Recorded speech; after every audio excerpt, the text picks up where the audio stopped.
Chapter 791. Whoosh! A gust of wind swept through the sea of trees like waves. The Marquis of Serene Sea suspected that he had misheard and asked instinctively, "What did you say? Don't pretend you can't hear me." Li Qingshan laughed, and the 8 figures in black cloaks behind him also laughed coldly. The eyes under their hoods gleamed with schadenfreude. Since they had already suffered misfortune, then watching others suffer the same misfortune was a rare joy in life. A chill ran down the Marquis of Serene Sea's spine. He involuntarily took a step back, wanting to retreat into the main gate. 3 black figures appeared behind him, their killing intent as cold as ice. After continuous battles and Ghost Shadow's teachings, Yi Liusu and her sister's teamwork had become more and more coordinated. Although others could not see it, the Marquis of Serene Sea could sense it. His heart trembled. Shadow Palace assassins. Only a top-notch assassin of the Shadow Palace would be able to sneak up on him without him noticing. He immediately did not dare to move recklessly. He shouted, "Li Qingshan, what do you think you're doing? I'm the Princess of South Sea Commandery, the Marquis of Serene Sea appointed by the Emperor." "Alright, stop being so cocky. I'm looking for you," Li Qingshan said. The laughter behind him became even more unbridled, filled with malice. Li Qingshan was satisfied. The demonic cultivators of the South had one great advantage, which was that they were very adaptable to circumstances. He had attacked them for 7 consecutive days. As long as they managed to survive the combined attacks of Ghost Shadow and the others, none of them would rather die than submit. Moreover, once they swore a blood oath, they could quickly adjust their mentality and show sufficient obedience. There was a shameless person who said that he wanted to take Li Qingshan as his adoptive father. He said that he had cultivated for hundreds of years just for this day, which greatly shocked Li Qingshan. If it was a woman, then so be it. At least he could barely be an adoptive father, but it was clearly an old man. How shameless! This was the culture of Southern Border. There was no sense of propriety, justice, or honor. Only the strong were respected. As long as your fist was hard enough, no one would use their head to clash head-on. There was a commotion in the manor. A large number of cultivators rushed out. Some were guards of the House of Marquis, while others were guest elders. There were hundreds of them, and they took out all kinds of spirit artifacts and dharma artifacts. He activated all sorts of strange goo worms. They surrounded Li Qingshan and the others. However, this scene, not to mention that Li Qingshan didn't care, even the 8 black cloaks behind him didn't care at all. Because among these hundreds of people, none of them had undergone the second heavenly tribulation. "Commander Li, you dare to be rude to my Marquis? Do you know that all the White Wolf Guards were killed while you were gone?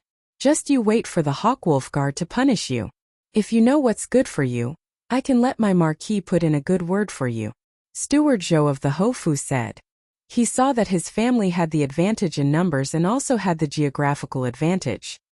He believed that Li Qingshan would not dare to commit murder, so he jumped out to express his loyalty. As for the 8 black cloaks behind Li Qingshan, his cultivation was insufficient for him to make an accurate judgment. As for the 3 black shadows behind the Marquis of Serene Sea, he was completely unaware of them. Who did it? Li Qingshan really did not know about this. "It's me." A reply rang out from space. The Marquis of Serene Sea's face lit up. It was Ghost Shadow's voice. As long as Ghost Shadow carried out the assassination, even if he failed, he would be able to divert some of Li Qingshan's attention. He could use this opportunity to retreat to the estate. He had specially prepared an escape route in the secret room of the estate. It was a formation that could teleport him 500 kilometers away. This was different from streaks of light. It was completely untraceable. The assassins of the Shadow Palace are impressive, but since they've already exposed themselves, there's nothing to be afraid of.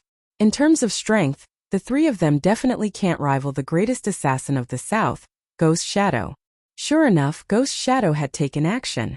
However, the sliver of joy in the Marquis of Serene Sea's heart immediately turned to fear. Caretaker Zhou of the Marquis estate glared at Li Qingshan furiously. A bloody mark had appeared between his eyebrows. The mark was so thin that only a bead of blood seeped out. He seemed to sense something, extending his hand to touch it instinctively before collapsing like this. Third Cave Master. The Marquis of Serene Sea paled in fright. His heart sank.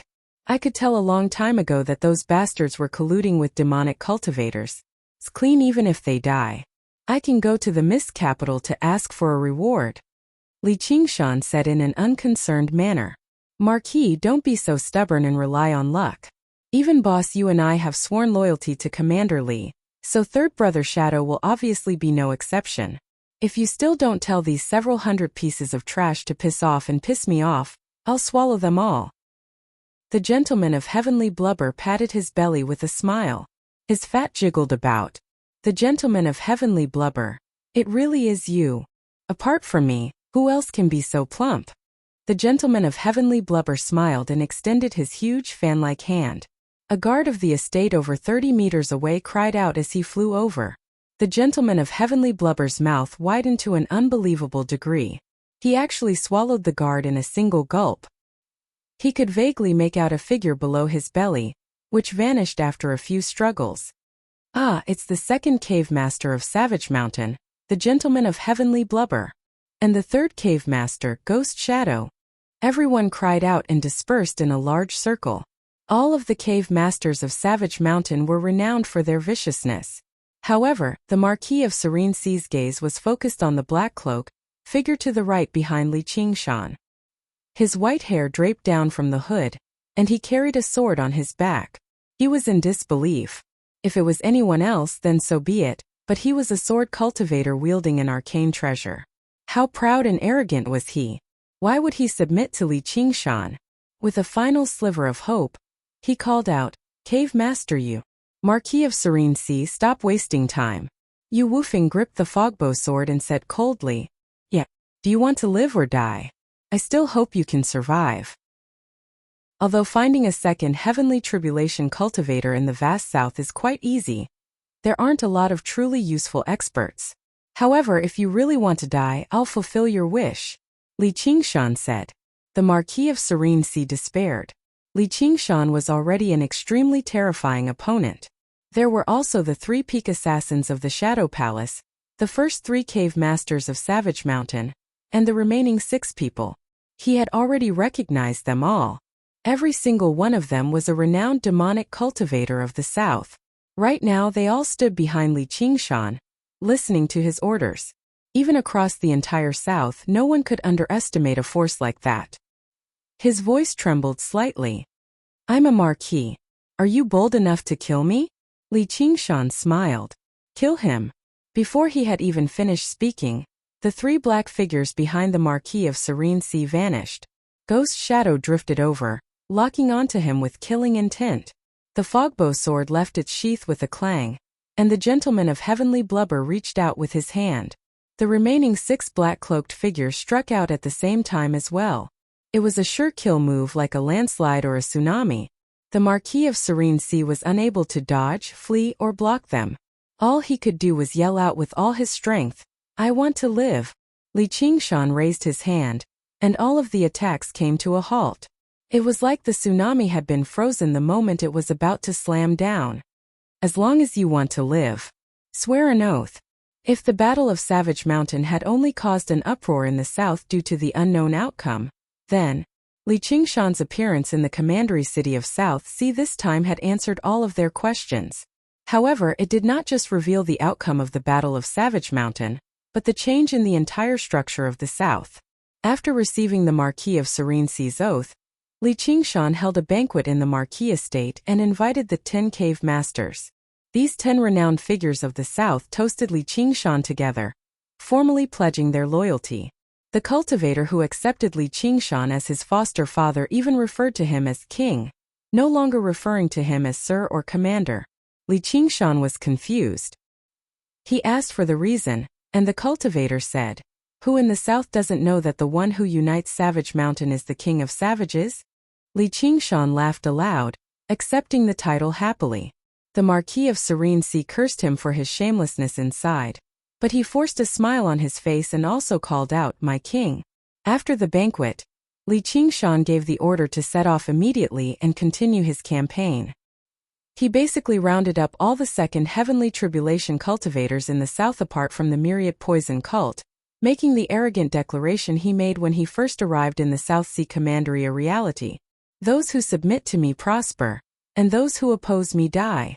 Savage Mountain basically rose up overnight, becoming a great organization in the South that was only second to the myriad poison cult. If it were not for the fact that Li Qingshan had not undergone the third heavenly tribulation, he would have been able to establish a large sect. The Mist Province was thrown into an uproar. When Li Qingshan received orders to come to the Mist Province and assume the position of White Wolf Commander, he attracted countless gazes. This was because of the dazzling glory of the two geniuses, but it was also because cultivators wanted to use this to predict the changes in the situation between the Mist Province and the Green Province. Some people guessed this was part of the Great Xia Empire's plan, purposefully sending them to the Mist Province as hostages to ease the situation between the two provinces. However, even more people believed the Great Xia Empire had no intention of mediating between the two provinces like in the past.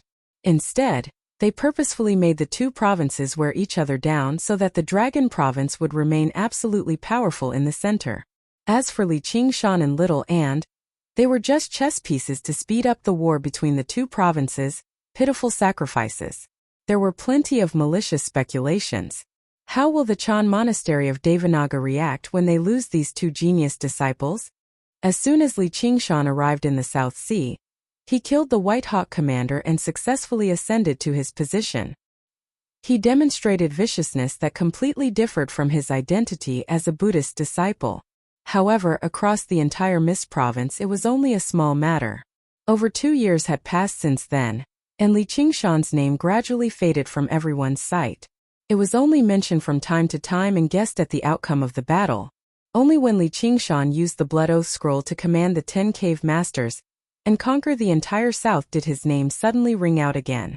However, the prefix of his name was no longer the position of White Hawk Commander, nor was it the identity of Unraging Monk's disciple. Instead it was King of Savages. King was originally a title that only existences who had undergone the third heavenly tribulation had the right to use. The King of Chu, the King of Yu, the Monk King, the Demon King, and the Great General King were all supreme experts, only 1 in a billion. They were the absolute ruling class of the 9 provinces. With Li Qingshan's cultivation, he originally did not have the right to be referred to as king. However, the first cave master of Savage Mountain had once said that whoever underwent the third heavenly tribulation could refine the Blood Oath Scroll and rule over Savage Mountain. The other cave masters would refer to them as King of Savages, and they would receive the recognition of the other 7 cave masters. In everyone's minds, this was something only great cultivators who had undergone the third heavenly tribulation could achieve, so the title of king went without saying. Chapter 792. The sky was dark and gloomy. Thick leaden clouds hung low and low, as if they were going to cover the sea of trees. It was as dark as night. This article is from A ray of light streaked across the sky, and a short man flew on his sword. Although he was not tall, he was born with a square face and a wide mouth, revealing a valiant aura. The long sword under his feet was a magical treasure. The light landed on the ground, and the man sheathed his sword. He looked up and saw that Savage Mountain towered into the clouds. However, when he tried to look deeper, all he saw was churning mist, sealing off the entire mountain. Even his divine sense could not penetrate it. This is the 8-directional Misty Sea formation. Sure enough, old Freakswa was killed by him, and even the guarding formation was destroyed. In less than a month, those renowned figures of the South have either been killed or forced to swear a blood oath and become servants. The Chan Monastery of Devanaga really does live up to its reputation. Just how powerful is this Li Qingshan? The man muttered to himself. Just as he was about to step forward, he suddenly turned around and looked back. He gripped the hilt of his sword with a wary expression. A green cloud pierced through the clouds and flew towards Savage Mountain. The color of the green cloud was not emerald green or dark green, but rather a wretched green. It surged as if it had a life of its own, and its speed was not much slower than the man's. In the blink of an eye, it had also landed in front of the valley. The ghastly green-colored cloud and mist seemed even more strange. It surged as if it wanted to pounce towards the man and emitted a strange droning sound, as if it was a monster that wanted to swallow a person whole. If one looked carefully, it wasn't a cloud and mist at all. It was clearly a myriad of tiny green-colored insects that were difficult to distinguish with the naked eye. Myriad poison cult. The man frowned. Cough cough. Fellow Peng, what are you doing in my southern border instead of drifting about on the sea? A feminine voice came from the cloud of insects, and a tall and thin figure walked out of the cloud of insects. It was a young gentleman dressed in luxurious clothes with a sickly face. The cloud of insects rolled and gathered, returning to the rattan pot at his waist. So it's the sickly young master. This Li Qingshan really has a great reputation, Peng Jingni said with a smile. A fighting spirit rose in his heart as he unsheathed the shocking centipede sword halfway. You and I both have a mission today, so let's forget about it. Since you were here first, you can go first. If you really don't accept it, then we'll do it again after we're done. The sickly young master elegantly raised his hand and gestured for Peng Jingni to go first. Peng Jingni wasn't a fool. He knew that if he met Li Qingshan first, he would definitely mess things up later on. Although the Myriad Poison Cult and the South Sea Sword Pavilion dominated the southern region and the South Sea Sword Pavilion, they had been neighbors for many years and had many conflicts. The Myriad Poison Cult was a standard demonic sect, while the South Sea Sword Pavilion prided itself on being righteous. As a sword cultivator sect, there was no lack of chivalry, and the most fundamental reason was the competition for benefits. Once a magic treasure was born and a spiritual grass grew, there would inevitably be an open and veiled struggle, generation after generation. It was unknown how many fellow disciples had died at the hands of the other party. When they met, they had to be amiable. That would be strange. As the most outstanding disciples of the sect, they would usually fight when they met. If you're not in a hurry, then I'll go first. The sickly young master smiled and stepped forward. A wave of sword chi swept past him, plowing a deep ravine in front of him. Don't even think about it. Peng Jingni drew his sword. This person has a glib tongue. If I let him in first, he'll definitely ruin my plans. I can't go left or right. What are you trying to do? The South Sea Sword Pavilion sure is impressive. Don't forget that this is the southern region of the Mist Province. The sickly young master's pale face sank. Let's fight first and decide who's victorious. Watch as I chase away a sickly bastard like you first. Peng Jingni smiled. Fair enough. It won't take me much time to poison a shorty like you anyway. Why don't the two of you come in together? When they were ready to fight, a voice rang out from the valley. The mist dispersed, revealing a path. Both of them thought of something. The sickly young master took a step back and made an inviting gesture. Peng Jingni snorted coldly and sheathed his sword. The two of them rushed into the valley one after another, and the mist closed up again. Peng Jingni passed through the mist sea formation of the 8 directions first, guarding against the sickly young master behind him as he sped along. Seeing how there was no opportunity for a sneak attack, the sickly young master gave up. Arriving in the valley, the lair of demons that had once stood out in the south had become very cold and cheerless. The structures of the old city had all been razed to the ground, replaced by vegetation. So it's just a facade, a defensive formation. What a waste of resources. The sickly young master felt disdain. If he were in control of the Blood Oath Scroll, he would definitely establish a strict organization on Savage Mountain. However, Li Qingshan clearly had no plans to do that. Right when he was about to fly towards the main peak, he saw Peng Jingni suddenly turn around. Below the spring in the western mountains, someone waved their hand. Over here. A waterfall that resembled a white dragon seemed to fly down from the clouds and land in the deep pool. The grass beside the pool was luxuriant, blooming with exotic flowers and plants. Li Qingshan sat on a rock beside the pool and said to Little and beside him, "Doesn't this look like where we first cultivated?" Little and nodded. She wore a string of white prayer beads on her wrist. There were a total of 27 of them. She had spent a long time refining the skull prayer beads again. Although she had only increased the number by 1 or 2, the effort and resources she had expended was immense. The skull prayer beads had also reached the 3rd stage. Every skeleton demon had become stronger, and the power of the skeleton demon formation had greatly increased as well. It could be said that even without Little and personally taking action, With just this string of prayer beads, even if the 10 people who swore a blood oath worked together, they would not be a match for it. This was why Li Qingshan did not have any plans to establish a strict organization. His strength came from himself and little and beside him, not from a bunch of messy demonic cultivators.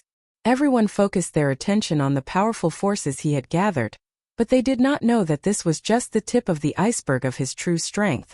Anyone who thought they could step on him would end up crashing into an iceberg. However, Li Qingshan could vaguely sense that this secret was close to being exposed, as far too many people knew about it. Although he had various safety measures in place, he was no longer an insignificant figure that no one paid any attention to. He would always leave behind traces in everything he did. From a certain perspective, this was all thanks to the Dragon King of the Sea killing the North Moon. No one believed the Dragon King of the Sea would fail. Even those who doubted it in the beginning would no longer connect Li Qingshan to the North Moon now. It would be best if he could maintain this secret until the day he went dragon slaying in the Ink Sea. By then, even if everyone in the world knew that Li Qingshan was the North Moon, it would be nothing. However, this would probably be very difficult. Li Qingshan understood.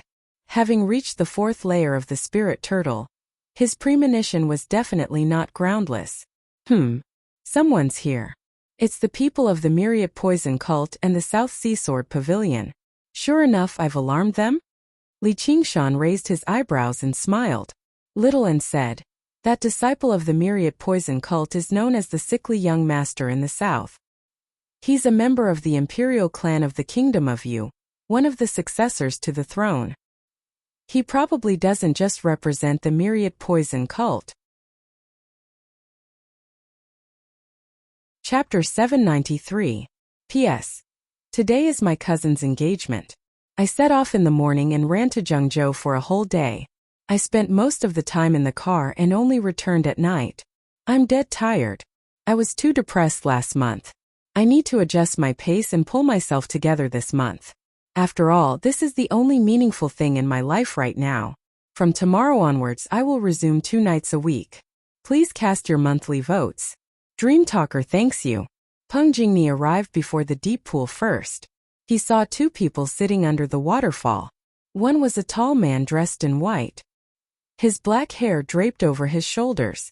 He sat there casually, but his aura was as heavy as a mountain, giving off an unshakable feeling. So this is Li Qingshan. He lives up to his reputation. As for the other person, Peng Jingni narrowed his eyes and revealed a look of amazement. The sickly young man also rushed over.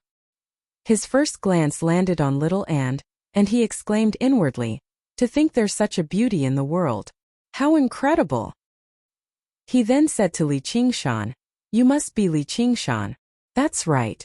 How should I address the 2 of you? Li Qingshan examined the 2 and asked with a smile, Peng Jingni of the South Sea Sword Pavilion, Qian Liangmu of the Myriad Poison Cult. The 2 reported their names at the same time, but they were rather dissatisfied. This Li Qingshan was too arrogant. They came from extraordinary backgrounds, possessed outstanding talent, and had made a name for themselves many years ago. No matter where they went, everyone would show them some respect. However, not only did Li Qingshan not invite them to the main peak for a discussion, but he did not even stand there. He looked down on them without any manners at all, asking for their names right away. What can I do for the 2 of you to come from afar? Li Qingshan propped his face with his fist. He tilted his head, curious about their intentions as well. I came from afar to pay a visit, intending to gift a great fortune to the commander, but I don't even have a cup of hot tea or a stool. That's too stingy. It doesn't match the reputation of the king of savages, Qian Liangmu said. Peng Jingni hugged his sword and did not comment. However, he agreed with Qian Liangmu for once. He had come from the sea. He was acting as an envoy. Personal honor was secondary. They absolutely could not weaken their momentum and lose the reputation of the South Sea Sword Pavilion. Otherwise, how could they talk about this matter if they felt inferior to each other the moment they met? I didn't notice that. My bad. But I don't have tea here. Only wine. If you like it, let's have a drink together. If you don't like it, let's drink together. This pond water is refreshing and sweet. Li Qingshan smiled. He took out 2 jars of wine from his sumeru ring and tossed them to the two. Then, he picked up a jar of wine and drank it heartily. Peng Jingni caught the wine jar that flew over and was stunned for a moment before he said, "Why drink water when there's wine?" He opened the clay seal and drank a few mouthfuls before praising, "Good wine." This praise was not at all polite. There was no need to say more about the taste of this wine, but in terms of the density of the spiritual energy, it was comparable to elixirs, enough to cause a bloody battle in the southern border. He admitted that if he had such a jar of wine, he wouldn't be willing to share it with others. Li Qingshan had gone on a killing spree in the southern border and obtained many spoils of war. This wine was just one of them. In any case, he had obtained it easily, so he did not feel that it was a pity. Qian Liangmu took a few sips and was speechless. He found it strange. If Li Qingshan wanted to take them down a notch, he would not have taken out such a precious spiritual wine. If he wanted to befriend them, he should not have been so disrespectful. He raised his head and met Li Qingshan's bright eyes. He suddenly realized that his attitude was indifferent. It did not matter how precious this jar of wine was, nor did it matter who they were, nor did it matter what kind of powerful faction they had behind them. "Since you've come, I'll treat you to a drink and listen to what you have to say. That's all." Peng Jingni also saw this point. He, who had always been known for his heroic spirit, could not help but be secretly impressed. Legend has it that this Li Qingshan is incomparably arrogant, saying things like, "Those who submit to me will prosper, those who oppose me will perish." Looking at it with my own eyes, he is more magnanimous and heroic. He is not an arrogant and conceited person. If I met him on a normal day, I would definitely befriend him. However, the more he is like this, the harder it is to deal with him. I'm afraid the objective of this trip will not be easy to achieve. Peng Jingni looked at Qian Liangmu and coincidentally, Qian Liangmu also looked over. Their gazes met, and they immediately separated. They were actually more willing for Li Qingshan to bring out all the 10 great cave masters under him. Whether it was to boost his prestige or to take him down a notch, the more powerful he appeared, the more weak he showed inside. Such a normal situation was really troublesome. They felt that no matter if it was coercion or temptation, it would not achieve the desired effect. As for stools, there aren't any here. The two of you can sit wherever you want. If you're afraid of lowering your head to me, you can just fly into the sky. As Li Qingshan said this, he tilted the jar in his hand and fed it to Little and beside him. His movements were very light, unlike his rough manner just now. He asked, "How's the taste?" "Very good." Little and took a few small sips. Actually, to her, there was no difference whether it was fine wine or dirty water. She just liked the wine he fed her. Peng Jingni flew up and sat down on a large rock in front of him. Qian Liangmu smiled rather helplessly and chose another rock. Peng Jingni said, "The first cave master under you, Yu Wufeng, is a traitor of our South Sea Sword Pavilion. Ever since he betrayed us 30 years ago, he has always been hiding in Savage Mountain. I never expected you to find him. I'm under orders from my master to ask you to return him to our South Sea Sword Pavilion and accept punishment." "So that's how it is. Wufeng, you've been listening for so long. Come and meet this former disciple of the same sect." Li Qingshan nodded. A streak of swordlight flew over from the main peak and landed in front of the waterfall. He corrected himself, "It's Wufeng." After a moment of silence, he bowed and said, "My king. There's no difference." "Fellow Peng, is this the person?" Peng Jingni's eyes lit up when he saw Wufeng. He immediately straightened up and withdrew his gaze. He said to Li Qingshan, "That's him. If you help us capture the traitor, the South Sea Sword Pavilion will definitely repay you in the future. Yu Wufeng, are you willing to return to the South Sea Sword Pavilion with your junior brother?" Li Qingshan asked. "I am." Yu Wufeng fell silent again. "Is that so?" Li Qingshan rubbed his chin. "This fellow Yu is not a traitor of the South Sea Sword Pavilion, but a hero," Qian Liangmu interrupted. Peng Jingni glared at him. This bastard really was going to ruin his plans. "What do you mean?" Li Qingshan asked. "This is an open secret in the southern border. This brother Yu of the South Sea Sword Pavilion endured the humiliation, pretending to be a judge and joining Savage Mountain. His goal is to unify Savage Mountain, turning this place into a springboard for the South Sea Sword Pavilion to enter the southern border, so that they can fight our myriad poison cult. Commander, if you let him go, once he transcends the third heavenly tribulation and becomes the pavilion master of the South Sea Sword Pavilion, he'll definitely have his revenge for today's humiliation. Qian Liangmu glanced at Peng Jingni with a smile. He laughed at the South Sea Sword Pavilion's schemes. In the end, he suffered a double loss. Peng Jingni was about to retort when Yu Wufeng sighed and said, "Junior brother, there's no need to say any more." He smiled and said, "Deceiving people with clever words is never your forte. Senior brother has a heavy responsibility." Yet, he had fallen into such a situation.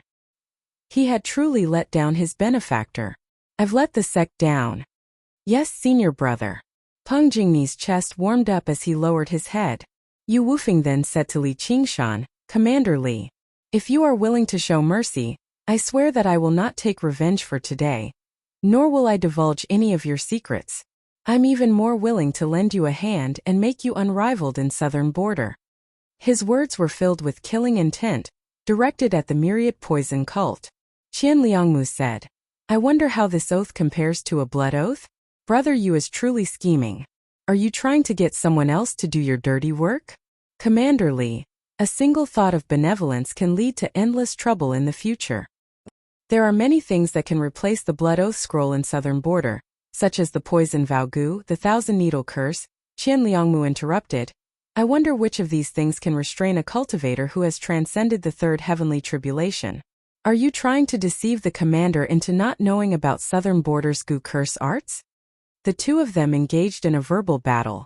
In the end, Qian Liangmu was the more eloquent one. Every word struck at the heart of the matter, leaving Yu Wufeng speechless. He could only bow deeply towards Li Qingshan. Li Qingshan countered with a question. "If you were in my position, what would you choose?" Yu Wufeng was speechless, his expression dim. "Then my answer would be the same," Li Qingshan said.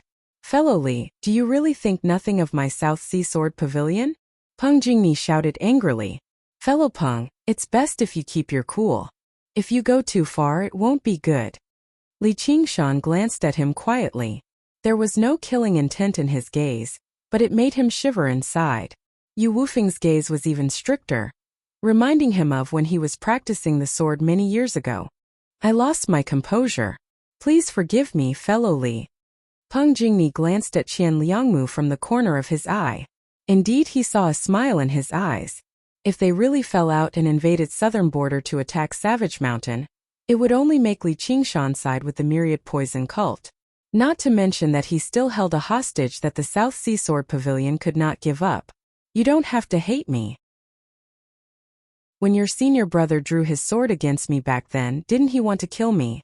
The path of cultivation is about fighting for a chance of survival with all one's strength in the first place. I will not hate him. One day in the future I might release him, but it definitely won't be now. I don't need to explain the reasoning behind this. You should understand it as well." Li Qingshan's words still left Yu Wufeng and the South Sea Sword Pavilion a glimmer of hope. "I'm clumsy with words, and there are many things I can't say clearly. I would like to invite you to the South Sea. Our master will definitely give you a satisfactory result," Peng Jingni said. "Commander, be careful not to fall into a trap," Qian Liangmu said indifferently, but it made Peng Jingni grit his teeth in anger. "All right, we will go."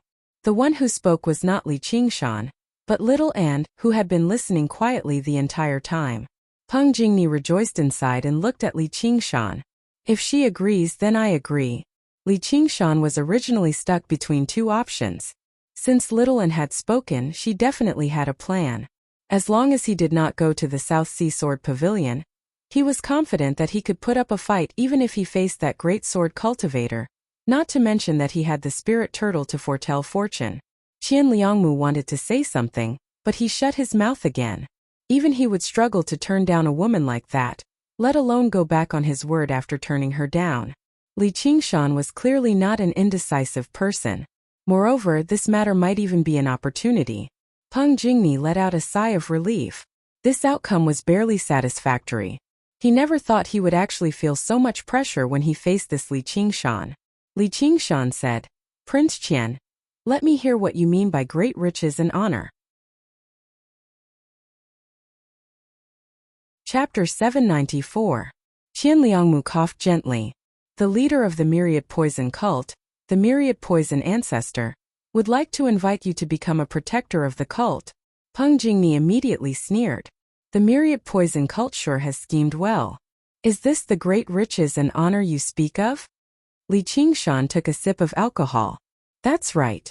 To regular cultivators, the identity of a protector of the Myriad Poison cult is indeed great riches and honor. However, what he was implying was as clear as day. This was absolutely nothing to him. He thought, a mere protector wants to pull me into the Myriad Poison cult's war chariot? Isn't that a little too naive? The Sword Collection Palace invited me as a guest elder, and they gave me a powerful arcane treasure at the very least. And if I really do run into trouble, the Sword Collection Palace will lend me a hand for the sake of their pride. For a demonic sect like the Myriad Poison cult, it'll be nice if they don't stab me in the back. Qianliangmu smiled as if everything was within his grasp. Then he said, then what about the identity of a guest elder of the King of Southern Yu's estate? Yu Wufeng raised an eyebrow and thought, here comes the main show. The King of Southern Yu's estate had always had a tradition of recruiting guests, regardless of their identity or race. As long as they could pass through the corresponding test, they could become guests and receive the protection of the royal family, enjoying many benefits. In the past, whenever they recruited guests, countless cultivators of the Mist province would flock over like ducks. In the Mist capital, they would wage a bloody battle for the identity of a guest. Peng Jingni's lips parted, but he said nothing in the end. The South Sea Sword Pavilion could oppose the Myriad Poison cult, and they did not fear Qianliangmu's identity as a prince, but they dared not ruin the King of Southern Yu's estate's grand plan. The King of Southern Yu's method of selecting a successor was even harsher than the imperial clan of Great Xia. They revered the primitive law of the survival of the fittest.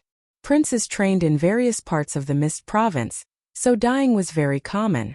As long as a great cultivator like the master of the Sword Pavilion did not directly take action and carry out targeted killings, the King of Southern Yu's estate basically would not seek revenge. However, this matter was clearly connected to the conflict between the Mist province and the Green province. If the King of Southern Yu's estate could recruit Li Qingshan, it would be equivalent to directly dealing a heavy blow to the cultivation community of the Green province. Who would be reckless enough to drag the King of Southern Yu down? Qianliangmu glanced at Peng Jingni with a smile, filled with provocation. Right now, he no longer represented the Myriad Poison cult, but the King of Southern Yu's estate. However, to his disappointment, Li Qingshan did not reveal any expression of surprise. He still appeared very calm.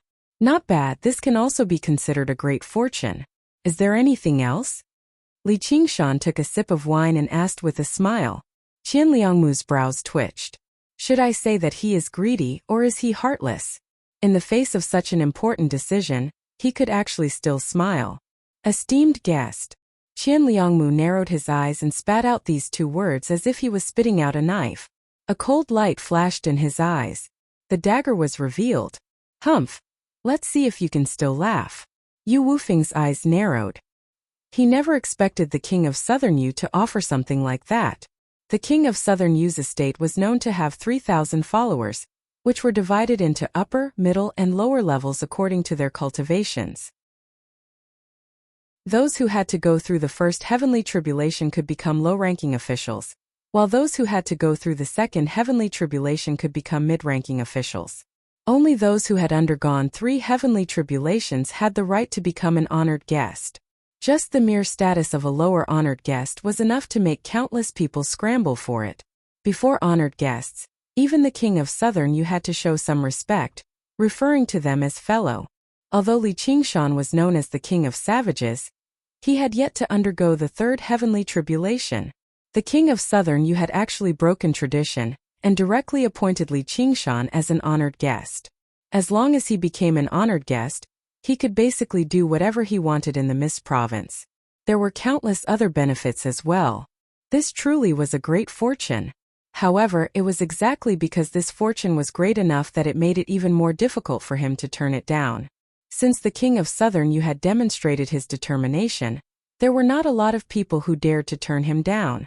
If Li Qingshan turned him down, He would not necessarily be safe even if he remained within the formations of Savage Mountain. However, if he agreed, it would be equivalent to breaking off ties with the Green Province. As Qian Liangmu had expected, Li Qingshan's smile vanished as expected. He frowned slightly, but Qian Liangmu's heart sank. However, Qian Liangmu's heart sank. Li Qingshan had only straightened his body. Just this simple action was like a mountain suddenly growing several hundred meters taller, casting down a huge, heavy shadow. He felt the pressure suddenly increase. He was shocked. Li Qingshan had clearly not purposefully displayed his bearing to deter him. He had only assumed a stern stance, yet it was enough to make him feel greatly threatened. It was like a mortal facing a vicious tiger. Even if the vicious tiger had no intentions of hunting, all it needed to do was stare, and it was enough to frighten them. The startling salamander sword in Peng Jingni's hand thrummed and flew out of its sheath with a clang. He pressed down on the hilt in a hurry and comforted the startling salamander sword spirit. He sighed in amazement inside. Just a slightly stern expression and no aura, and he managed to make the startling salamander sword give off a warning. What boldness! Originally, I thought with my cultivation, I wouldn't be among the best at the second heavenly tribulation, but I wouldn't be any weaker than anyone. Looking at it now, I've really overestimated myself. Senior brother Yu has cultivated arduously for so many years and is already close to the third heavenly tribulation, yet he still lost to him. Looks like it's no coincidence. In the past few years, Li Qingshan had been decisive in killing. Who knew how many second heavenly tribulation humans, demons had died to his hands, so he had developed a certain bearing. Please consider it carefully, Commander. Do not let down the King of Yu's kind intentions. Qian Liangmu knelt on the rock and clasped his hands. His sleeves fluttered as he bowed to the ground, bowing deeply. Originally, he was rather dissatisfied with the King of Southern Yu directly giving Li Qingshan the status of honored guest. Once Li Qingshan became an honored guest, even he, the prince, would have to take the initiative to bow when they met. But at that moment, most of his dissatisfaction vanished. Instead, he came to a realization. If it really became a battle to the death, I'll probably die to his hands. I won't even be able to escape. This was not a judgment based on rationality. It was purely a feeling of intuition. This intuition had only come to him through countless trials of life and death since he was young. Who knew how many times it had saved his life? Even if the title of King of Savages was still a little undeserving right now, with his talent and boldness, as long as he did not die along the way, there would be a day when he would leap over the third heavenly tribulation and stand alongside the various kings. It was not a shameful thing to bow to such a person. However, his bow was already a form of etiquette towards honored guests. It was close to forcing him to abdicate.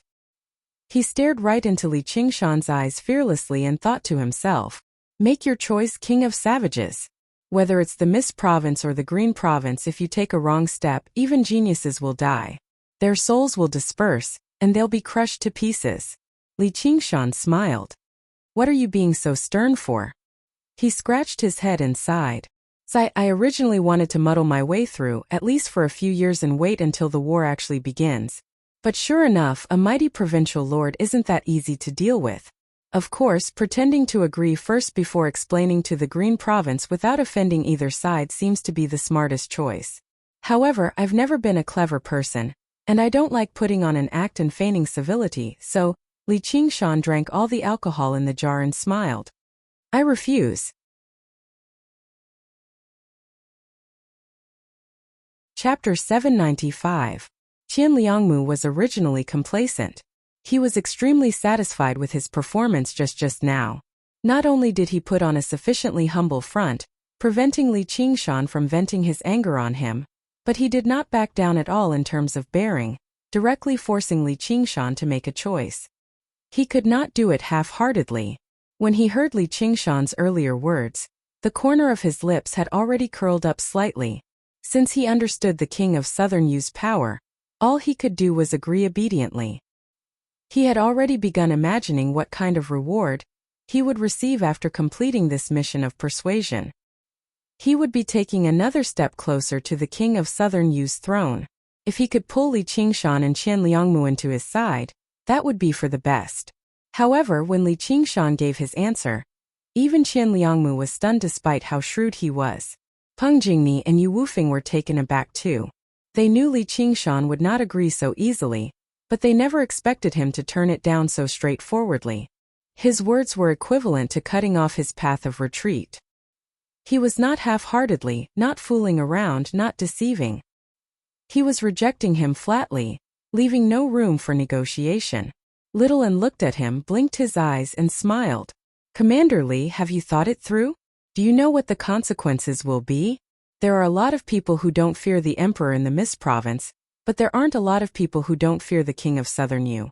Even if there are, they probably won't be able to live for long. Qian Liangmu was not threatening Li Qingshan. He had no intention of creating a powerful enemy for himself over the matter of the king's estate. Instead, out of surprise, he questioned him instinctively. He was tempted to smash open Li Qingshan's head and see what he was thinking. My life? Li Qingshan extended his hand towards Qian Liangmu. In that moment, Qian Liangmu felt like the hand could blot out the sky and envelop him. He could not help but lean backwards.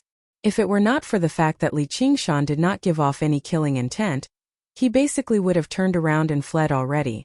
Li Qingshan clenched his fingers gently and smiled. Only in my own hands. Qian Liangmu coughed violently a few times to hide his loss of composure just now. He let out a long sigh and said, I didn't expect Commander to be so loyal to the sect.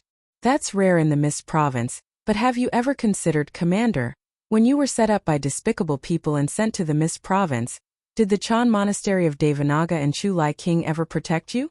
The so-called righteous path is nothing more than using a set of hypocritical morals to restrain mortals. We cultivators should not be restrained by such things.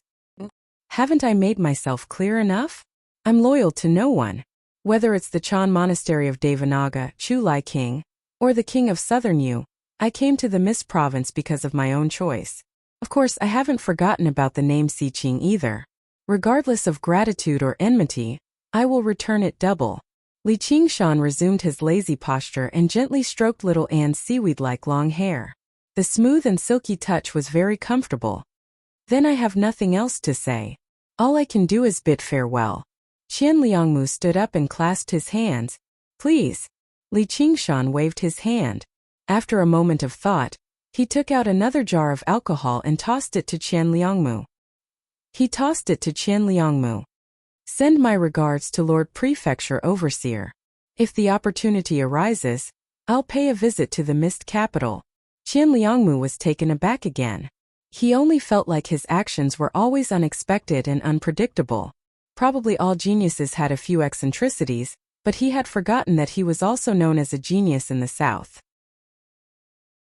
Qian Liangmu left in a hurry with the alcohol, returning to the Myriad Poison Cult and the Mist capital to report back. Peng Jingni originally stayed behind because he wanted to ruin Qian Liangmu's plans. But in the end, he did not even get a word in. However, he still felt extremely satisfied after watching the show. You're quite gallant, fellow. Peng Jingni personally believed he did not have the courage to remain composed after turning down the king of Southern Yu. I've just turned down something that I should turn down. What gallant is there to speak of? Li Qingshan said. Though I'm a little confused. Why did you say it so decisively, without leaving any room for negotiation? Peng Jingni originally thought that Li Qingshan did not turn down the South Sea Sword Pavilion's request outright, and even left behind a sliver of hope because he was fearful of the South Sea Sword Pavilion. Looking at it now, that was not the case at all. Why would someone who did not even take the king of Southern Yu's estate seriously fear the South Sea Sword Pavilion? How can the mighty king of Southern Yu be brushed aside with words? If I agree, I'll definitely go to the Mist capital to accept the appointment. By then, if I don't offer up a few proof of my allegiance, how can he spare me? If I want to turn him down again, I won't have a choice. In the end, I'll end up in an awkward position at a loss for what to do. I'll be looked down upon by the Green Province, but I won't be trusted by the Mist Province either. I still have to make a choice. Li Qingshan shook his head in disapproval. Many times it was not that he had to be resolute. Instead, there were many things where taking a step back would only lead to constantly retreating until there was no more room to retreat. The outcome would instead be even worse. He would be better off taking a step forward right from the beginning and carving out a path. I see. Peng Jingni came to a realization before letting out another long sigh. He should not have thought of such a simple principle. However, the influence of the king of Yu's estate was just too great, making people want to run away involuntarily. Then he asked, "May I ask when you'll be visiting the South Sea?" Li Qingshan rubbed little Anne's head. "When she wants to go, I'll get your senior brother to contact you. I have a word of advice. This Qian Liangmu is a prince in name, but he's actually a despicable person. When he returns, he'll definitely stir up trouble and make things difficult for the myriad poison cult and the king of Yu's estate. Why don't you lie low for a while? The South Sea is boundless. You can just find a random place there, and even the king of Yu's estate won't be able to reach you." Peng Jingni tried to persuade him. Before he knew it, his attitude towards Li Qingshan had changed from hostility to admiration. He really did not want to see him die here. And if the king of Yu's estate really took action, Yu Wufeng would have to go down with him. If Li Qingshan went to the South Sea, he would definitely have a use for the South Sea Sword Pavilion, which would give him an opportunity to exchange for Yu Wufeng. "Thank you for your kind intentions, but I don't think the provincial lord will be so impulsive," said Li Qingshan. If he really was afraid of danger, then he might as well flee back to the Chan Monastery of Devanaga. Why would he go to the South Sea? Why had he come to the south in the first place? Peng Jingni did not agree. How could he entrust his life to someone else? With his personality, how could he ever think about getting lucky? He was just about to try and persuade him a little more. "Junior Peng, there's no need to say anything more. My king has his plans. Go back and report to master. There's no need to worry about me. This is my fate. In the past, I was in a hurry to break through the third heavenly tribulation, so my foundation was unstable and I was doomed. It's perfect for me to consolidate my cultivation now. I'll serve the king of savages for a while. I believe there'll be a day when the time is right for me to return to the Sword Pavilion," said Yu Wufeng. Since Li Qingshan could survive the Dragon King of the Sea's pursuit, he obviously had his own methods. Moreover, the Banyan Tree King was probably standing behind him. In the beginning, he had been forced to swear a blood oath, hoping that the South Sea Sword Pavilion would save him, but during this period of time, he had instead given up on this thought as he fought across the south with Li Qingshan. He did not want his sect to get involved in this mess because of him. He had gained a slight understanding of Li Qingshan's personality. Even if Master holds a sword to his neck, he probably won't yield. It'll still be difficult for him to remove the blood oath in the end. Since he said that it's not necessarily impossible for him to set me free, he might not have just said it casually. All I can do is wait for this opportunity to appear. "Yes, senior brother." Peng Jingni agreed. Yu Wufeng's judgment was also his judgment. Once he returned to the South Sea Sword Pavilion, he definitely would not suggest using force against Li Qingshan. In the end, he said to Li Qingshan, "I still have a presumptuous request. I hope you can agree to it." "Let's hear it." "I want to ask for a jar of alcohol for my master," Peng Jingni said as his eyes shone. Yu Wufeng nodded. "No problem. The Myriad Poison Cult, the Poison King Palace, the Poison Heart Hall." An old man in green robes sat on the altar. His face was withered, and his long hair draped over his shoulders, but it was black and translucent. As his eyes opened and closed, a sliver of green light flowed through them. Qian Liangmu stood below the altar and reported what had happened on Savage Mountain. He did not purposefully stir up trouble like Peng Jingni had guessed. Instead, he narrated what had happened extremely calmly, without any of his own thoughts. The Myriad Poison Ancestor listened to Qian Liangmu and closed his eyes. The hall fell silent. Qian Liangmu lowered his head deeply. A while later, the Myriad Poison Ancestor snapped open his eyes and asked, "He told you to bring a jar of alcohol to your father?" "Yes." Qian Liangmu was taken aback. He had always prided himself on his cleverness, but even he found it rather difficult to wrap his head around this right now. There were so many important details, yet he just had to ask about a jar of alcohol. "Only a single jar?" the Myriad Poison Ancestor asked. "Yes." "What an arrogant brat," the Myriad Poison Ancestor said sternly. Qian Liangmu was rather confused. There were many areas where Li Qingshan was arrogant, but it was nowhere near this jar of alcohol. He had no idea how to answer, so all he could do was continue with an affirmative. Go to the mist capital and report back. In the King of Yu's palace, under a flowering tree in a quiet courtyard. A young man leaned against his hand and held a shiny, white chess piece as he stared at the crisscrossing chessboard and thought. The tree was an apricot tree, and the flowers were apricot flowers. They were pinkish-white and bright red, giving off a faint fragrance and elegance. A gentle breeze blew over, and the flowers fell like snow. A while later, a thin layer covered the chessboard. A woman as pretty as an apricot flower blew gently with her pink lips. There were only the two of them in the courtyard, but the woman was not one of the players. Of course, the man was not pretending to play against her either. On the opposite side of the chessboard, there was a bonsai placed on a stone bench. It was a delicate small tree. The trunk of the tree snaked around like a dragon, entrenched in the pot. Within its tiny space it gave off a vigorous aura. My king, Prince Liangmu, has returned. An attendant from the palace reported. Let him in. Qian Liangmu walked in slowly and bowed towards the young man first. Greetings, father. The young man happened to be the lord of the Mist Province, the king of southern Yu. He continued to stare at the chessboard. Then Qian Liangmu bowed towards the bonsai. Tree king. The bonsai was a banyan tree, one of the countless clones of the banyan tree king. He shook the aerial root with the black chess piece as a response.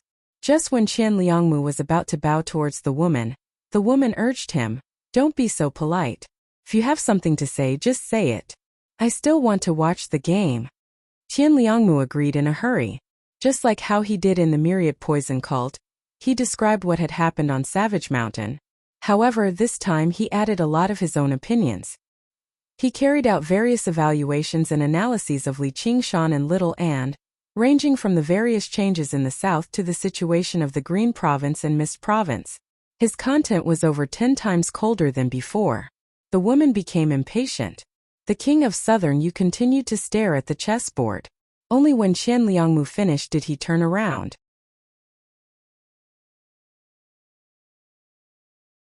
Chapter 796. Yes. Qian Liangmu offered up the jar of alcohol. He was very confused. Why were they all asking for a jar of alcohol? Yes, the jar of alcohol was precious, but that was only to someone at his level. Whether it was the Myriad Poison Ancestor or the king of southern Yu, they would never ask for it. In reality, ever since the king of southern Yu was appointed as a provincial lord, he had indeed rarely received such an ordinary gift. He fiddled around with the jar of alcohol in interest. What do you think, fellow cultivator? The banyan tree king in the pot swayed gently and said in an ancient voice, I'm familiar with this child. I usually refer to him as a fellow cultivator. Qian Liangmu was dumbfounded. He referred to the banyan tree king as a fellow cultivator? The woman was surprised too. The banyan tree king had a mild temperament, but given his status and cultivation, even if others referred to him as a fellow arrogantly, he would not be angered. But just how many people in the world could he truly acknowledge as a fellow? No wonder you're bold enough to come to my Mist Province. As it turns out, it's nice to enjoy the shade under a great tree, said the king of southern Yu. The banyan tree king had always maintained a neutral stance. He would never give advice or suggestions. He would only analyze the situation and let you make your own decision. It was truly rare for him to directly express his preference like this. It's just sowing good karma. It's nowhere near protection. If you've thought it through, make your move. The banyan tree king obviously would not reveal Li Qingshan's secret to the king of southern Yu. Nor would he tell Li Qingshan about what happened here. This was his principle, so he could not analyze certain situations. However, what he was implying was very clear. It was not because he wanted to protect him, but because he felt that Li Qingshan had taken action against him. The disadvantages outweighed the advantages. As for how to make this move, as for how to proceed with this move, the king of southern Yu pondered for a while before suddenly slapping open the seal and drinking all the alcohol in the jar. Clang! The white piece landed on the chessboard. He had given up on the opportunity to kill his piece, instead reopening the situation and building up his momentum. In that moment, Qianliangmu suddenly understood the jar of alcohol's intentions. He was filled with disbelief. The jar of alcohol was not a gift to curry favor with the king of Southern Yu. He didn't have any intention of taking the initiative to ask for peace either. There were only 8 words in his words. Treat him with courtesy and treat him as an equal. It wasn't that Qianliangmu wasn't smart enough. It was just that this matter was too unbelievable. Although he thought highly of Li Qingshan, it wasn't to this extent.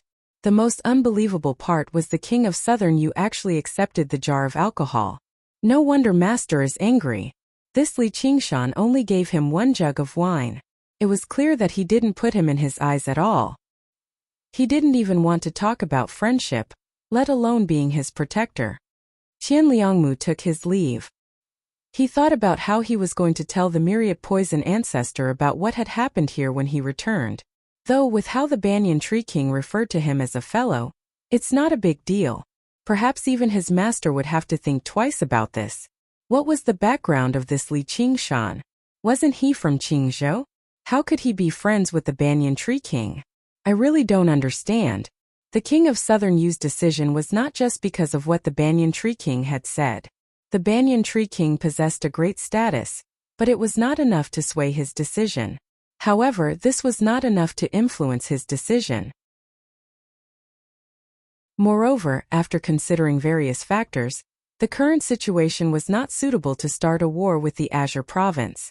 Li Qingshan had stated his stance too.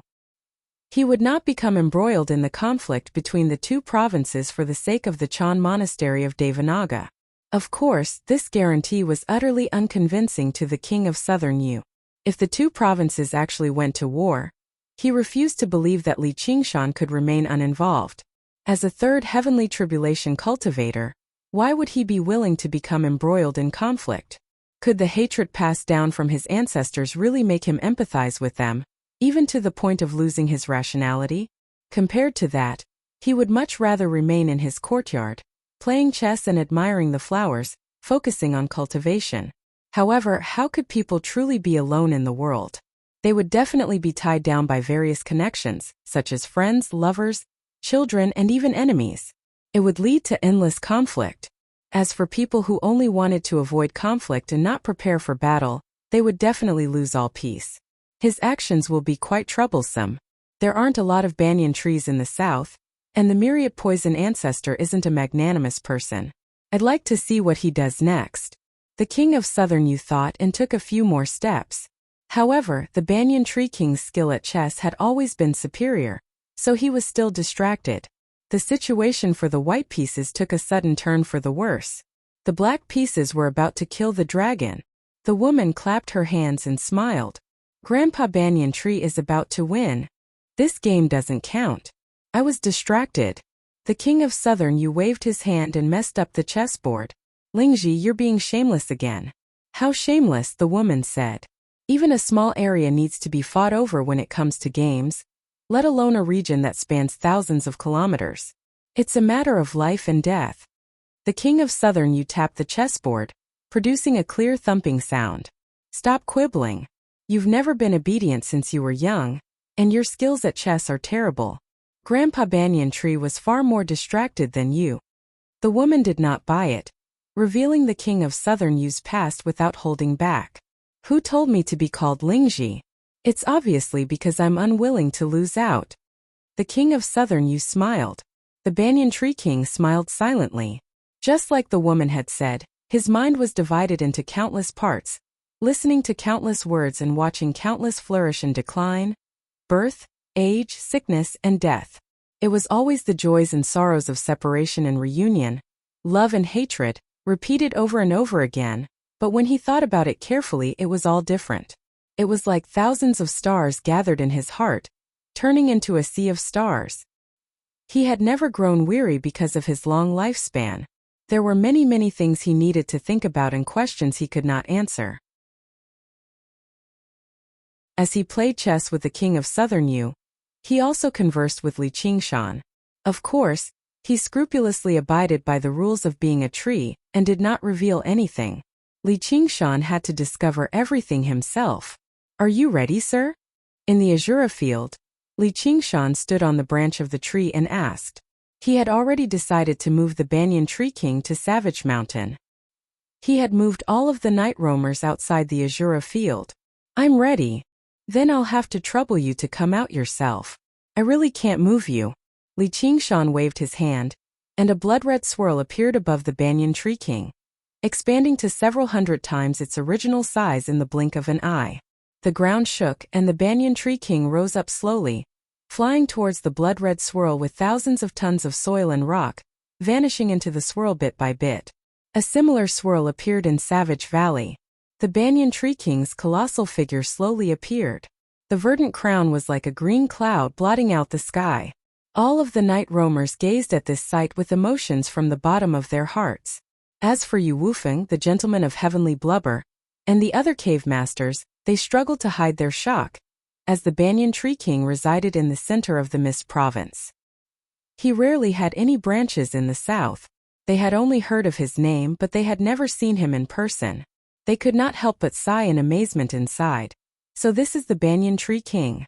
Ghost Shadow was basically the one who understood the Banyan Tree King the most out of everyone here, so the shock he felt became even more intense. He stared at Li Qingshan on the branch. When Yi Liobua told him that Li Qingshan and the Banyan Tree King referred to each other as fellow cultivators, he was filled with doubt. Only when he personally witnessed Li Qingshan and the Banyan Tree King chatting one day did he become convinced of this reality.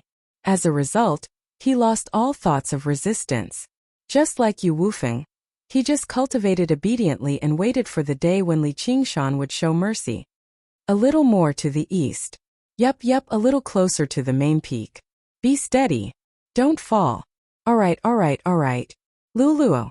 Li Qingshan directed, and the Banyan Tree King adjusted its direction.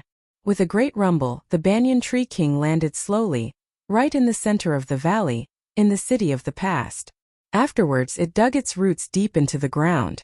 If everyone was surprised by how the Banyan Tree King referred to Li Qingshan as fellow cultivator, then probably even the King of Southern Yu would struggle to believe him if he told them his true opinion of Li Qingshan. Although Li Qingshan purposefully avoided talking about many things, the Banyan Tree King still noticed quite a few signs through their conversations. Afterwards, through his intelligence, he gathered and analyzed them and obtained an answer that left him surprised for a very long time. In the distant 9 heavens, who is waiting for him?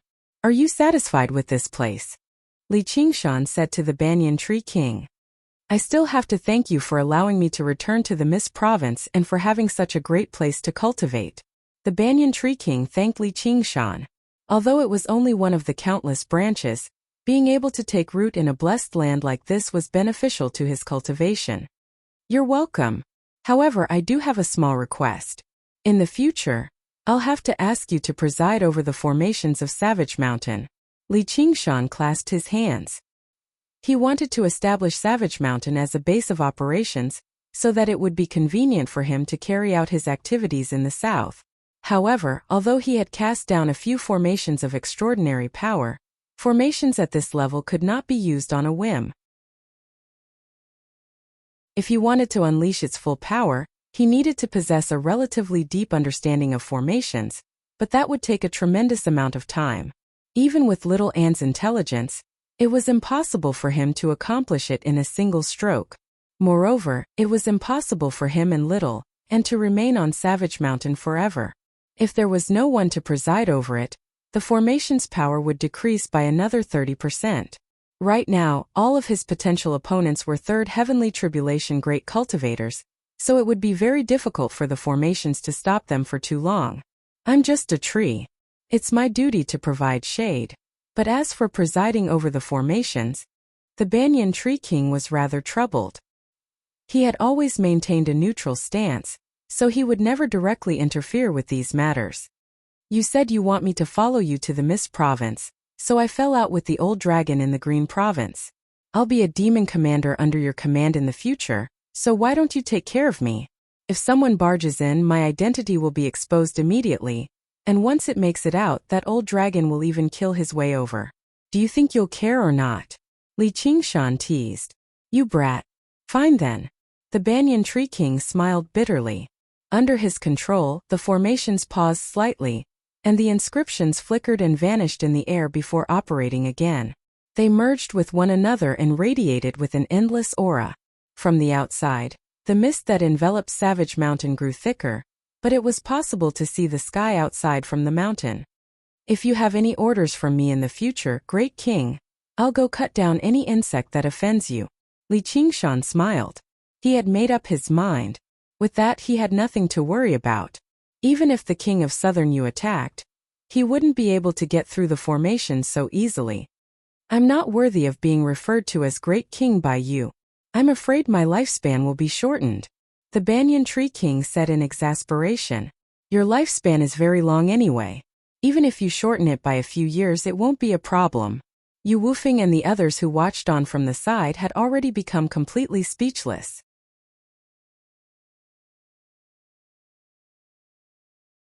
Chapter 797. Li Qingshan sat on a branch, chatting with the Banyan Tree King at ease. That's more than just fellow. The gentleman of heavenly blubber murmured. He's basically like his own son. The Banyan Tree King was most renowned for his peaceful, neutral attitude. He was so extreme that he refused to do anything himself even when a worm had grown up in his tree. Now, he had actually agreed to help Li Qingshan maintain the formations. He seemed very helpless, but it had undoubtedly deviated from his principles that he had always done. It's no wonder he's not afraid of the king of Southern Yu. With the Banyan Tree King's protection, he can move about freely in the Mist Province like it's flat ground. Yu Wufeng sighed inside. In the Mist Province, two great organizations each occupied half of it. One was the human cultivation community with the king of Southern Yu as their leader. The other was obviously the demons, but it was not just demons. There were many other folk too, all led by the Banyan Tree King. In reality, the latter's organization was even greater. Although he had never directly used this organization to fight for any authority, just like how peaches and plums did not need to be spoken, things were naturally different. He was different from the other 10 demon kings. He practiced the way of nature, benefiting countless lives. He established a system of order in the Mist Province without using force. However, little did he know that the reason why the Banyan Tree King had agreed to this excessive request was not because he admired Li Qingshan as a person, but also because Li Qingshan knew when to advance and when to retreat. He knew when to stop and when to stop. Even when he was hunted down by the Dragon King of the Sea and was on the brink of death, Li Qingshan did not ask for help from the Banyan Tree King, nor did he flee to his territory. If he was afraid the Dragon King would catch up to him if he was too far away, then the Golden Cicada Spirit King was right beneath the Clear River Prefecture in the magma. He was clearly an arm's length away, but he did not even think about asking for a favor. He asked for protection.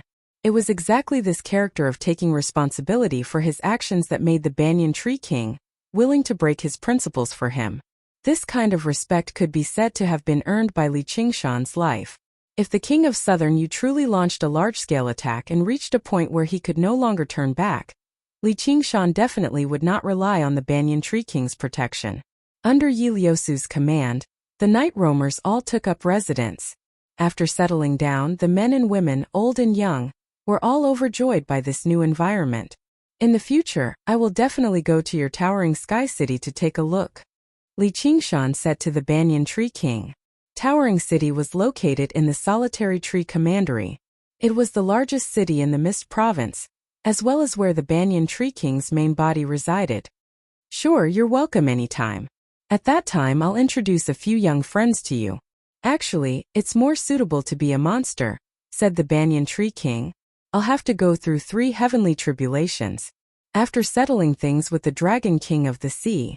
That way, it'll be easier for me to meet them, just in case your young friends look down on me and think I've come to make trouble for you, Li Qingshan said. The Banyan Tree King's young friends were all demon kings that had undergone 3 heavenly tribulations. They were the core force of the Mist Province's demons. With the passing of the era of the 72 demon kings, many more demons had undergone 3 heavenly tribulations in the past few millennia, becoming demon kings and maintaining the balance with the humans. However, probably only the Banyan Tree King possessed such cohesiveness among the 10 demon kings' royal court. Li Qingshan had only learnt from a conversation with the Banyan Tree King that there was also a group of demon kings in the Dragon King of the Sea's royal court, but they only obeyed orders. They obeyed the Dragon King's commander in name and cultivated in seclusion. Unless war between the humans and demons reignited, they basically would not emerge. Compared to humans, demons had always been reclusive. They would not found their own sects or establish clans. And in this age where humanity flourished, the Treaty of Kings was still in effect, so there was even less reason for demon kings to wander about. That was because demons had long lifespans, and their concept of time was different from humans too. After reaching this realm of cultivation, entering secluded cultivation for a century at a time was common. It had only been 2 decades since Li Qingshan left the Crouching Ox village. Most of the time he was active in the human world. Meeting a demon king was much more difficult than meeting a human great cultivator. Li Qingshan also felt fortunate. Fortunately, the Dragon King was reclusive, or revenge would have been 10 times more difficult. At this moment, the Azura field flashed with blood-red light, and began to operate automatically. Li Qingshan sent his soul sense in a hurry and discovered that after the Banyan Tree King had left, the empty space left behind in the Azura field had already been enveloped by a faint, blood-red mist. The blood-red swirl in the air suddenly began to revolve. There seemed to be a huge funnel in the depths of the swirl, and the aura that belonged to the Azura realm surged in. Li Qingshan handed the Azura field to Little, and for safekeeping before leaping into the Azura field. Fierce winds blew and killing intent surged. Li Qingshan stood right below the center of the swirl. A deafening roar rang out by his ears, and he discovered that it was his own voice. The tiger demon that had remained silent for a very long time roared at the sky. Ever since his battle against Mou, he had encountered many opponents and killed many after the phoenix's Nerva. However, not a single one of them could rouse the tiger demon.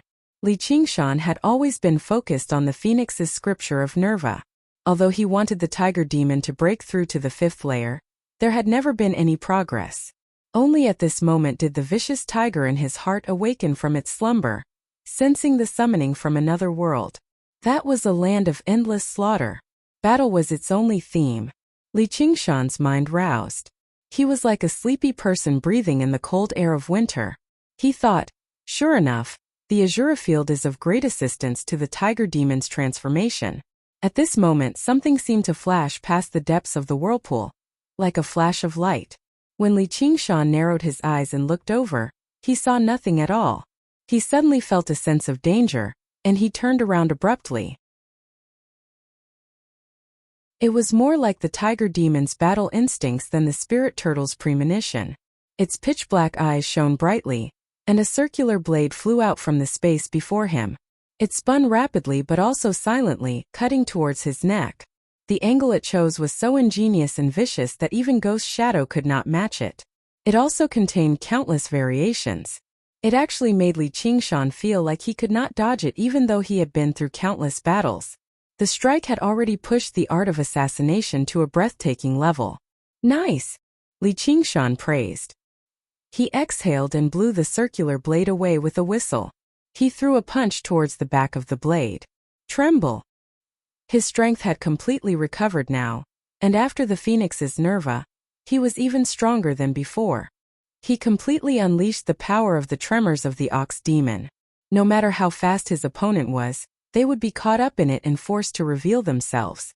With a great rumble, the ground within a radius of 5 kilometers cracked and the air shattered. However, to Li Qingshan's surprise, the punch still missed. It did not hit the invisible assassin. Instead, the circular blade flew back.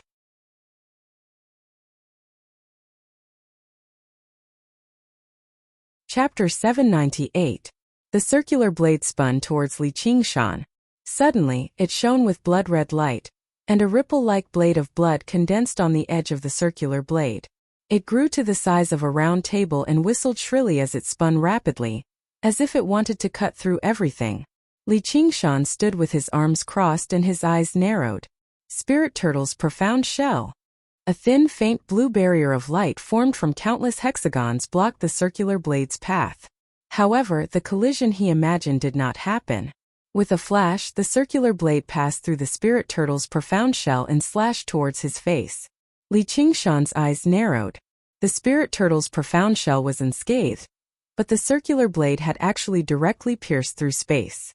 Not only did it render his strongest defense useless, but it had also happened extremely suddenly, catching him off guard.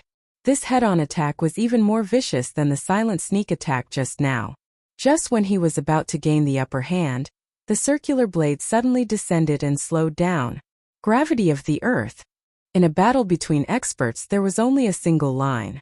Whether it was fast or slow, it was a line. It was a matter of life and death. Li Qingshan extended his hand and grabbed. Wherever the black shockwave passed by, the blood-red light shattered. He directly grabbed the rapidly spinning circular blade and stopped it immediately. A deep bloody gash appeared on Li Qingshan's palm, but it recovered in the blink of an eye. "Esteemed guest, why don't you come out and greet the master? You're the master of this Azura field?" A figure suddenly appeared 10 steps away. Before this, even Li Qingshan had failed to sense any aura. She wore a vicious mask as she stared deeply at Li Qingshan with her blood-red eyes. A female Azura. Li Qingshan immediately became interested. But it was not because he was excited to see a woman. Instead, all the Azura that came to the Azura field from the Azura realm were male. This seemed to be due to the imbalance in the ratio of males and females in the Azura realm. It made sense when he thought about it. Bloodthirst and warlike was more of a male instinct. It was said that the males of Azura were extremely ugly, while the females were extremely beautiful. He had no idea what they looked like behind the mask. So he smiled and said, "Not bad, you seem to have some strength. Why don't we make a deal and submit to me? Why don't we make a deal? Hand over this Azura field to me, and I'll spare your life." The female Azura sneered. "Ha, spare my life. You've even lost your weapon. What else can you do?" Li Qingshan waved the ring blade in his hand. It was unknown what material this circular blade was made of. He squeezed her hand. It didn't change shape. "What can you do to me?" The female Shura waved her hand and the circular blade returned to her hand. Then it disappeared into the void along with her. Her figure flickered from time to time, searching for an opportunity. Just now they had exchanged blows twice. Her opponent's strength was beyond her expectations, but she wasn't afraid. She was proficient in the art of hiding in the void, and could hide and travel through the void. This technique completely surpassed the night roamer's night roaming techniques. If space was compared to a piece of paper, then everything in the world was a painting on the paper. She could dive deeper into the paper. No matter how sharp her opponent's senses were, they would struggle to discover her. Even if she could not win, she would be undefeatable. This technique required the most exquisite control over the laws of space. According to her judgment, although this world wasn't a small world, it couldn't be considered a great world either. Instead, it was a medium world. The third or fourth heavenly tribulation was the limit. Any higher and they would have to ascend. Across the entire world, there were probably not a lot of people who could restrain her art of hiding in the void. The man before her was only at the second heavenly tribulation, so it was even more impossible for him to do that. However, she felt slightly uneasy inside. His first punch just now seemed to shake up the void, but she believed it was just her imagination. Sure enough, women like men who are a little more forceful? Li Qingshan rubbed his chin and sniggered. Demon chi surged from his body, and it suddenly expanded. 3 meters, 15 meters, 30 meters, 100 meters, 100 meters. He had ox horns and ox hooves, tiger claws and a tiger tail, and his back was as broad as a spirit turtle's, while his wings were unfurled like a phoenix's. Demon! The female Azura shivered inside. She had never expected him to actually be a demon despite seeming like a human. However, he also gave off a rather unusual feeling, which made her think of those people of the heavenly ways for some reason. This was the first time Li Qingshan had transformed into a demon after undergoing the phoenix's nerva. He was in no hurry to deal with the female night roamer. Instead, he summoned the spirit turtle's profound shell and formed a huge mirror, inspecting himself. He also sensed the changes in his body. In the past, when he practiced the ox demon transformation and the tiger demon transformation, he was a demon through and through. His entire body radiated with ruthlessness. At this moment, his tranquil eyes and broad back exuded a steady aura.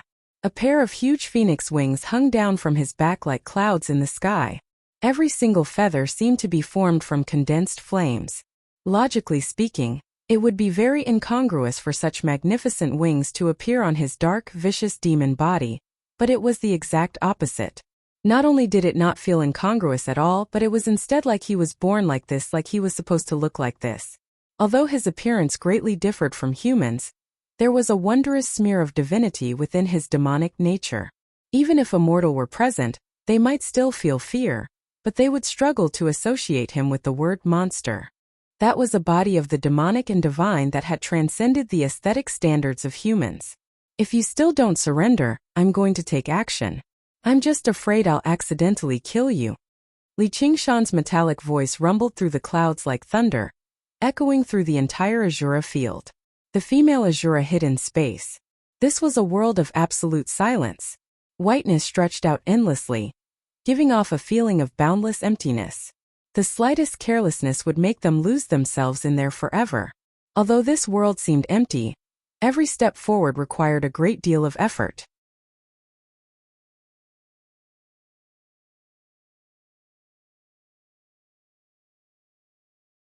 Chapter 799. How does he know I'm in this region of space? How can he attack me? The female Azura was shocked. She felt every single bone in her body tremble before shattering. Her flesh went without saying. She was like a rag that had been ravaged viciously. With a thump she fell out of space. She was already a bloody mess. She no longer resembled a human. Li Qingshan bent down and picked her up like he was pinching a bug. He placed her in his palm and touched her with his fingertips. Don't play dead. In terms of battle prowess, the female Azura was no weaker than Li Qingshan. Across the 9 provinces, she could be regarded as one of the best among the second heavenly tribulation. However, Li Qingshan's strength had surpassed the second heavenly tribulation a long time ago. He had no shortcomings in any aspect. All he needed to do was lock onto the female Azura's position through the spirit turtle's senses. Then all he had to do was throw a punch at her. It sounded simple, but even third heavenly tribulation demon kings and cultivators might not possess both the ability to predict and the power to shake space. As a result, he only needed 3 moves. The first move was to learn of the enemy's existence, the second move was to understand the enemy's methods, and the third move was to defeat her. Fortunately, Azura's life force truly was extraordinary. The bloody mess wriggled. Before it could recover completely, it suddenly flashed and used the technique of hiding in space again. Li Qingshan snickered. He released a chaotic shockwave from his palm. She spat out a mouthful of blood and laid on his palm. He did not understand the laws of space, but he had already sensed her when she recalled the circular blade just now. How could he let her escape again? He couldn't hide in the void. However, it was very simple to prevent her from doing so. The female Azura was unwilling to give up. She tried 2 more times, but it only worsened her injuries. In the end she gave up. The legends really are true. The women of Azura are all beauties. Li Qingshan said. The shockwave attacked indiscriminately. Not only was the female Azura's visor gone, but her beautiful face was also revealed. A beautiful face was revealed, and even the clothes on her body were torn to shreds. Her body was exquisite and could be said to be a stunning beauty. However, even Li Qingshan was surprised. He didn't have many lustful thoughts, not only because of the huge difference in their stature, but also because he felt that his mind had become broader after transforming into a demon. Mere lust was not enough to linger around him, the ambition to dominate the world. Instead, it was burning fiercely. His only wish was to pluck the stars and the moon, moving mountains and filling seas. The ambition of a real man. Not only was it between the mattresses, even this Azura field that was hundreds of miles around felt small and restricted. They could not be allowed to roam freely. The cultivation method was called the 9 transformations of the demons and gods, and as his cultivation increased, due to the difference in his realm, his way of thinking and vision had also unknowingly changed. Li Qingshan rummaged through his Sumeru ring and took out a dress, tossing it to the female Azura. She sure was straightforward, accepting the dress without any hesitation. She stroked it and admired it carefully before putting it on without much fuss. This was a set of spoils of war from the Silkworm Lady's 100 treasures pouch. She wore it and looked even more charming. However, that cold and bloody aura would not change.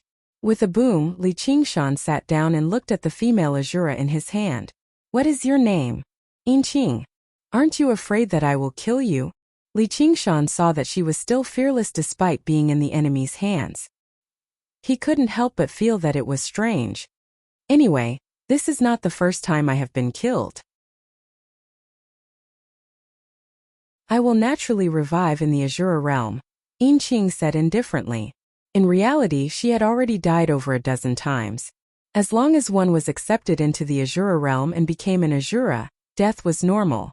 And as long as the will to fight did not disappear, even if they were killed, they would revive. This was called the undying Azura body. If you die in my hands, you may not be able to revive. Li Qingshan grinned, his sharp teeth like giant stalactites. Then we can just end it, Yinqing said. Li Qingshan's heart skipped a beat. He studied her face. This definitely was not an act of facing death calmly. Instead, it was an almost numb indifference.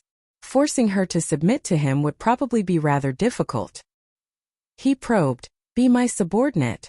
Okay, Yinqing said. Li Qingshan was stunned. You agree just like that? What else do you want? Your fellow clansmen should at least let me release my domineering aura before they bow. Then release it, Yinqing said unconcernedly. However, she had a strange feeling. This was indeed not the Azura realm. Okay. Li Qingshan's expression suddenly changed. His eyes widened and his nose wrinkled. He was like an enraged tiger, extremely ferocious.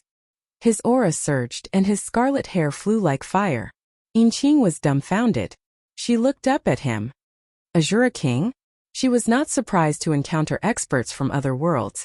But this kind of aura made her feel as if she had returned to the battlefield of the Azura realm.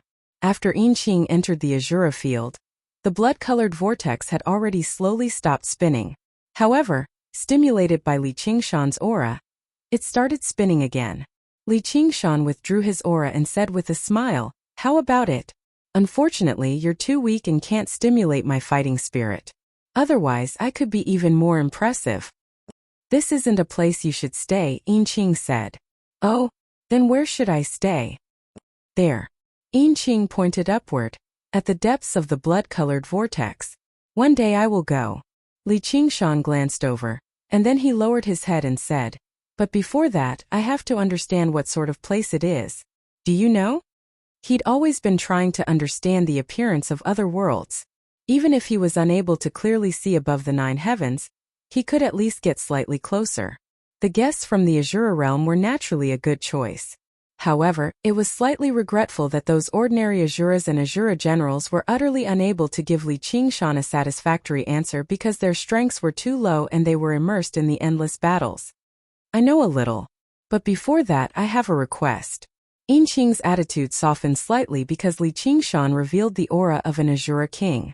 To a certain extent, this was almost instinctive. She'd followed many Azura kings to battle all over the world, and when she was drawn into the Azura field, a battle had just ended.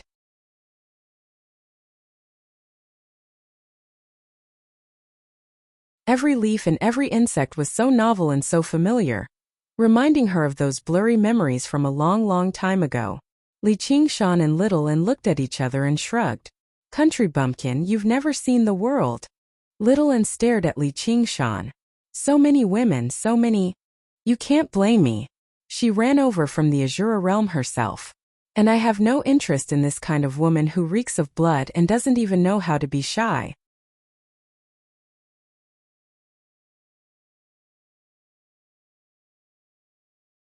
Chapter 800. Li Qingshan smiled helplessly and hugged her affectionately. Then, he flew to the peak of the mountain beside Yinqing, and saw that she was staring at the sky in a daze. The leaden clouds pressed down heavily, sprinkling down waves of rain and mist. She opened her arms and let the rain fall on her face, as happy as a child. It's a pity that it's a cloudy day and we can't see the sun. If it were a sunny day, the scenery would be better. The sun. Yinqing's eyes lit up as if she'd received a hint. She leaped up into the air and charged through the clouds. The dazzling sunlight illuminated everything, and the sea of clouds surged for thousands of li. Her temperament suddenly became bright and beautiful, and the gloom of the past 100 years was completely swept away. After roaming around to his heart's content, he returned to Li Qingshan's side and said, "From now on, I will serve you. I still don't know your name." Li Qingshan. Because the mountain below is called Savage Mountain, people call him Savage King. All right, then Lord King of Savages, what do you want me to do for you? Qing cupped her hands and bowed. She naturally carried the bearing of a soldier, appearing valiant and formidable. "I want you to cook for me." Li Qingshan raised his eyebrows. Ah! Qing was surprised. Let alone the years she had spent in the Azura realm, she had never done this even before she had become an Azura. The food of the Azura realm was famous for being disgusting. There were even rumors that the Azura realm had conquered the Heavenly Way because it was jealous that the Heavenly Way had delicious food to eat. She said awkwardly, I can give it a try. Other than assassination, what else can you do?" Li Qingshan shook his head helplessly. She really had no sense of humor at all, but he was very satisfied with her respectful attitude. "Heh, you're right." Only then did Qing realize that he was joking. "After a while, there will probably be a mission for you. However, this isn't the Azura realm, so there aren't as many battles here. I'll take care of most of the battles myself. You can treat this as a vacation and rest in a different environment," Li Qingshan said gently. Among his many subordinates, Qing's strength could be said to be the strongest. Her void movement technique made it almost impossible for her to find an opponent. Even Yu Wufeng, who was close to the third heavenly tribulation, would be assassinated by her if he was not careful. Moreover, she was a warrior who did not fear death. Although she lost to him, she did not submit to him because she was threatened with death. To Li Qingshan, it was better than the 10 fellows on the Blood Oath scroll. That was more worthy of respect. "Now that I've heard what you said, my lord, seems like losing to you is a good thing." Qing smiled. "Good or bad? You can slowly experience it yourself. In short, tell me about the Azura realm first." The two of them sat on the sea of clouds and started talking. The sun slowly moved, until the stars filled the sky and the moon rose high in the sky. "That's about all I know. After all, my cultivation is limited, and I have heard many things from others. As for whether it's like that or not, I can't guarantee it." Qing glanced at the moon in the sky reluctantly. "I have to return to the Azura field." Li Qingshan nodded slightly and opened the Azura field, letting Qing enter. He continued to sit alone on the sea of clouds, frowning in thought as he muttered to himself, 3,000 worlds, 6 paths of reincarnation. For Diana's 9 heavens, stones from other mountains could be used to attack Jade. This was indeed true. Qing's words that even she could not verify greatly affected Li Qingshan. Some of his questions had been answered, but there were 10 times more questions. This was the appearance of the world that she had seen and heard from the Azura realm. That feeling was like humans discovering that they were drifting in the boundless universe for the first time. They could not help but sigh at their insignificance. An overly narrow space would make people feel restricted, but an incomparably vast space would also disturb people's minds. So that's how it is, Li Qingshan sighed, and the corner of his lips gradually curled into a smile. He just spread his limbs and lay on the sea of clouds, laughing aloud. "Little, and the world is so big. The 9 heavens are so far away. No, it's not that far, right?" Before he knew it, Little and had already crouched beside him, cradling his face as he gazed at him and nodded with a smile. Li Qingshan stared at the silver plate-like moon. Now that the foundation was set, and the King of Southern Yu had made his preparations, it was about time for him to carry out the next step. But before that, he should go to the Great Cloud Dream Marsh and see how Wuxia was doing. The vast Great Cloud Dream Marsh was perpetually shrouded in mist. White water birds danced about in flocks, flying from one small, verdant island to another verdant island. In the depths of the marsh, the jade melting cauldron was covered in mud. It trembled from time to time, flashing with red and blue light. Wuxia sat inside quietly with her beautiful blue fishtail curled up. She practiced the heavenly tome of Cloud Furnace and spent the most peaceful 3 years of her life. In order to refine the Great Cloud Dream Marsh, Li Qingshan killed a demon commander there. which had actually raised some attention a long time ago. However, it did not become an actual threat in the end, which was obviously all thanks to the Banyan Tree King. Otherwise, if a guy of unknown origins refined such a great marsh, it would undoubtedly destroy the original order of the demons of the Mist Province. And the temptation of a water god seal like that was so great that even demon kings would be interested. Of course, when the Banyan Tree King helped Li Qingshan, he was also protecting the demons of the Mist Province. Otherwise, if they ran into him recklessly, even his little friends might not necessarily be able to deal with them. Even if they gained the upper hand right now and stole the water god seal, who knew how they would die in the future? This bastard Li Qingshan treated the Dragon King of the Sea as his target. He wholeheartedly wanted to go to the Ink Sea to slay dragons. As a result, the two sides were at peace. The King of Southern Yu did not care too much either. Refining water and mountains was very common in the Mist Province. It was not as important as the Green Province. Moreover, this was a region under the rule of demons in the first place. Since the Banyan Tree King had not responded, he only thought it was internal strife among the demons of the Mist Province. Afterwards, a certain powerful demon gathered enough water god seals and built a water dwelling. This was a very common matter. The Mist Province had never been at peace. Even human cultivators constantly fought against one another, let alone demons that were completely different and purely based on strength. They did not have an ironclad rule like the Green Province that forbade demons from killing one another. Sometimes it would even reach the level of the third heavenly tribulation. Many times the two kings would even be needed to mediate between the two. Within chaos, order naturally exists. This was the deepest understanding that Li Qingshan had after coming to the Mist Province. It seemed like a lawless land of chaos, completely ignoring the laws of Great Xia or the morals of mortals, but there was a set of invisible laws operating here. Thump, thump, thump. Ruexian suddenly opened her eyes. Someone was knocking the pill cauldron, and a familiar voice rang out by her ear.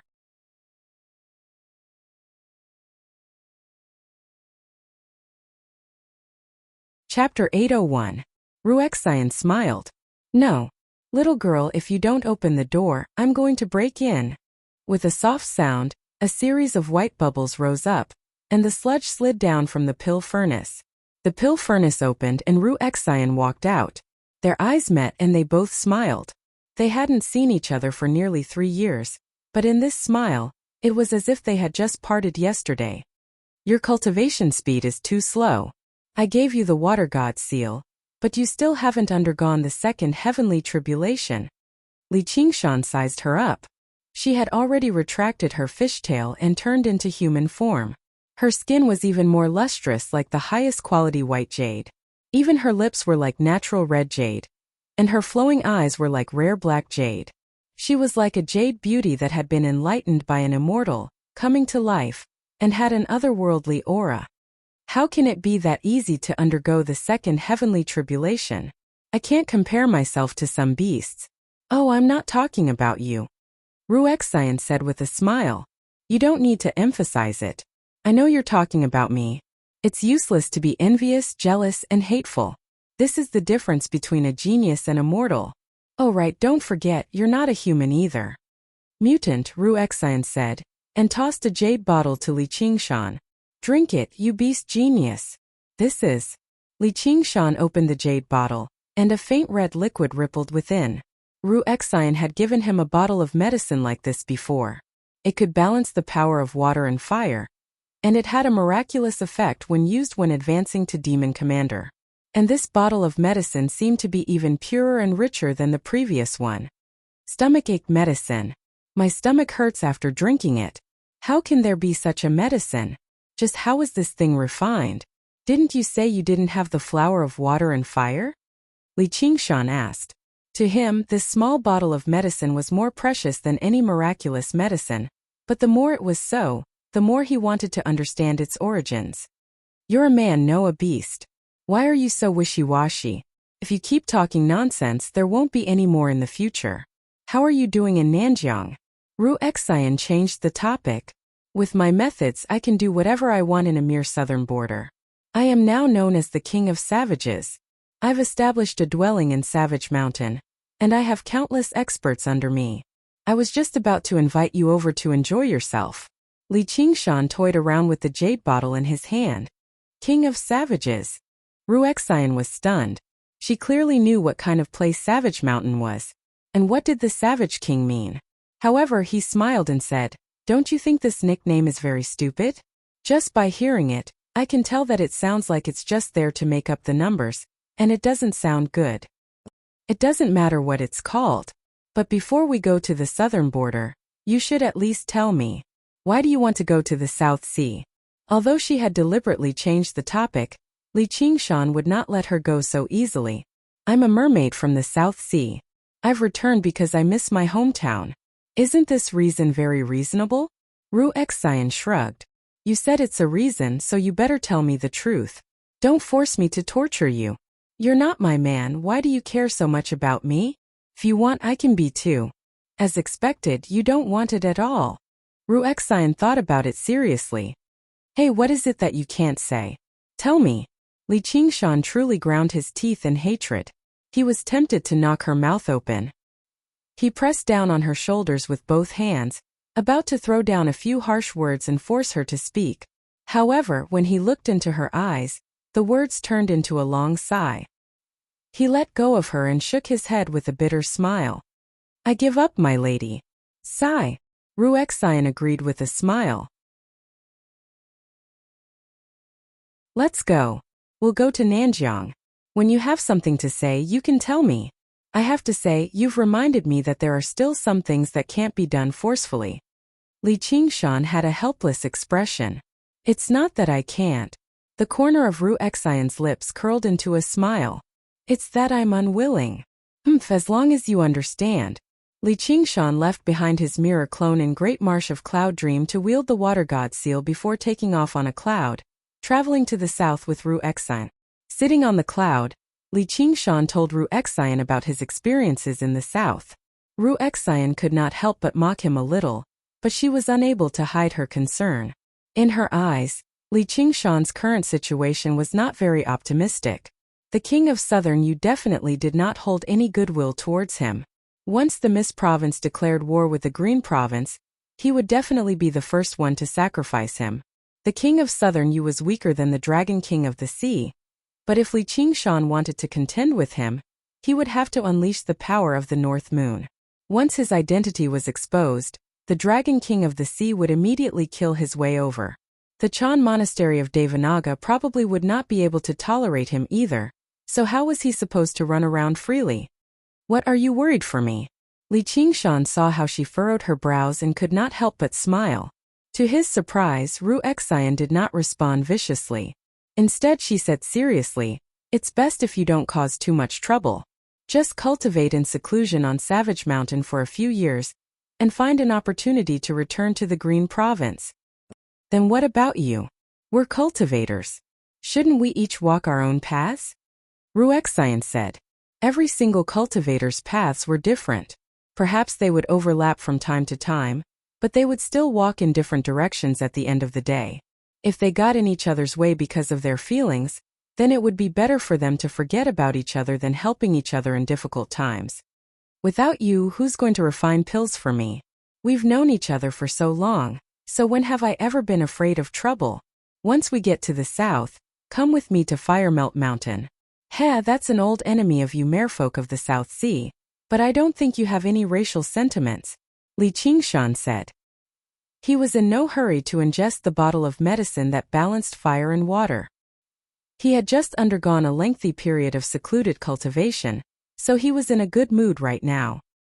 He would stick to the plan and go to Firemelt Mountain first to obtain the divine Wutong tree before ingesting it. The effects should be better. "Why are you going to Firemelt Mountain?" Ruexian's expression was rather strange. "I'm going to negotiate with the fire-devouring king, and see if he can lend me the divine Wutong tree for a few days." "The divine Wutong tree?"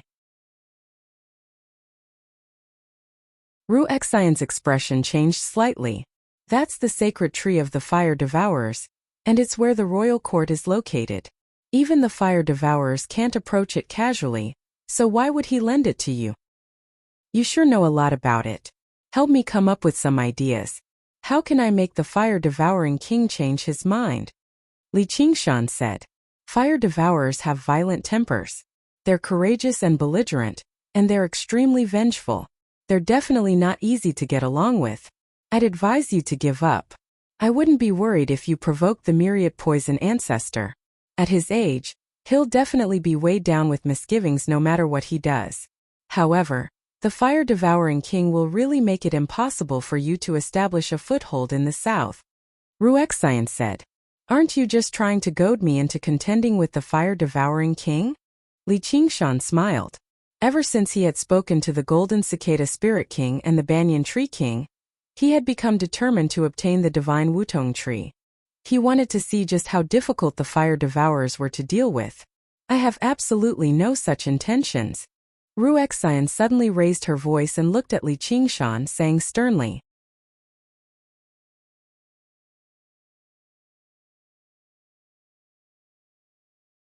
Chapter 802. Ruexian also realized she had lost her composure. She shook her head gently. Just pretend I didn't say anything. I'm afraid I can't help you with this.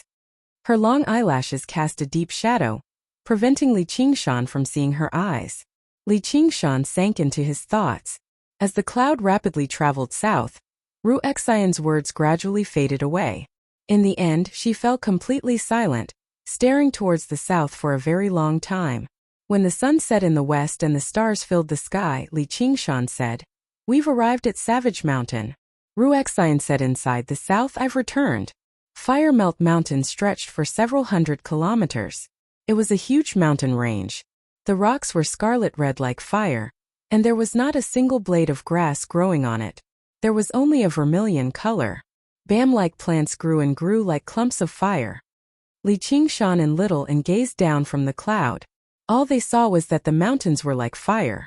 Every single scarlet red peak seemed to be burning, like a sea of fire that spanned several hundred kilometers. At the center of the sea of fire was a huge volcano that stood several thousand meters tall. The rocks had already crystallized, and firelight seeped out from the belly of the volcano. At first glance it seemed like a ball of flowing scarlet fire. The entire mountain is actually made of fire spiritual stone. If I can cultivate here, my phoenix transformation will definitely advance rapidly. It's no wonder the phoenix used this place as a cultivation dwelling in the past. Li Qingshan had once cultivated in a group of volcanoes to the north of the Mist Province. He found it quite nice, but compared to Fire Melt Mountain it was nothing worth mentioning. Several hundred pillars of black smoke rose into the air. This was the smoke produced by active volcanoes that erupted all year round.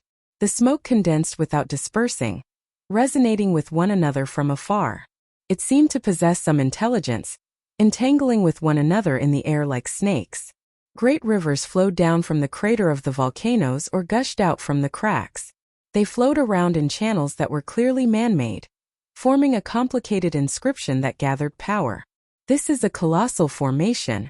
Little and was afraid Li Qingshan did not understand what he was trying to say, so he added, Even if the king of Southern Yu wants to launch an attack, he'll have to pay a corresponding price. In other words, even if they went as far as to expose themselves, it was impossible for them to take down Fire Melt Mountain. Despite their strength, it was comparable to 3 heavenly tribulations. However, the purpose of the Fire Melt Mountain formation's existence had always been to fend off opponents at this level. Li Qingshan nodded. Across the entire Mist Province, only the fire devourers did not fear the king of Southern Yu. He ignored the Banyan Tree King. He must have something to rely on. Fire devourers were renowned for their violent and warlike nature among other folk. They could be said to be a warlike race, and they had occupied such a treasured land for thousands of years. The strength it contained was truly immeasurable. Apart from the formation and the fire-devouring king, no one was bold enough to say whether Fire Melt Mountain had any other king-level masters. The lifespans of other folk paled in comparison to demons, but they were much longer than humans, and they were born with the spiritual nature of the world. In terms of bloodline, only descendants of clans and certain exotic beasts could rival them. They could be described as possessing the advantages of 2 races at the same time. They could be described as prodigies of heaven. This point was extremely evident with Yi Liusu and her sisters.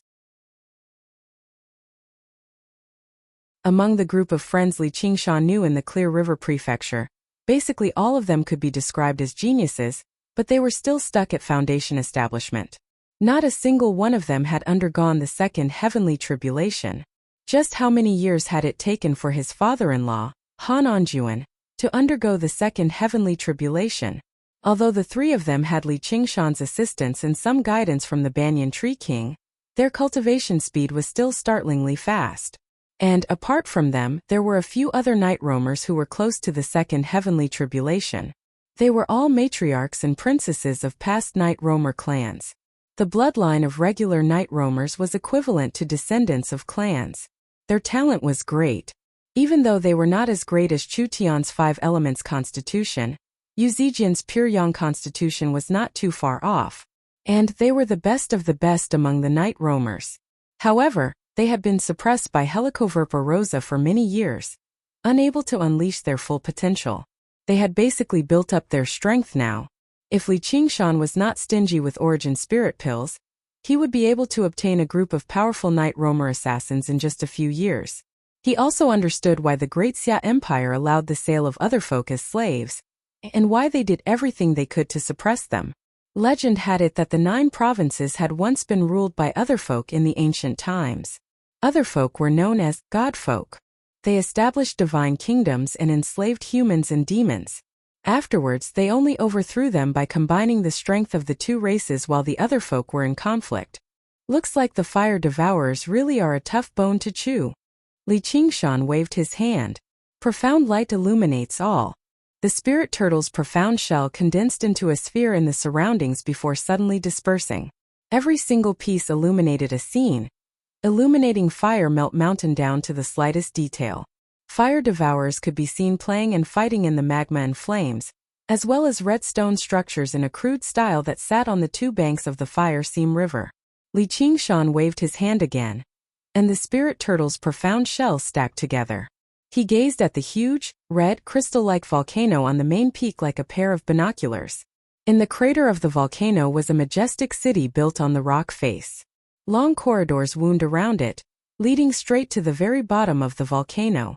The weakest fire devourers who could reside and move about here had undergone the first heavenly tribulation.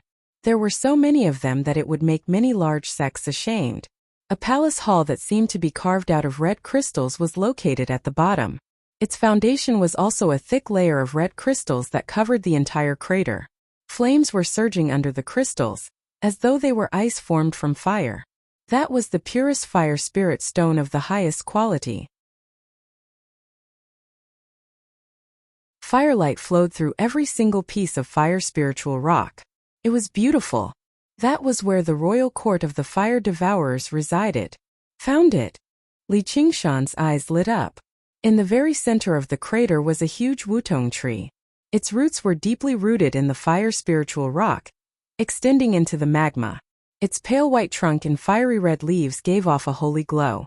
That was the legendary divine wutong tree, the habitat of the phoenix.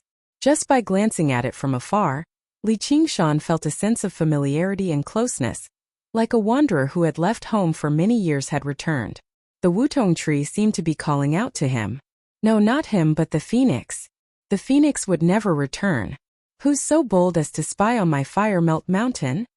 A furious voice exploded in Li Qingshan's ears like a volcano eruption, filled with violent fury. A streak of fire rushed out of the crater like a meteor flying in the opposite direction, flying towards Li Qingshan. The White Hawk commander, Li Qingshan. Li Qingshan stood with his arms crossed and stated his name. He asked, "Fellow, are you the fire-devouring king Zhu Yan?" With a boom, the meteor suddenly came to a halt. A bare-chested man in his prime strode out of the flames. His face was handsome and rugged, like he had been carved from red rock. His fiery hair burned fiercely as he held a spear in his hand. His fiery red eyes stared at Li Qingshan, producing 2 sparks.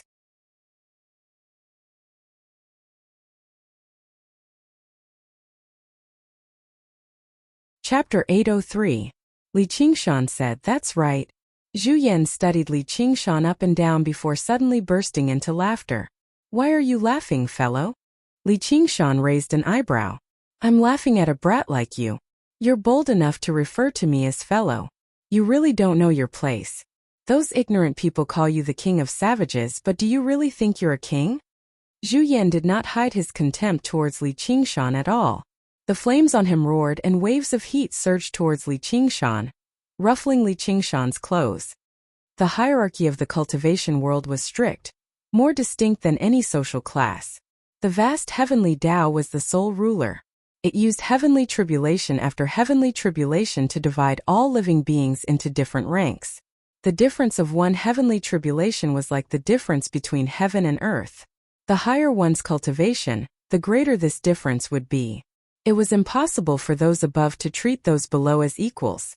Being able to treat each other politely was already a sign of great self-cultivation, and this was the politeness a king would show to his subjects, the politeness a senior would show to a junior. The Banyan Tree King only referred to Li Qingshan as fellow because he felt it was a fortuitous encounter. Coupled with his relatively gentle nature, this matter left the King of Southern Yu very surprised. The fire-devouring king, Zhu Yan, clearly did not possess such self-cultivation, nor did he believe Li Qingshan had the right to stand on equal footing with him. Li Qingshan laughed aloud too. "Kid, what are you laughing about?" Zhu Yan saw how Li Qingshan could still laugh under the pressure of his aura, so he lost some of his contempt. There was a reason why this kid could cause such a great disturbance in the South in such a short amount of time.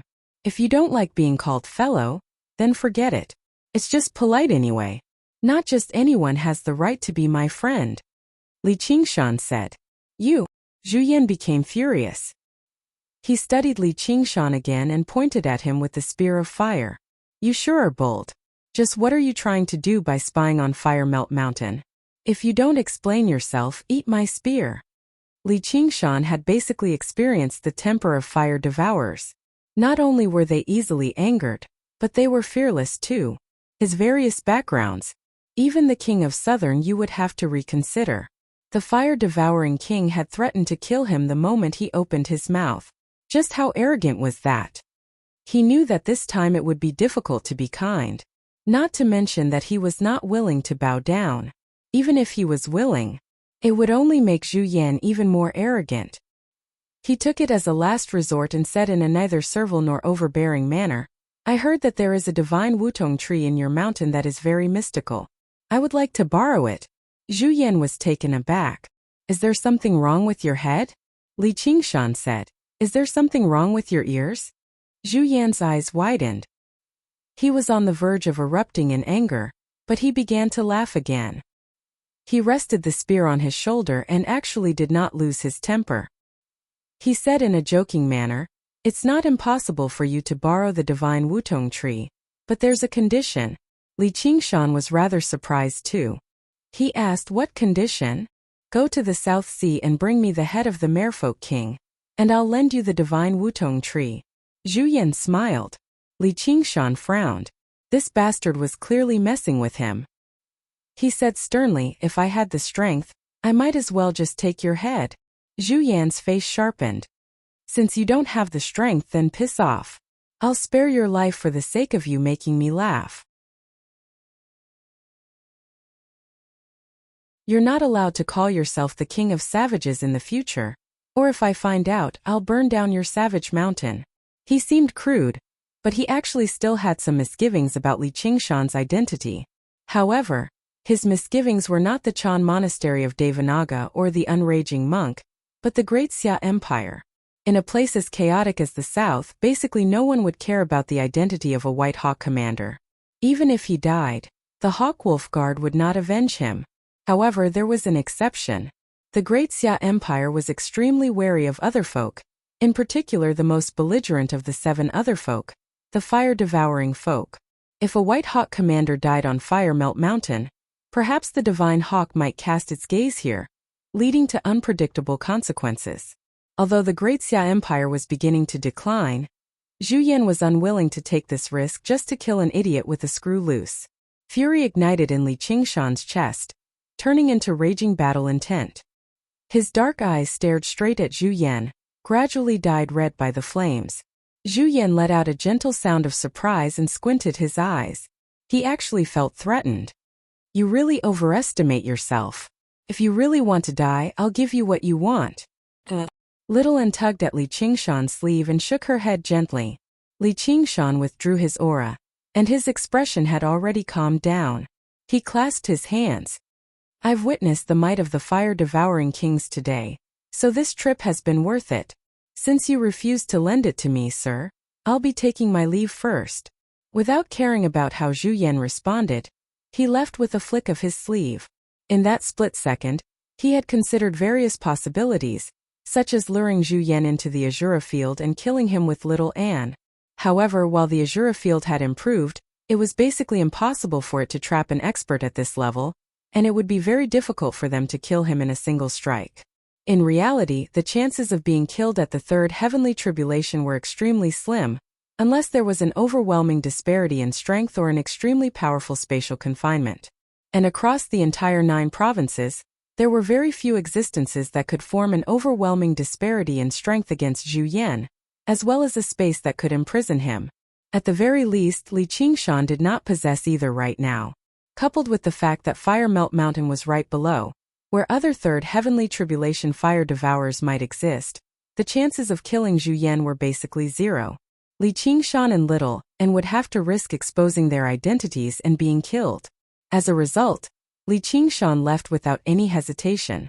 The corner of his lips curled into a smile, silently uttering something that many villains would say, I'll be back very soon. After glancing at the divine Wutong tree through the profound light illuminates all, he was already determined to obtain it. He had a firm intuition that the ancient tree where the phoenix resided, or even the entire Fire Melt Mountain, would be crucial for him to practice the phoenix's scripture of Nerva. Zhu Yan's mockery, threats, and humiliation were instead a good thing. It had completely awakened the tiger demon in his heart, rousing his spirits. If the enemy was not despicable, killing them would not be satisfying. Since the fire devourers are already known for their belligerence, I'll give them a war. Zhu Yan gazed at Li Qingshan's back as he traveled off into the distance.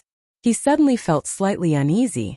This kid already possessed such a cultivation at such a young age, so he could be regarded as a rare prodigy among humans. If he was given time, he might actually be able to undergo the third heavenly tribulation. And the woman beside him was very extraordinary too. If they really did undergo the tribulation successfully one day, wouldn't that mean the more he thought about it, the more uneasy he became? After reaching the third heavenly tribulation, even if he did not practice divination, he would still possess a profound sense of fate, which allowed cultivators to make the correct choice. Zhu Yan's eyes erupted with flames, and he suddenly tightened his grip on the spear in his hand.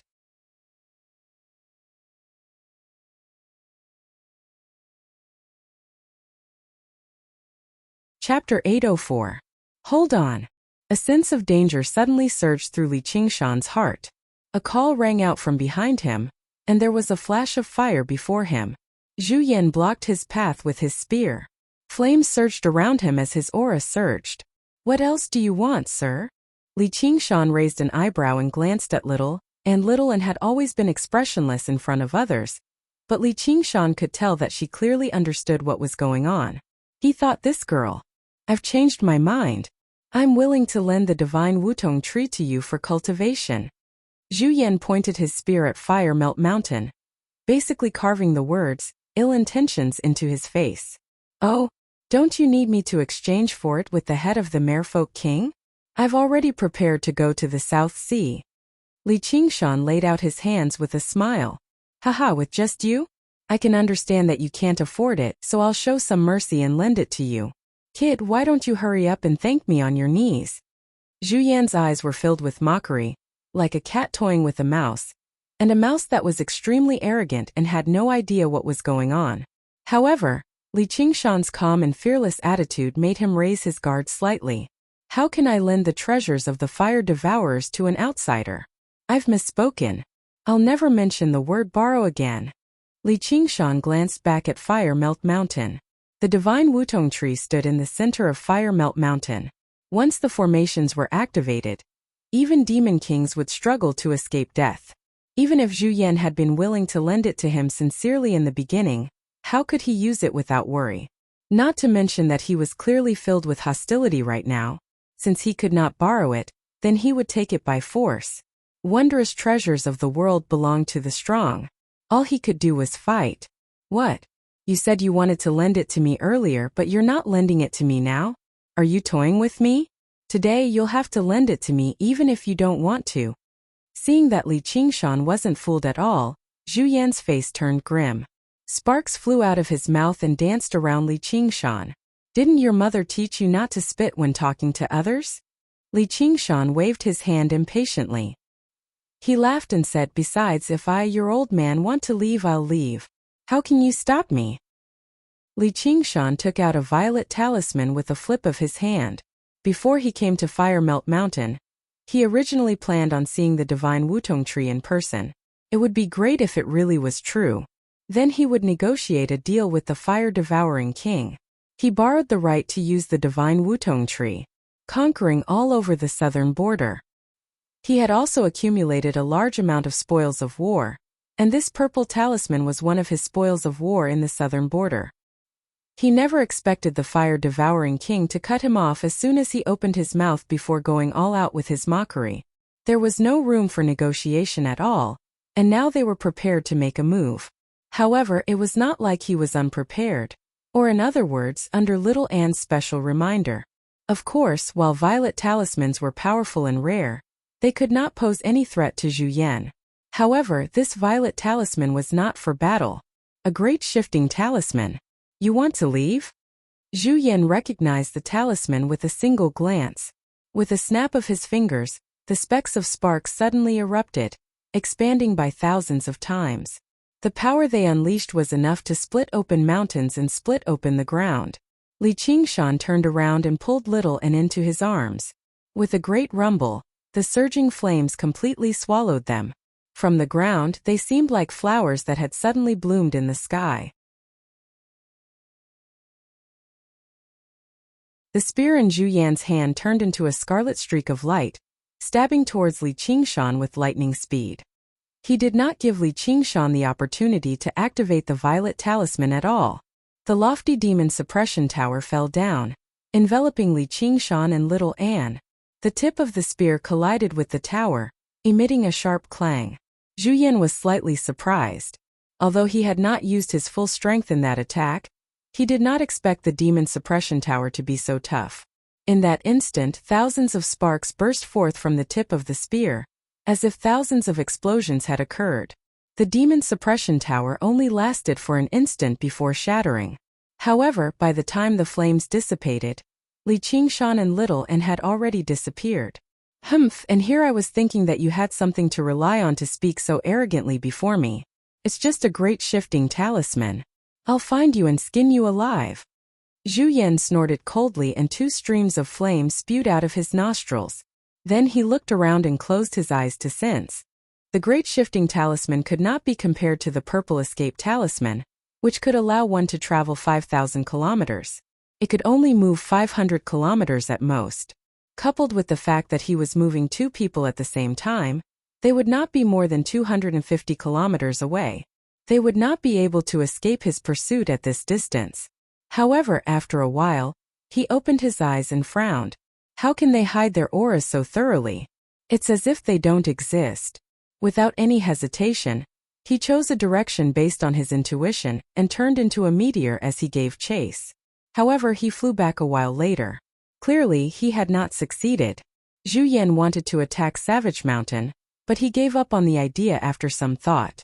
Humans and demons could do something like that, but there were too many taboos for other folk, so they could not act recklessly. They've taken a blow from me, so they're probably heavily injured as well. Their cultivations are greatly affected. The third heavenly tribulation is like a natural chasm that separates countless geniuses. Even if this kid succeeds one day, it'll be 100 years at the very least. Why would I be afraid of him? On the other hand, the merfolk of the South Sea have been rather restless recently. They're preparing for the next expedition. In the misty forest, Li Qingshan and Shaowen walked side by side next to a small river. They were surrounded by giant trees that looked like skyscrapers. The leaves were like clouds, and the roots were like dragons and snakes. The mist was as thick as milk. As they moved forward, it slowly dissipated, giving off an ethereal aura. However, if a mortal was here, they would be reduced to a pile of bones in an instant. The roars of demons rose and fell, and the shadows lingered in the thick mist. Li Qingshan could hide his aura to the point where not even a drop of water could be seen, like a spirit turtle in the depths of the sea. Little Anne's path of white bone and great beauty was renowned for the path of life, death, and space. It was just a set of white bones, so how could he sense it? If regular second heavenly tribulation cultivators were to receive the fire-devouring king's spark explosion, they would be heavily injured. However, Li Qingshan practiced the phoenix's scripture of Nerva, so his tolerance for fire was very great. He was basically unscathed. However, he dared not underestimate the fire-devouring king because of this. The strike was only a probe at most. It was not even a formal attack. If it really were a battle to the death, it would be impossible for the phoenix to ignore the fire-devouring king's flames if it had not reached the fourth layer. Not to mention, the skill in battle and his tough body demonstrated by the spear made him hold a very high opinion of Zhu Yan. No wonder he's so arrogant. If I were to fight him alone, I probably wouldn't be his opponent. Fortunately, you reminded me to prepare a great shifting talisman, or it really would be a little troublesome. I need to find a way to collect a few more in the future. It's a pity that I don't have an innate ability like Mou, or I can go wherever I want in the world. Li Qingshan said to Little Anne with some pity. He had even tried to learn the hiding through space from the Azura Yin Qing, but even in the Azura realm, there were not a lot of people who knew this move. Not only did it require talent for controlling space, but it also took up a tremendous amount of time and effort, so he could only give up on it. Not now, but who knows, maybe in the future. Little Anne smiled. Her hair that reached the ground was like seaweed floating in the seawater, dragging behind her. Hopefully, the fire devourers really do live up to their reputation for being bad-tempered. I definitely can't just let the matter go with him this time. I wonder if that bastard will go to Savage Mountain? Other folk have always been xenophobic. They hate humans in particular, and you're a White Hawk commander too. The Great Xia Empire has issued orders to hunt down the fire devourers several times in the past, and it was the Hawkwolf Guard who dug out their hearts for merit. However, I do hope he goes to Savage Mountain, said Little Anne. Oh? Why? As long as we sacrifice 10 cave masters, there should be people who can help us deal with the problems of Fire Melt Mountain, said Little Anne. A king of other folk had attacked a blessed land and massacred human cultivators, and they were all second heavenly tribulation cultivators too.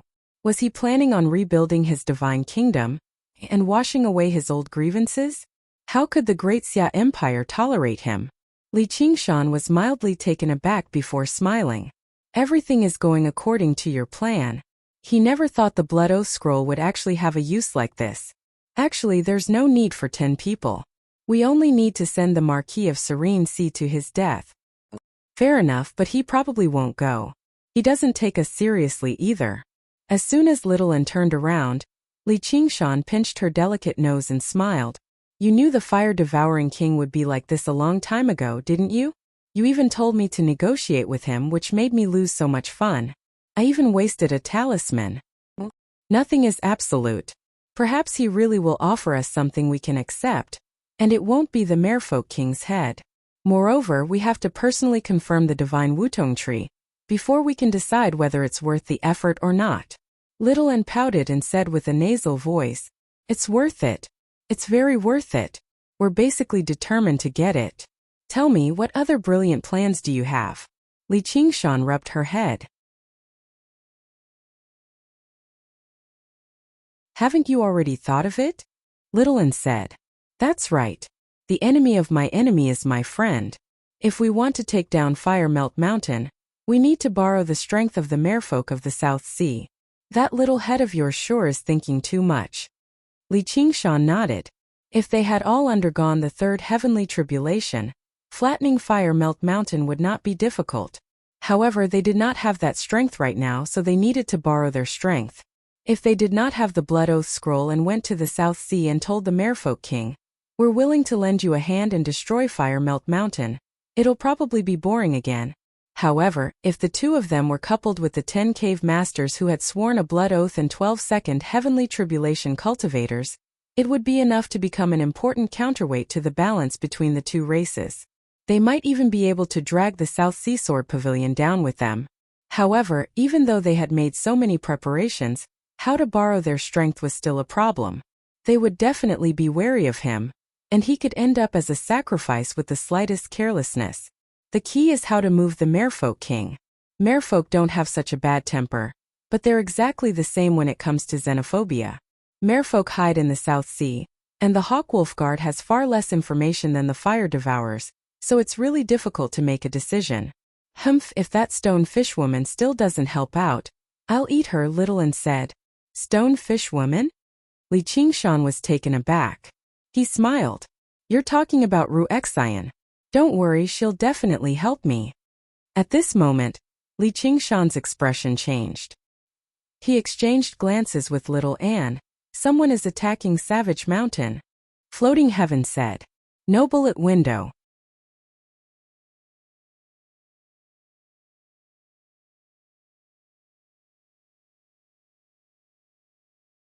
Chapter 805. Above the azure sky among the white clouds. The myriad poison ancestor sat on a jade throne and stroked his long beard gently as he stared at Savage Mountain below with his green eyes. Banners fluttered in the surroundings as disciples of all ages and genders gathered around. They were all dressed in the same way, either in green robes or dresses. Even the weakest among them was at the first heavenly tribulation or above. There were almost 100 of them, demonstrating the heritage of a large sect. Master Li Qingshan and Li Qingshan aren't on Savage Mountain right now. There's no one presiding over the protective formation, so it's a perfect opportunity to attack the mountain. However, Qian Liangmu flew back from Savage Mountain on a green cloud and reported politely, but he hesitated again. However, what? The myriad poison ancestor stopped stroking his beard. However, I can tell that Li Qingshan has no intention of founding a sect in the south. He'll return to the Green Province sooner or later, so why must we attack Savage Mountain? Qian Liangmu asked. He, the mighty poisonous young master, actually has such a gentle side. Probably no one in the south will believe us if we tell them. A beautiful woman smiled. A large, colorful spider sat on her shoulder. Its 8 compound eyes stared at Qian Liangmu, shining with an extremely human-like viciousness. Don't tell me he's been frightened out of his wits after seeing Li Qingshan? A middle-aged man as thin as a bamboo continued. He stood on the head of a poisonous centipede that was several meters long. The two of them stood on the left and right of the 10,000 poison cult leaders' green jade throne, showing their different identities. They were Qian Liangmu's junior sister and senior brother, people who were qualified to compete with Qian Liangmu for the position of the 10,000 poison cult leader. Demonic sects had never been one to care about relationships, so their relationship was obviously like fire and water. They would never let an opportunity to strike at each other slip by. Qian Liangmu sneered and completely ignored them. He bowed. Please reconsider, Master. Qian Liangmu did not agree with attacking Savage Mountain. He was not a kind person. He would never let an opportunity to kill and rob slip by. However, when the Banyan Tree King referred to him as fellow, he became rather hesitant. Coupled with their meeting a few days ago, he just felt like Li Qingshan was not as simple as he seemed. Do you think I can't deal with him? The myriad poison ancestor said in displeasure. This disciple wouldn't dare. Qian Liangmu said. How can I allow someone to sleep beside my bed? Since he is unwilling to lower himself and become my 10,000 poison cult's protector, I will make sure that he has no place to stand in the southern border. You can leave now. Green light flashed through the myriad poison ancestor's eyes. He exuded an unparalleled and powerful aura, and all the disciples lowered their heads. The southern border had always been dominated by him, and he would never allow other forces to develop. If one day Li Qingshan really left the Qingzhou, he would not be able to do anything. If he became an honored guest of the king of Southern Yu's estate, he and the woman named Little and would definitely become a great problem with their talent. Wouldn't they become a laughingstock of the world? As for some of Qian Liangmu's concerns, it wasn't that he hadn't considered it. However, with the difference in their cultivation levels, it wasn't worth it at all.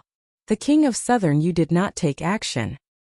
He had only accepted the Banyan Tree King's advice out of consideration for the situation of the two prefectures. Could it be that he was really afraid of Li Qingshan? This brat is arrogant and rude, refusing the goodwill of the 10,000 poison cult. God damn it. And he's only at the second heavenly tribulation, yet he's bold enough to call himself the king of savages or whatever.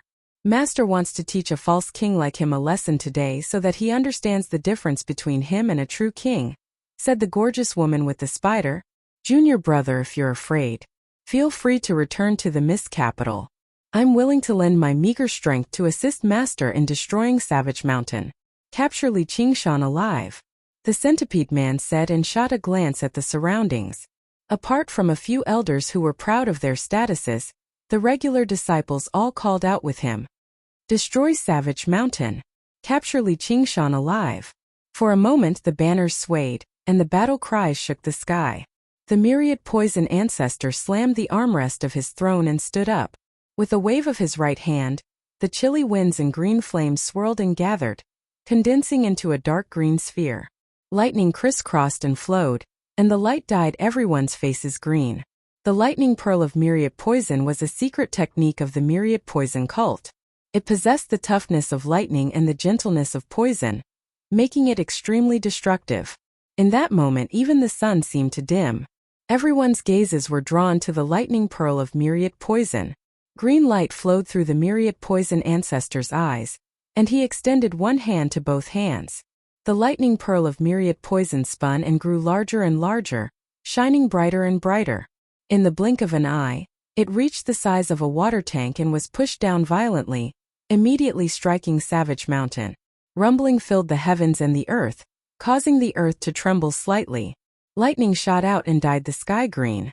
Then it turned into a poisonous cloud, enveloping an area of several thousand kilometers. It surged through Savage Mountain and produced an ear-piercing sound of corrosion. The disciples of the myriad poison cult all cheered. Mighty ancestor! You've scared Li Qingshan so much that he pissed his pants, too afraid to leave the sect. I've practiced the lightning pearl of myriad poison for all these years, but I never thought this move would actually possess such power. Now that I've seen the ancestor take action today, I finally understand why our myriad poison cult can dominate the south.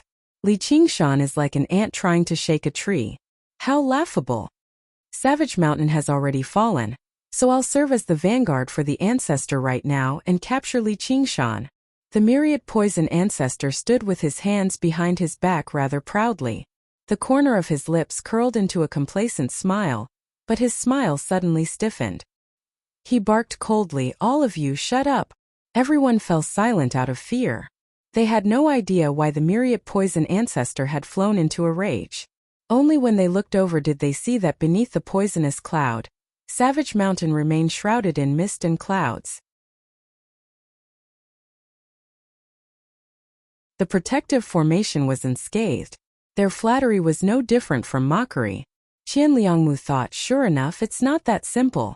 Senior brother, didn't you say the formation on Savage Mountain is unmanned? The Spider Woman questioned. Li Qingshan and the others really aren't on the mountain.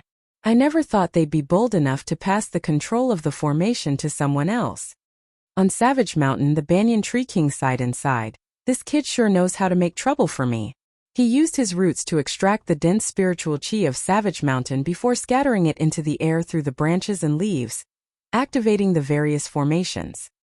He had already become the eye of the formation, using the geographical advantage of Savage Mountain and his extremely abundant knowledge and experience to unleash the extraordinary power of the formations.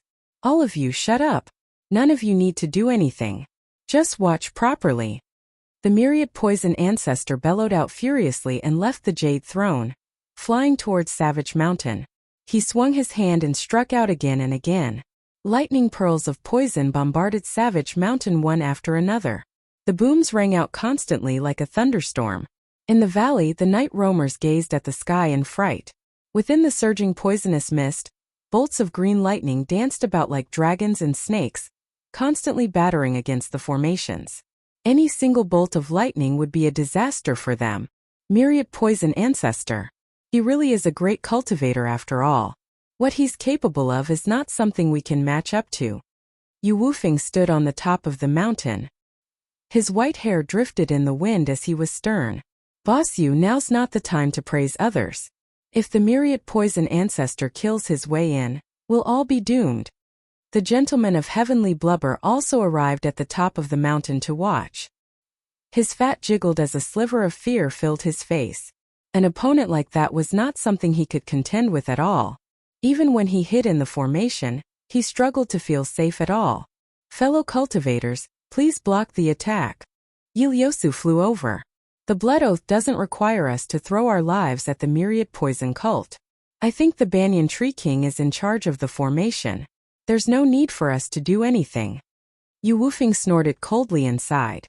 If it's Li Qingshan, then so be it. But an other folk who has just undergone the tribulation dares to order me around? Iliosu frowned. Then she looked at the other cave masters. None of them had any intentions of doing anything either, smiling at her. The blood oath doesn't have a clause like that. However, once our king returns and gives the order, we'll still have to throw our lives at him. The best outcome is just the myriad poison ancestor taking the blood oath scroll away. I don't care anyway. It doesn't matter who I become a dog. At worst, I'll just follow the ancestor to attack the South Sea Sword Pavilion. The gentleman of heavenly blubber smiled. Yu Wufeng's face changed. With the blood oath scroll in Li Qingshan's hands, there was still a chance for him to regain his freedom. If he ended up in the myriad poison ancestor's hands, he would truly be in a state of utter misery. He would not be able to die, and it would be detrimental to the South Sea Sword Pavilion. With a clang, the fogbow sword was drawn from its sheath. It went from 1 to 10, then from 10 to 100, conjuring streaks of white light that pierced the depths of the poisonous cloud. Although they were all eaten away in the blink of an eye, they depleted the poisonous cloud and nullified the attacks from the lightning bead of myriad poison. Puppy Yu of the South Sea Sword Pavilion, I've destroyed the formation. I'll cut off your dog head first as a sacrifice to the flag. The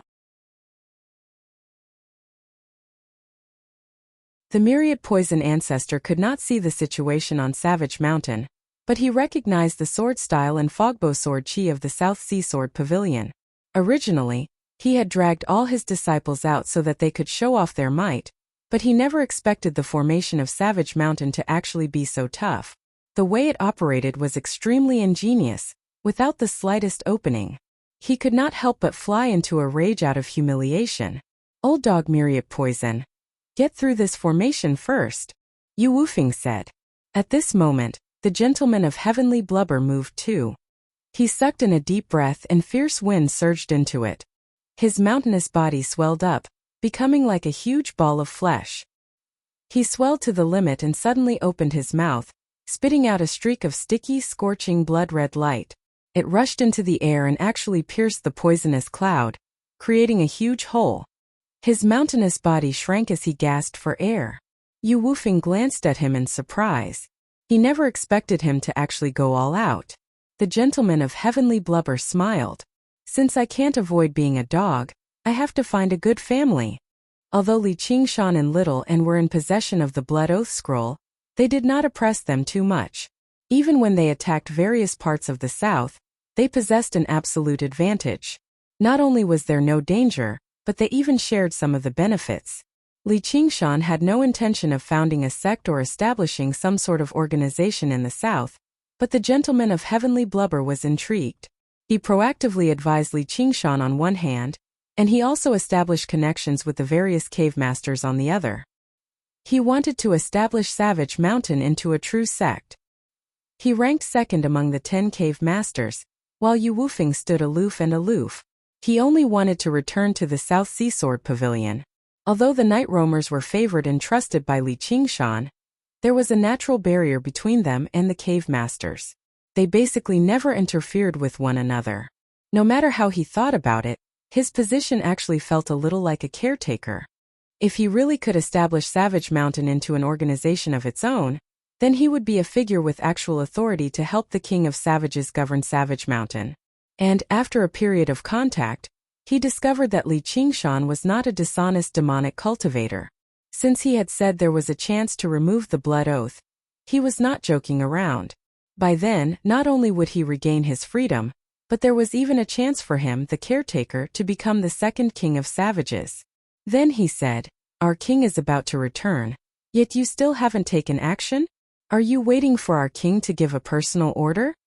As a result, another 3 cave masters who were relatively close to him took action. Why would the remaining people be bold enough to be a role model? Whether they were willing or not, all they could do was take action.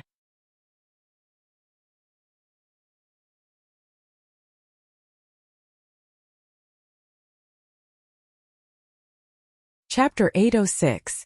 Qian Liangmu went up to assist without another word. With a wave of his hand, he unleashed a lightning bead of myriad poison. It collided with the streak of light and nullified each other. "Didn't I say you could watch?" The myriad poison ancestor looked over with his green eyes and said in displeasure, "I've watched Master demonstrate the supreme skills of the cult, so I've been itching to make a fool of myself. Please guide me, Master. Once we return to the cult, I'm willing to accept punishment." Qian Liangmu said politely. Praise filled the leader of the myriad poison cult's eyes.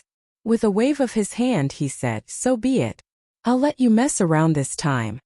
Before he had even finished speaking, the people of the myriad poison cult called out, "Please guide me, Master. We're willing to accept punishment." They swarmed over together, either using arcane artifacts or techniques, all bombarding Savage Mountain. For a moment, light filled the surroundings. With the combined strength of an entire sect, the pressure on the protective formation immediately increased drastically. "Senior Tree King, may I ask how much longer you can last?" Yiliosu was worried, asking the Banyan Tree King for guidance. "Not too long. If nothing goes wrong, a year or so should be no problem." The Banyan Tree King swayed his branches and said in an ancient voice, "But with your assistance right now, it can last a little longer." "Huh?" Yiliosu was taken aback. She never expected the Banyan Tree King's "not too long" to be so long. It was impossible for the myriad poison cult to spend a year or so on Savage Mountain. It would already be impressive if they could last a few days. And the Banyan Tree King had clearly made a conservative estimate. In other words, it was impossible for the myriad poison cult to breach Savage Mountain. When the cave masters heard that, they could not help but work even harder. Fortunately, they did not turn down the offer just now, or they would definitely be punished once Li Qingshan returned. They sighed in amazement inside. The Banyan Tree King really does live up to his reputation. With him presiding over the formation, probably only the King of Southern you can breach Savage Mountain with a group of people. You guessed right. It really is the 10,000 poison cult. That old poisonous thing really can't tolerate me. Li Qingshan stood on the cloud and gazed at Savage Mountain, which was shrouded in poisonous mist. Seeing how it was not the King of Southern you, he still let out a sigh of relief. With the Banyan Tree King presiding over the protective formation, it definitely could not be taken down by a single myriad poison ancestor. "What should we do?" Little N asked. "We obviously won't lose if we work together. Killing this group of disciples isn't a problem, but it'll be very difficult for us to keep the myriad poison ancestor here. Right now is not the time for us to openly clash with him, but it's impolite not to reciprocate. Let's go to the headquarters of the myriad poison cult." Li Qingshan took Little N and flew away. The myriad poison ancestor suddenly felt uneasy. He looked at the horizon, but all he saw were white clouds. No matter how he thought about it, he did not feel like there was anything that could threaten him, so he made up his mind and continued his assault on Savage Mountain. "Inqing, come out." Inqing was currently cultivating in the Azura field when Li Qingshan's voice suddenly rang out by her ear. She had already been moved outside the Azura field. "I have a mission for you. I wonder if your arts of escaping through space can pass through the formation below."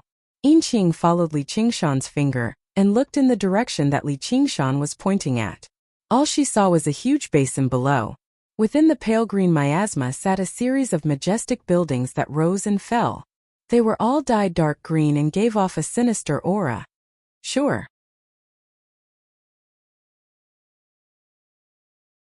Inqing studied it for a while and nodded in response. As an Azura from the Azura realm, she possessed arts of escaping through space that regular Azura could not grasp. The formations of the myriad poison cult were powerful, but they could not stop her from infiltrating them. Then can you destroy the formations from the inside? Li Qingshan took a step further and asked. No, Yinqing said. Little and said, regular formations are relatively easier to destroy from the inside, but the formations of the myriad poison cult restrict both the inside and the outside. If you try to forcefully destroy them, you'll definitely die from the backlash. That's fine. As long as you can get in, that's enough, Li Qingshan said. Who's my target? Yinqing asked. Everyone. Li Qingshan then corrected himself. Not just the people but the items too. Anyway, you have to destroy them as much as possible. All of the spoils will go to you. Yes, sir. Yinqing accepted the order and took a step, vanishing. She appeared over 5 kilometers away and arrived in the northwestern corner of the myriad poison cult with a few flashes. Afterwards, she used her arts of escaping through space and infiltrated there silently. Little and said, if that's the case, I'll have to fight the myriad poison cult to the death. Li Qingshan said, he can't get through my shield, but I have a spear that can pierce his shield. I obviously have to make good use of it. Little and nodded. In terms of assassination techniques, Yinqing surpasses the night roamers. Apart from the myriad poison ancestor himself, there aren't a lot of people in the myriad poison cult who can survive her assassination. The Azura realm is a higher world after all, one of the 6 realms of Sasra. In terms of experience in battle and slaughter, even I'm nowhere close to her. If I can gain a few more Azura commanders as subordinates, I'll definitely be much more powerful than those cave lords. I wonder if I can use the Azura field to summon the Azura king one day. Li Qingshan glanced at the Azura field in his hand before casting his gaze at the myriad poison cult below. It'll be up to her performance next. The myriad poison ancestor had led all the elders and disciples of the cult out, but the cult was still very lively. Most of them were outer disciples who had yet to undergo the first heavenly tribulation, and a few protectors remained in the cult. Kongming happened to be one of them. Today, it was his turn to pass on the path of cultivation to the outer disciples. He sat under the dripping eaves, facing a square made of limestone. Several hundred disciples stood sternly, listening attentively. There was a gentle breeze, and the bronze bells on the eaves jingled. The sunlight shone down, covering the stone beasts on the eaves with a halo. He was rather fed up with this job. He wasted his precious time on these pieces of trash.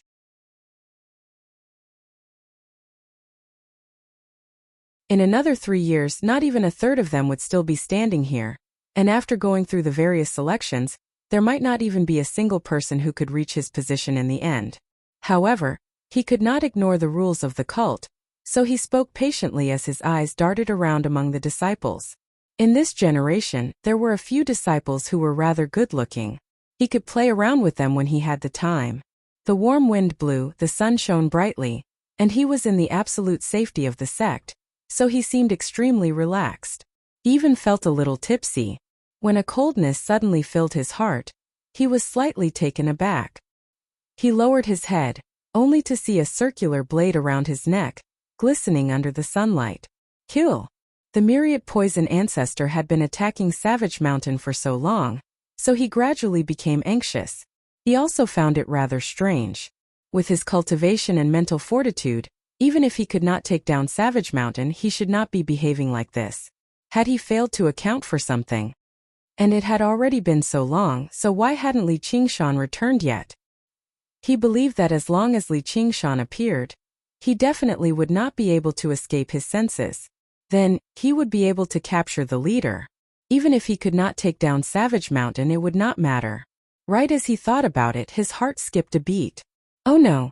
Disciples of the myriad poison cult would all be implanted with the poison heart goo the moment they became inner disciples. It could drastically increase their cultivation speed and make it easier to control goo insects. At the same time, it was also a method of control, preventing them from betraying the cult. Once they were killed, they would sense it too.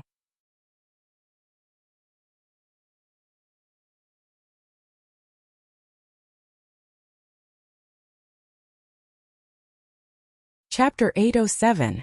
Master, what's wrong? Qian Liangmu used techniques again and again to support the myriad poison ancestor.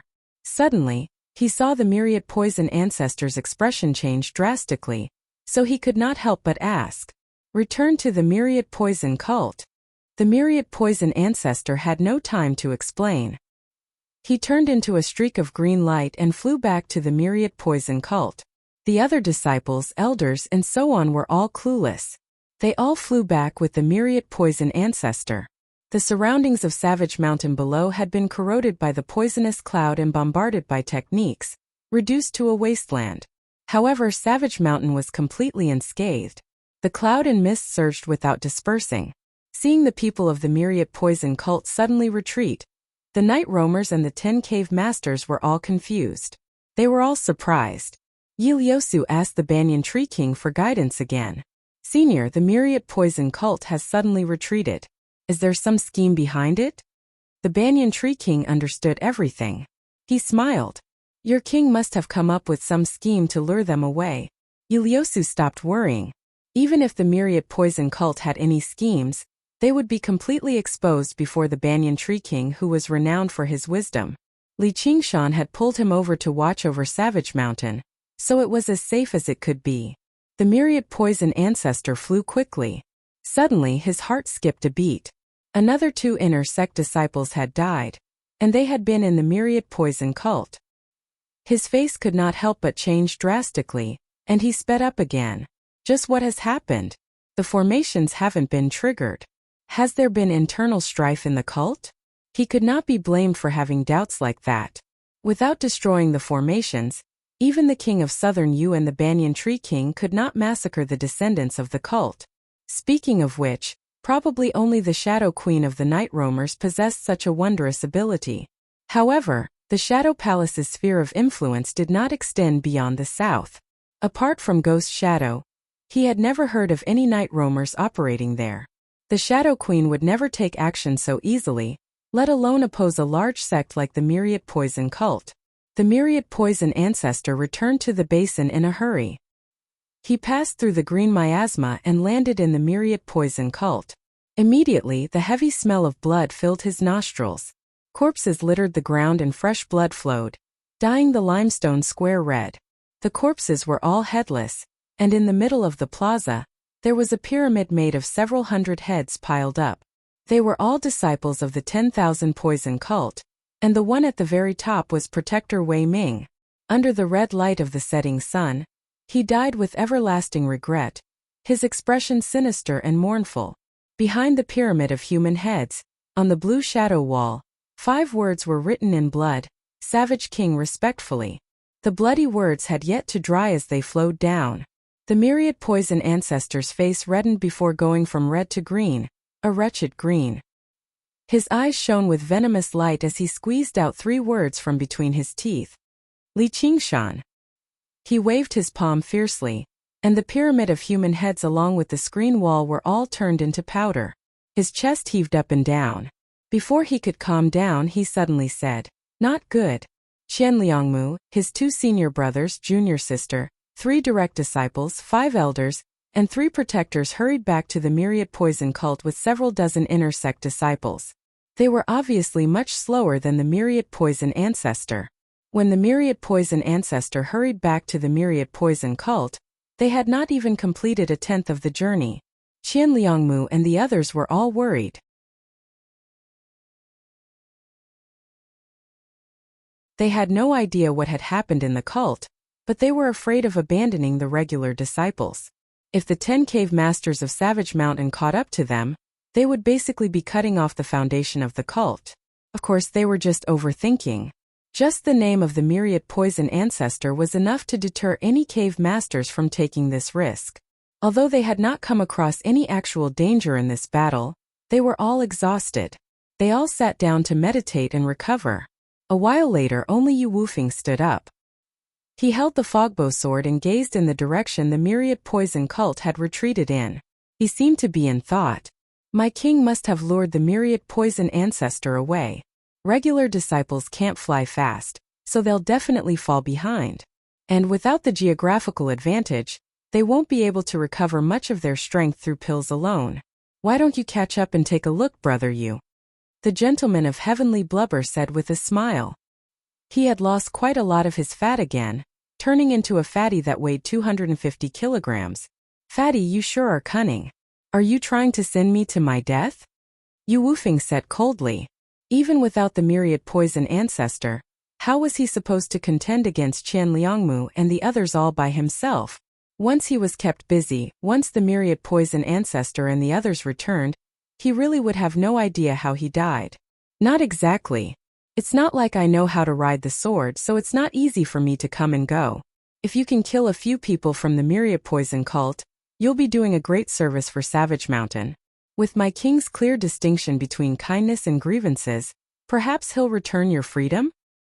The gentleman of heavenly blubber chuckled. He was eager for Yu Wufeng to run into the myriad poison ancestor and die outside. That way, he would be the rightful first cave master of Savage Mountain. Li Qingshan would be the king of savages, while he would be the crown prince. However, that was not a lie. Yu Wufeng was not an idiot, so why would he fall for it? Sure enough, Yu Wufeng gazed at the gentleman of heavenly blubber deeply and became tempted. With his strength, as long as he did not run into the myriad poison ancestor directly, he would not be in too much danger. Let's work together. A black figure appeared. Ghost Shadow was rather confident in his techniques of stealth. He was confident that as long as he did not clash with the myriad poison ancestor, he would be able to protect himself. He had been tempted by what the gentleman of heavenly blubber had said, so he wanted to see whether there was any merit he could earn. All right. Yu Wufeng made up his mind. He slapped the fogbow sword and stood up with it in hand. He fused with the sword and turned into a streak of white light, flying off. Let's go too, Yi Liusu said before merging into the darkness with Yi Liuxing and Yi Liubua, tailing after him. The myriad poison ancestor rode a great green cloud together, currently flying towards the myriad poison cult. A streak of light pursued them from behind, but they were still over 5 kilometers away. Yu Wufeng's eyes narrowed, and he brought his fingers together like a sword, gently brushing past the fogbow sword. Sword chi flowed in the surroundings, and his white hair drifted about. Suddenly he stabbed out. An extremely resplendent streak of white light shot towards the green cloud. He only hoped to keep the people of the myriad poison cult here for a moment so that Ghost Shadow could find an opportunity to strike. If he could kill a few disciples of the myriad poison cult, that would obviously be for the best. The streak of light shot into the green cloud. The green cloud that seemed extremely soft surged and actually devoured and digested the streak of light with ease. Yu Wufeng came to a halt and frowned. The myriad poison cult really did have some tricks up their sleeves. They did not just gather together randomly. Instead, they merged their powers together, vaguely forming some sort of formation. Even Ghost Shadow probably would not be bold enough to venture deep and carry out an assassination. Qian Liangmu flew out of the green cloud and smiled. Have you come to see me off, Cave Master Yu? That's right. I've long heard of the poisonous young master's great name. You stand alongside my junior brother, Peng Jingni, as a hero. Are you bold enough to face me in battle today? Yu Wufeng stood with his sword. He had noticed the myriad poison ancestor was not around a long time ago, so he spoke with composure. However, he also considered whether to advance or retreat inside. He probably could not take advantage of the situation this time. However, leaving was only a matter of a word. The fogbow sword moved extremely quickly, so these people definitely could not catch up to him. Qian Liangmu said, Cave Master Yu's courage is admirable. You're even more suited to be the next pavilion master of the South Sea Sword Pavilion than your junior brother. It's just a pity that you're bound by a blood oath, which is quite a pity. Junior brother, are you going to collude with the enemy in front of so many disciples? Don't waste your breath on him. Go kill this puppy from the South Sea Sword Pavilion. The centipede man said impatiently. Qian Liangmu originally wanted to mock Yu Wufeng a little, hoping that he would charge over forcefully, but he never expected to be interrupted by his senior brother first. He became furious. Senior brother wants me to die with him, but I just won't let you have your way. Yu Wufeng was originally the first senior brother of the South Sea Sword Pavilion, while senior brother is also the first senior brother of our myriad poison cult. We should decide who's stronger today. Stop arguing, senior brothers. You've made a fool out of yourself for no reason. Let's just ignore this kid and hurry back to the myriad poison cult. There will be a day when we claim his life in the future, the Spider-Woman urged. The Spider-Woman urged. She received the agreement of the elders and protectors too.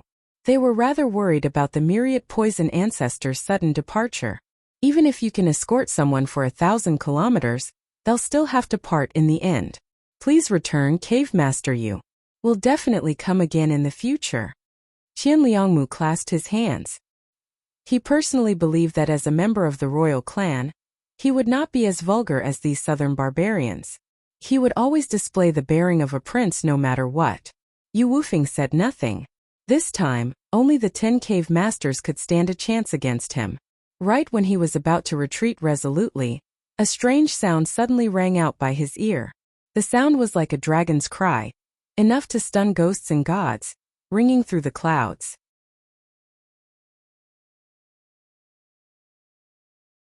It was also like a Buddhist chant, righteous and righteous, delivering all life from suffering.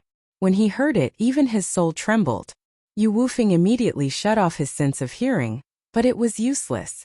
The sound grew louder and louder, boundless and omnipresent. Since when did the South possess an ability like that? Yu Wufeng gazed into the distance. The red glow in the west seemed to be burning. The sound flew over from the layers of light. A speck of golden light flashed like a bright star rising up in the night sky, growing brighter and brighter, growing closer and closer. It's her. Who is it? The Spider-Woman cried out involuntarily. If it was said that Yu Wufeng only felt shock, then the members of the myriad poison cult felt actual pressure. The green cloud they controlled rippled, vaguely showing signs of shattering. It was no longer as relaxed as it was when it swallowed Yu Wufeng's sword. Little and was covered in brilliant light, but it was unable to conceal her dazzling golden light. Her bluish-white monk's robes rippled as she flew towards the green cloud. She opened her mouth slightly and unleashed the secret technique of the Chan Monastery of Devanaga, that even the Golden Cicada Spirit King had to find a way to secretly learn, the chant of Devanaga. Her pair of spectral eyes were unfazed, seeing through all forms and space, comprehending the mysteries of the Buddhist Dharma. She pushed this Buddhist secret technique to the limit, but what she used was the path of white bone and great beauty that could destroy all Buddhas. It's her. Qian Liangmu gazed at the unforgettable face in the distance. He struggled to imagine that such a tremendous and profound voice actually came from the mouth of a petite woman like her. He had heard a long time ago that she was the most outstanding disciple of the Chan Monastery of Devanaga in the past 1,000 years. Yet she had risked everything to come to the south with Li Qingshan and risk her life. Under the great name of the King of Savages, she had remained silent the entire time, willing to serve as a foil, which made people unable to help but underestimate or even overlook her. After all, she had only undergone the second heavenly tribulation recently. Even if she was a genius, her strength was still limited. Only now did he come to a sudden realization that she was actually so powerful. She no longer seemed as obedient and pleasant as before. The bearing she gave off actually eclipsed all of them. She's that little and or whatever beside Li Qingshan. Perfect timing. Capture her and ask for a reward from Master. The centipede man pursed his lips in excitement. He had basically never heard of such great beauty. Perhaps he could even get close to her. Kill this bitch. The Spider-Woman called out, her face filled with jealousy. Idiot. Qian Liangmu no longer cared about his bearing as a prince and cursed aloud, but his face was filled with shock.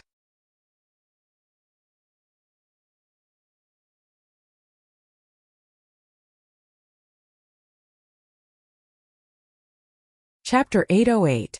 Qian Liangmu's heart suddenly leapt into his throat. Those who had never seen Li Qingshan definitely could not. He wanted to experience the power and influence this man possessed. In terms of cultivation alone, every single elder and protector here surpassed him. As a result, while he possessed startling accomplishments in battle, it was very difficult for him to take the name King of Savages too seriously based on what he had heard.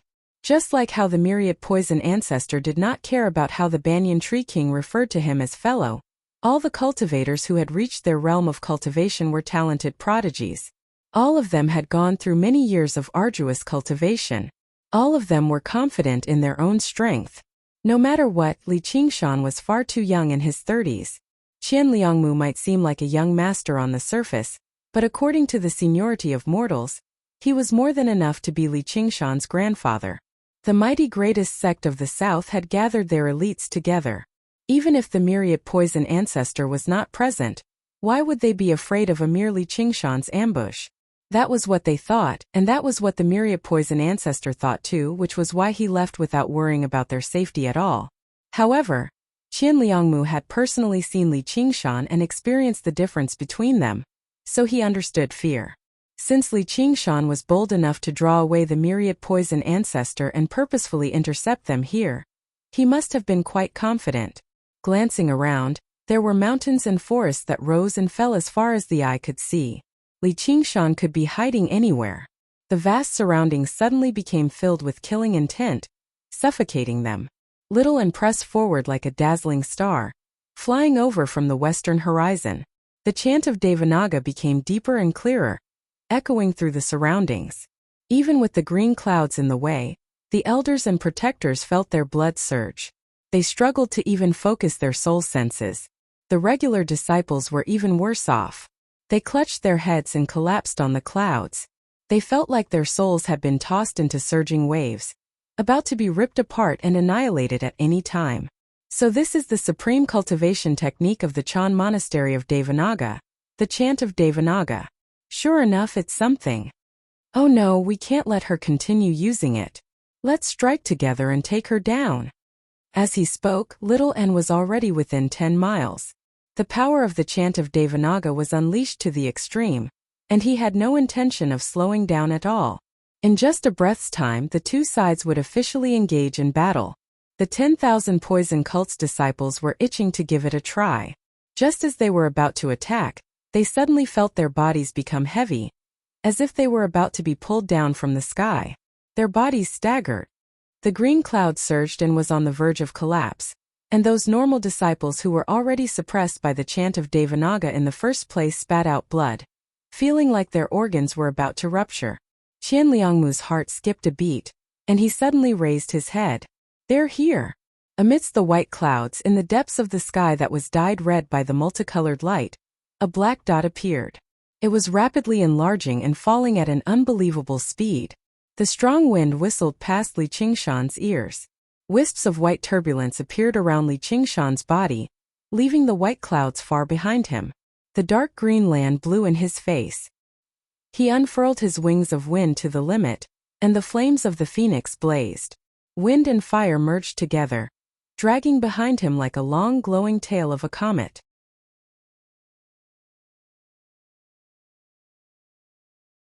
After undergoing the phoenix's nerva and rebirth in fire, he unleashed this form again, but it was much faster and much more powerful than before. In the blink of an eye, the 10,000 poison cult had already arrived before him. He could clearly see the shock on their faces. The corner of Li Qingshan's lips curled into a smile. He spread open the fingers on his right hand and bent his right arm backwards. Have you ever heard of a palm style that descends from the sky? From the moment Qian Liangmu saw Li Qingshan, the sense of danger he had developed from experiencing countless life-or-death situations basically roared out. He took out a great shifting talisman he had been saving up for a very long time without any regard and activated it. However, his seniors and juniors, as well as the elders and protectors, clearly did not believe there was a need for that. His two seniors and juniors even mocked his cowardice inside, thinking about how they should report him to the myriad poison ancestor. An elder beamed with joy. He pointed at the sky and bellowed, "He's the king of savages, Li Qingshan. Take him down quickly. We've really searched far and wide for him, only to find him right before our eyes. There's a path in heaven, yet you refuse to take it, yet you barge into hell." Seriously. Li Qingshan slammed down with his palm, suddenly turning into a colossal palm. The huge shadow it cast down enveloped all of the myriad poison cult, crushing down like a mountain. Bang! The green cloud shattered, and there were many muffled explosions inside. Clouds of bloody mist rose up. Li Qingshan's descent slowed down. He unfurled his wings and folded them up, landing gently on the ground. He dispersed his demonic armor, and his scarlet eyes turned pitch black. His right hand returned to normal too. He swung it around and exhaled gently. This move is powerful, but it sure takes up quite a lot of energy and demon chi. Fortunately, my control over my power has indeed become much more refined after the Phoenix's Nerva. In the past, I'd have to smash into the ground before I could stop. Yu Wufeng widened his eyes and opened his mouth, unable to return to his senses for quite a while. After cultivating for all these years, he personally believed he was knowledgeable. He had seen all sorts of strange things, but he had never been as surprised as he was today.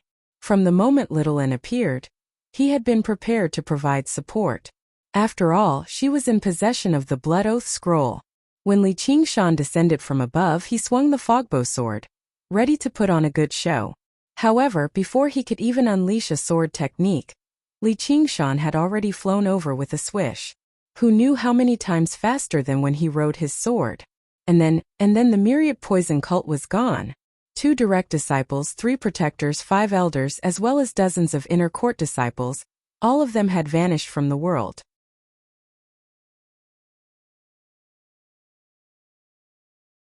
If it weren't for the faint smell of blood drifting in the wind, he would have suspected that the 10,000 poison cult had used some sort of miraculous mass teleportation technique. Even though he had witnessed it with his own eyes, he still struggled to believe it. The core elites of the myriad poison cult had all been slapped to death by a single palm strike like this? Ghost Shadow could not help but emerge from his concealment. His expression was no different from Yu Wufeng's. The strength of the ox and tiger, the speed of the phoenix, coupled with the tremors of the ox demon, the gravity of the earth, and the wings of wind formed a terrifying force.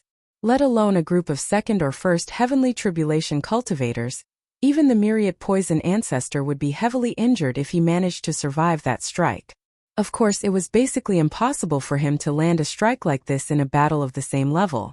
Even with the suppression of strength, Li Qingshan wanted to make little and bait the enemies first, making them stay where they were and distract them. He made the spirit turtle calculate for a very long time before striking out boldly, launching a palm strike like this. And the outcome of being struck by his strike was no longer as simple as being reduced to mincemeat.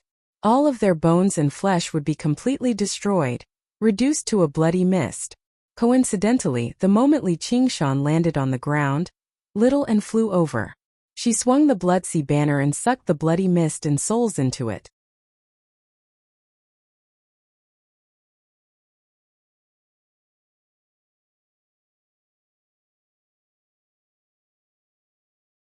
Chapter 809. In the evening sky, a few stars had already opened their eyes silently, gazing over coldly. The world. A streak of green light swept past and suddenly halted.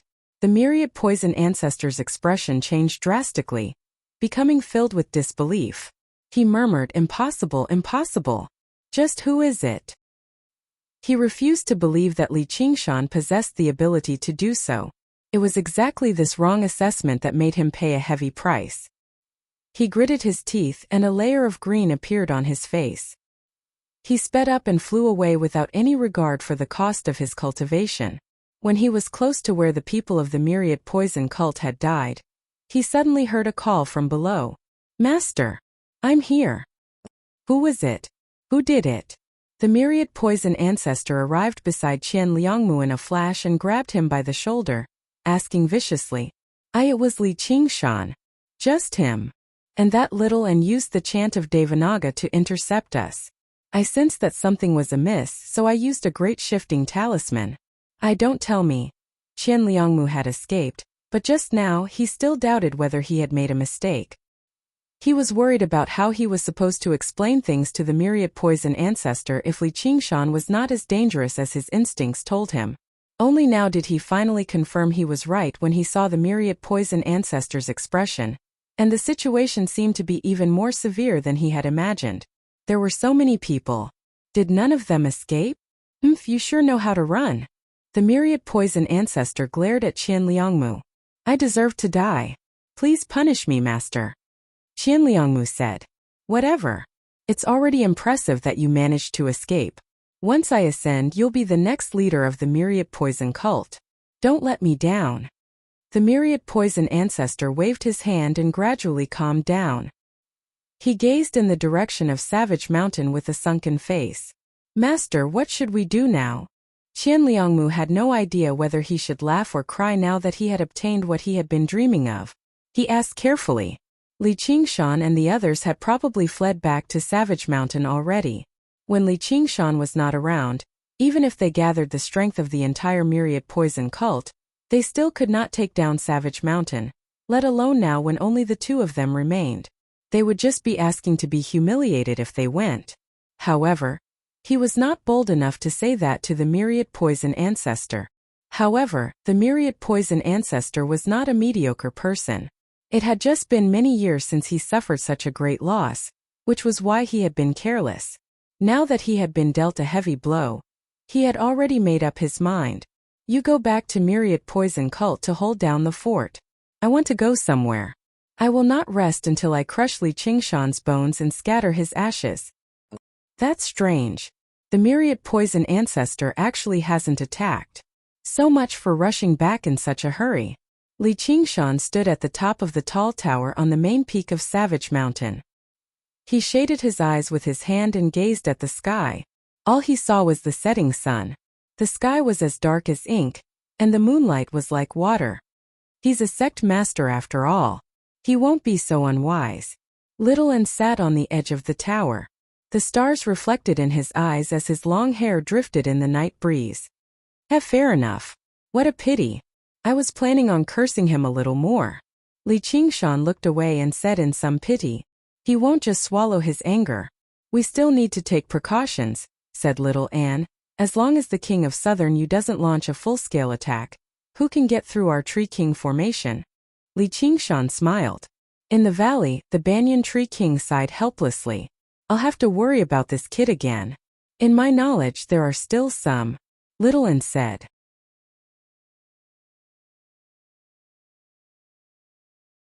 Hopefully, it's not such a troublesome opponent, or it would not be impossible for the foundation of Savage Mountain to be destroyed in a day. Li Qingshan said, the world is vast, and there are as many powerful people as there are clouds. However, we won't be at the mercy of others anymore. We must repay them tenfold. In the Azura field, what's your relationship with that Li guy? We've worked so hard, yet you're the one who benefits the most. Yin Qing sighed emotionally. She stared at a bald demon general with average strength and low intelligence. He was King Millipede. Friends. Millipede likes friends. Millipede rubbed his head and smiled foolishly. Every single one of the dark green beads in his hand condensed with powerful spiritual energy.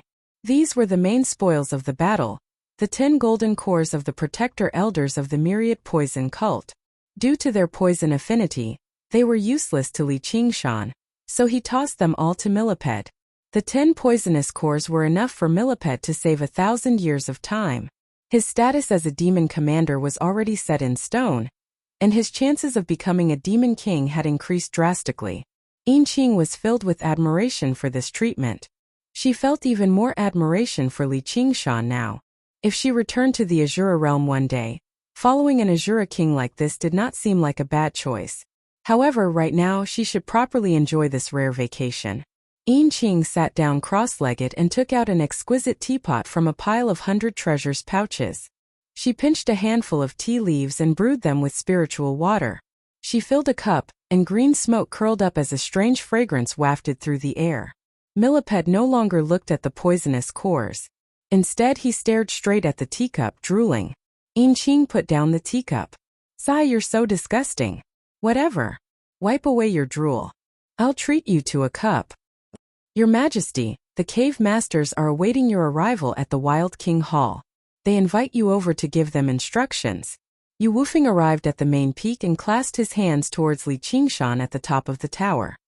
His attitude had become extremely respectful. Although he had lost to Li Qingshan in the past and was forced to swear a blood oath, he had always been rather reluctant to accept it. He just felt like Li Qingshan did not make him stay behind with his own strength. However, after the battle today, his mind had become extremely shaken. The South Sea Sword Pavilion and the Myriad Poison Cult had been at odds for many years. They had always treated each other as mortal enemies. Countless hot-blooded battles and tragic sacrifices had been written between the South and the South Sea. As it turned out, it was all because of a single palm strike from him. Even if I undergo the third heavenly tribulation, I'm not his opponent. But the most terrifying part is that he's only in his 30s.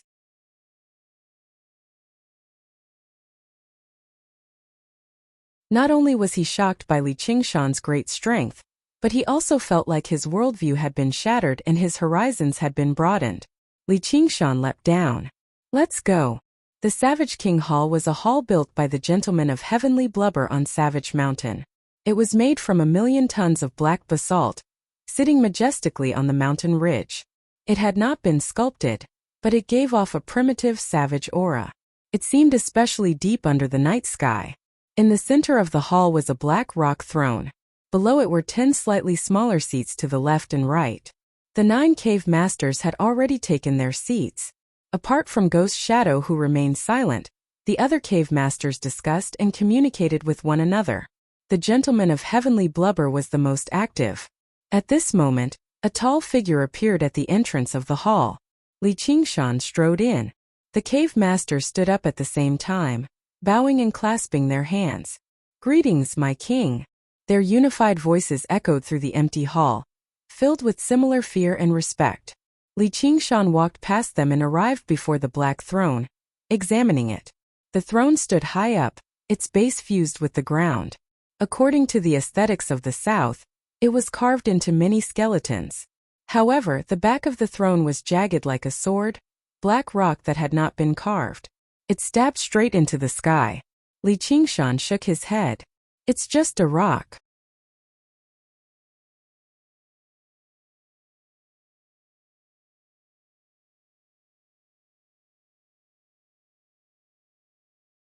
Chapter 810. The Gentleman of Heavenly Blubber wanted to turn Savage Mountain into a demonic sect. He had put in quite a lot of effort, but it had never gone well. The cave masters all had their own plans. None of them could tell what he was planning. Even that Li guy hasn't taken the initiative.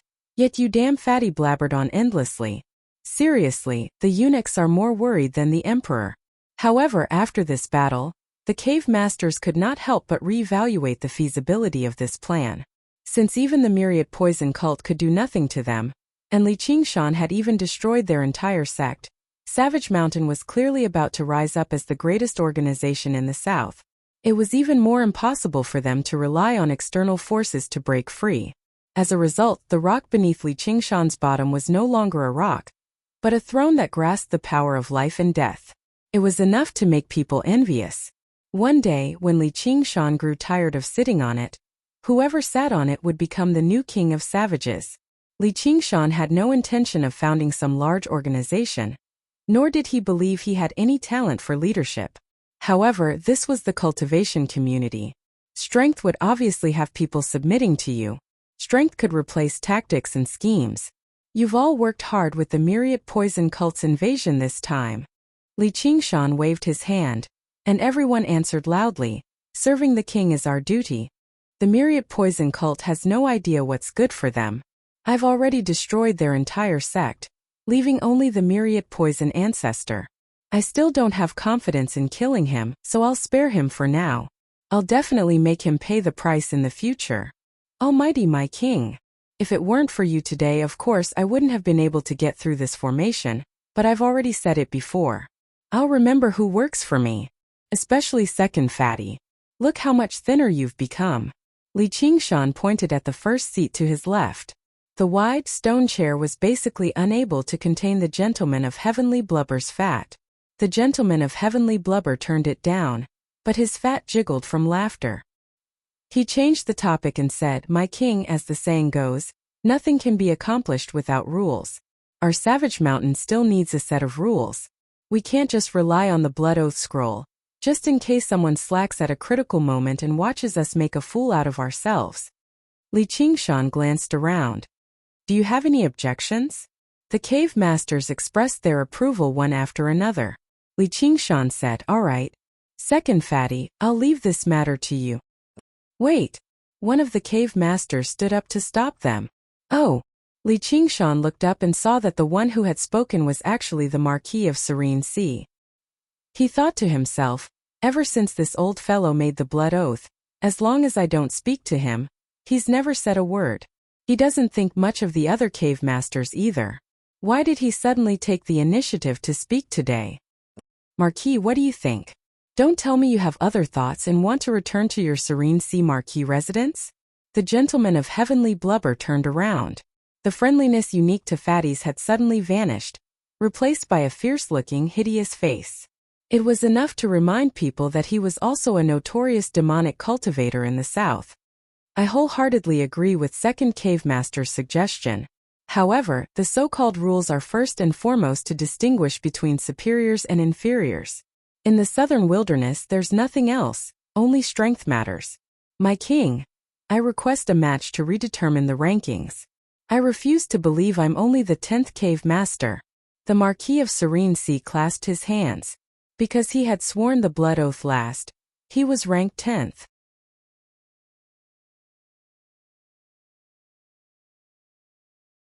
He had never taken this ranking seriously, but now he wanted to stand forward and fight for it. Even if he could not defeat Yu Wufeng, was he supposed to be unable to defeat this fatty? The gentleman of heavenly blubber's viciousness grew even heavier. He never expected the Marquis of Serene Sea to suddenly become enlightened and want to oppose him. A few other cave masters expressed their agreement with the Marquis of Serene Sea's suggestion. Once the organization was established, numbers were no longer just numbers but status and authority. Who was willing to submit to others? The current ranking will definitely change in the future.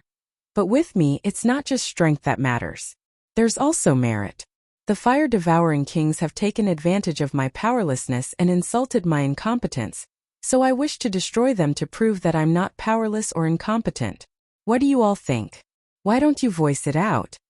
Li Qingshan straightened his body and placed his hands on the armrests as he suddenly said that. The hall fell silent. Why did he suddenly mention the fire-devouring kings?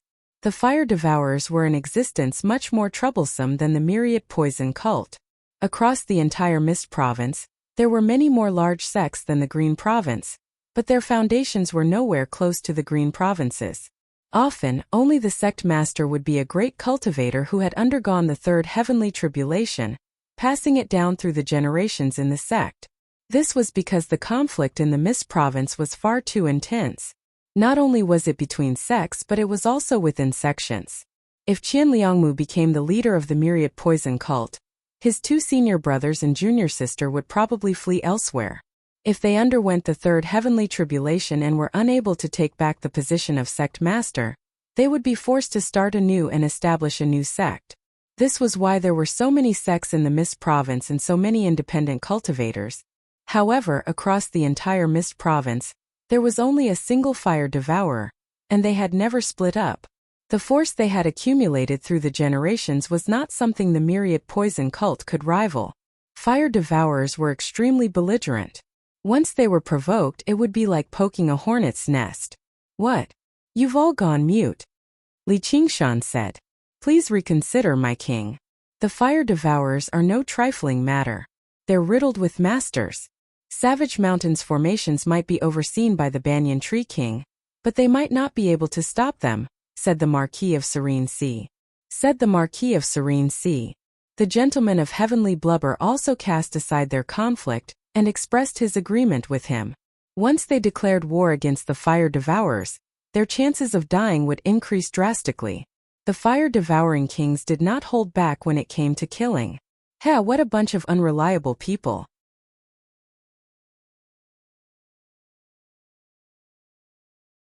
They'll do it when there's benefits and shrink back when there's trouble. Wufeng, what do you think? Li Qingshan asked the silent Yu Wufeng. I'm at your command, my king. I'm willing to serve you faithfully. Yu Wufeng immediately stood up. Li Qingshan frowned slightly. Originally, he wanted to see if he could borrow the South Sea Sword Pavilion's strength, but what Yu Wufeng was implying was that he did not want to drag the South Sea Sword Pavilion into this mess. This was why Li Qingshan had no interest in establishing some sort of organization, especially an organization established with a group of demonic cultivators. Rules and regulations were completely unreliable. Using the Blood Oath scroll to issue orders was much easier. He snorted inside, you bastards, you better go fill up the crater of the volcano when the time comes. Under Li Qingshan's malicious gaze, the hall fell silent again. It was dark and everyone was speechless. Suddenly, a clear voice rang out from the entrance. "Young man, do you really plan on becoming enemies with the fire devourers?" The cave masters looked over, wondering who was bold enough to show such disrespect to Li Qingshan. All they saw was a woman in white standing there with a smile. Her skin was gentle like jade, seeming even fairer than her clothes, but she was only a foundation establishment cultivator. Meanwhile, little Anne, who wielded the power over their fates, stood beside her expressionlessly. "Don't be impudent. We're the king of savages now." Li Qingshan smiled and leaned back in his chair again. "Greetings, my king." Ru Xian arrived before the throne and bowed gracefully. She seemed to be in an extremely good mood. "What, you're still trying to persuade me not to become enemies with the fire devourers?" Li Qingshan said.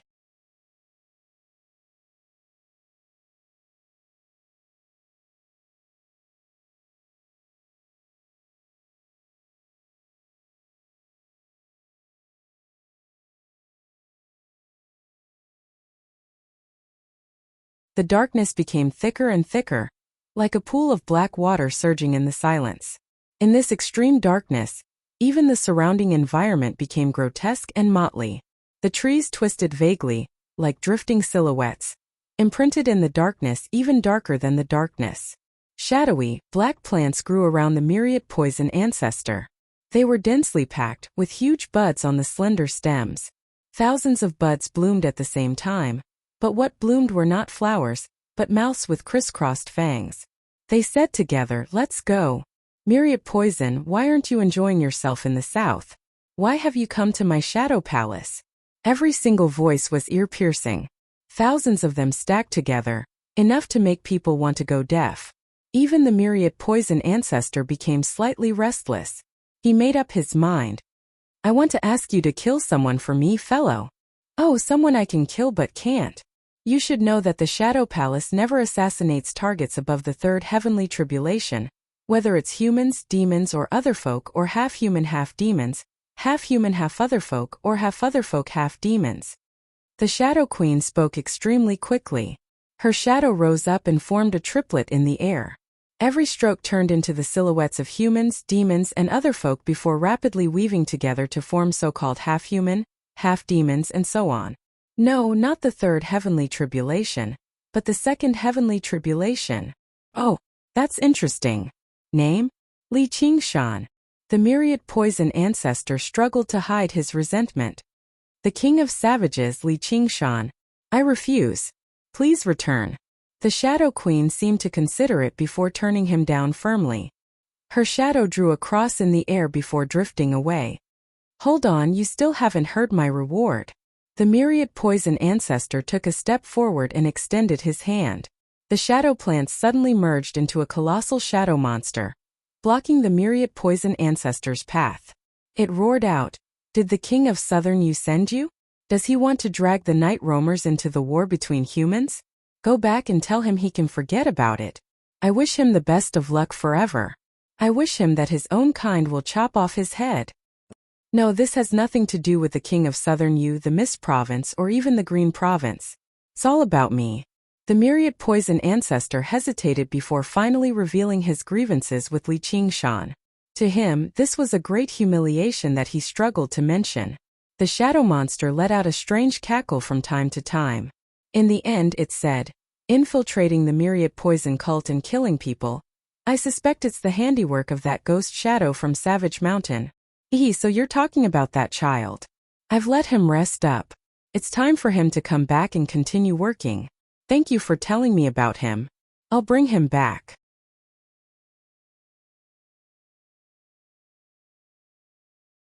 Night roamers shouldn't be enslaved by others, but I don't think he has the ability. If you kill Li Qingshan, I'll shoulder all the blame. I'll announce that I was the one who took action. If you don't believe me, I can swear a venomous oath and take full responsibility for this matter. You'll receive 3 arcane treasures at the very least, as well as tremendous resources. The Myriad Poison ancestor said firmly. The venomous oath he spoke of was not an empty, venomous oath that mortals made. Instead, it was an oath that possessed great power. Unlike the Blood Oath Scroll, it could only take effect out of complete willingness. After a moment of silence, the shadow monster shrank and turned into a blurry figure. It sat in front of the myriad poison ancestor and rubbed its head with its slender arm. Alright, let's talk about the reward now. Quite a while later, the thick darkness receded like the tide. The jungle returned to normal. The myriad poison ancestor looked around. Even in the end, he was unable to grasp the Shadow Queen's location. A bright moon hung in the sky. On the branch of a huge tree, a pair of deep blue eyes watched the myriad poison ancestor fly off into the distance. She fiddled around with a tumor-like, dark green sphere in her hand and smiled gently.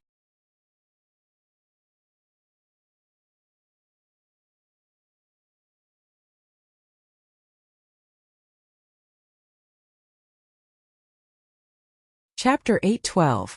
Li Qingshan. Oh Li Qingshan. Haven't you heard of the saying that a tall tree attracts the wind? Do you really think you can run amok like a king?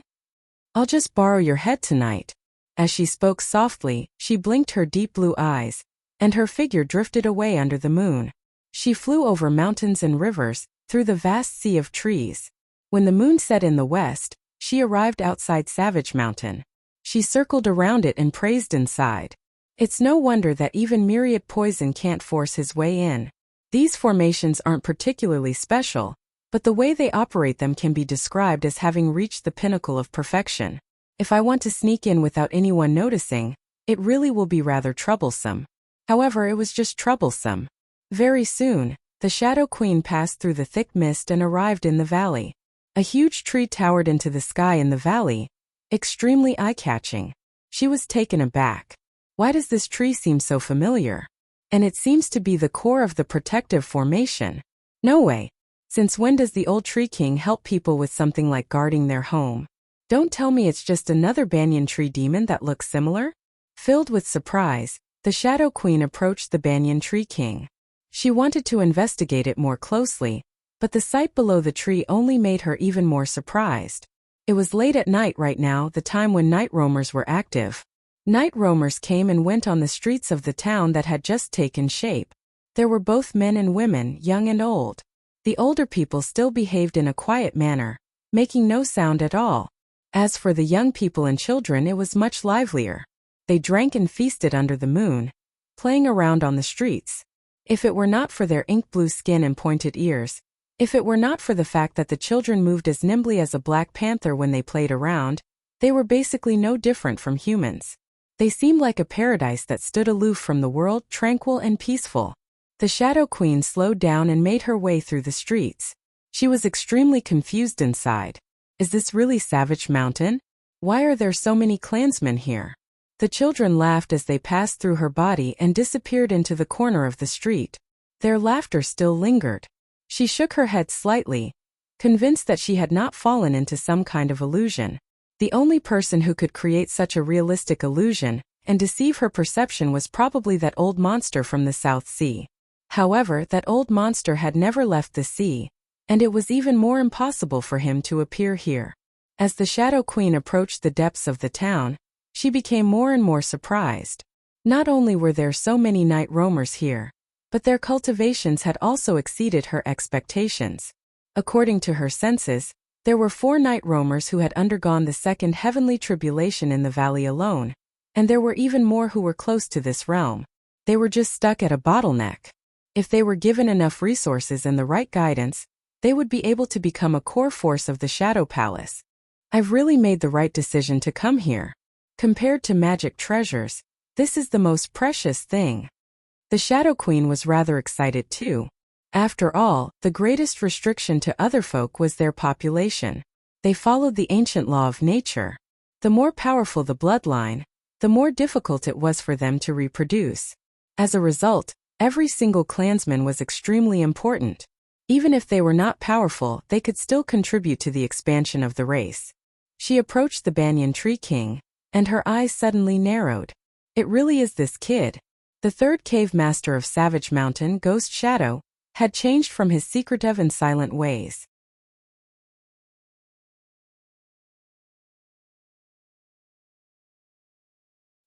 He currently stood under the canopy, on a damaged stone pedestal, loudly preaching something. A circle of male night roamers gathered around him, listening closely. His voice drifted over with the wind. We might be men, and our talent might not be as great as women, but that doesn't mean we should be inferior to others. Without our efforts, the night roamers would have gone extinct a long time ago. If we don't plant our seeds, will the earth sprout by itself? There was a series of cheers below the pedestal.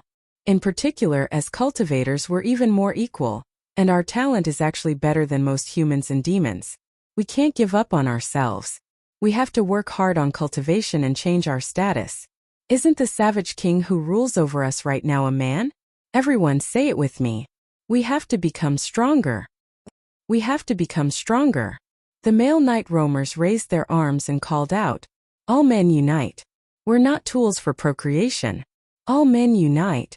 We're not tools for procreation." Some of the young men shed tears of excitement, gazing at Ghost Shadow in great admiration. Although many female night roamers in the surroundings glanced at one another, no one stepped forward to stop them. After all, Ghost Shadow's strength was right there. And the cultivation method he passed down allowed everyone to benefit tremendously. If he wanted to say something, they would let him say it. Has this kid's brain become damaged after spending a few years in the South? Don't tell me he's trying to learn from humans and act like men are superior to women? I'd like to see what he's thinking. The Shadow Queen walked over and stared into Ghost Shadow's eyes. She was proficient in mind reading, and it was extremely effective against her own clansmen. In order to make it easier for him to speak, Ghost Shadow took off the mask he wore all year round, revealing a handsome face unique to night roamers. He was complacent, even more delighted than when he had assassinated a powerful enemy. Although he had betrayed the Shadow Palace and fled, as in other folk who had grown up in a race, he still cared about his clansmen quite a lot. The feeling of being connected by blood was not something humans could understand. Before human cultivators, he was a cold assassin, but he yearned for the recognition of his clansmen. During this period of time, he passed on knowledge to the night roamers as a tutor, earning him great respect. His once wounded heart was deeply satisfied, and he became determined to change the status of male night roamers. This was not just for his ideals but the first step to interfering with the race. He thought, I'm stronger than Yiliosu. If I undergo the third heavenly tribulation one day, I don't have to be some savage king. I'll just be the king of these night roamers. I'll call myself the Shadow King, and show that old hag the Shadow Queen my power. Thinking up to there, Ghost Shadow suddenly shivered.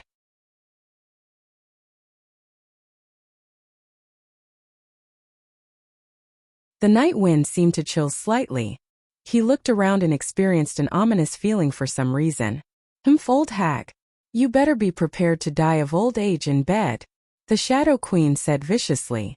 She raised her head and gazed over. Though this tree really does seem more and more like it the more I look at it. Weiyang, is that you? Ocean's ancient voice suddenly rang out in her head. Yi Weiyang sighed. Tree King, it really is you. If it were someone else, it would have been impossible for them to discover her existence. Only you can enter the valley silently. Why don't you give up on the assassination and sit down and have a chat with him? The Banyan Tree King said. Li Qingshan was currently leaping down from the main peak. Just what benefits did Li Qingshan give you to make you act so biased? Not only do you help him maintain the formations, but you even divulged my whereabouts. Yi Weiyang was rather displeased. If the Banyan Tree King had kept so many night roamers from her because he was abiding by his principles, she could understand that, but he had gone too far. He had gone against the basic principles he had always followed.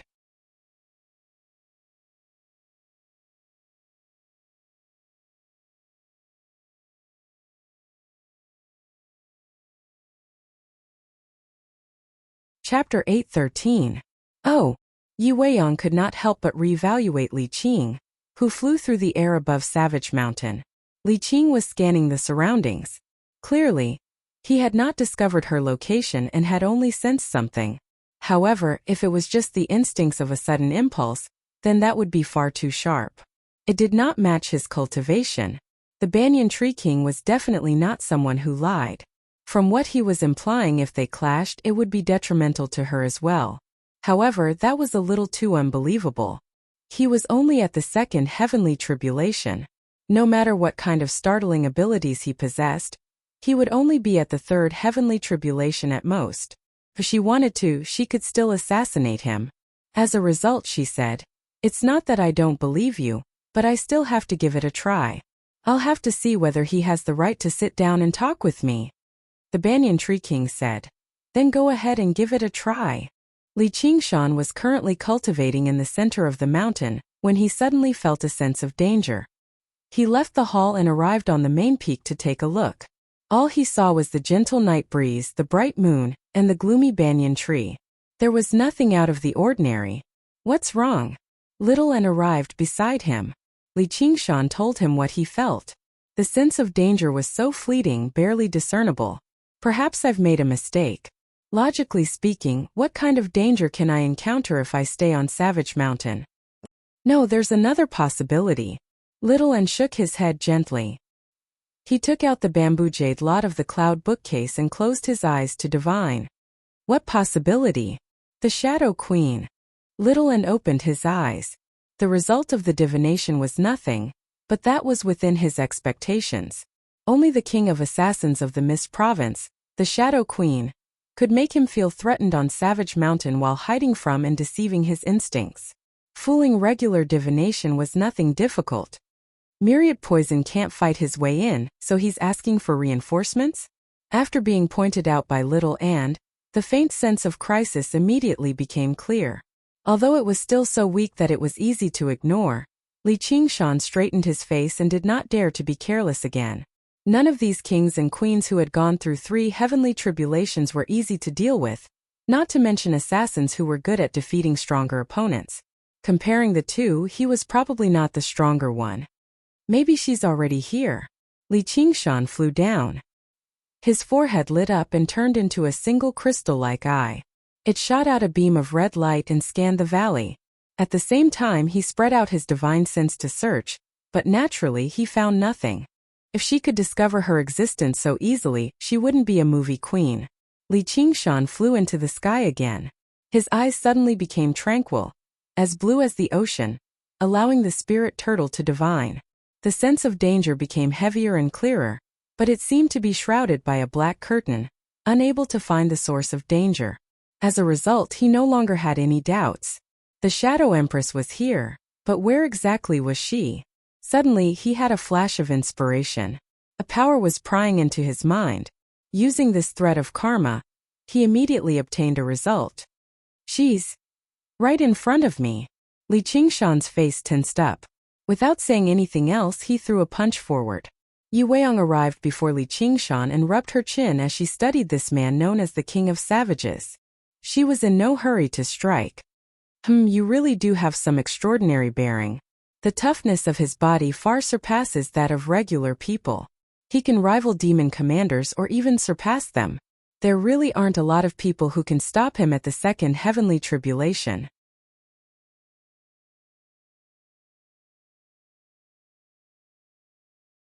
He can be described as a prodigy of talent. It's no wonder the Tree Lord treats him differently. However, if that's all there is to it, then tonight will be the night you die. Let me read your thoughts again. Just as Yu Weiyang used the mind-reading technique, Li Qingshan suddenly opened his eyes.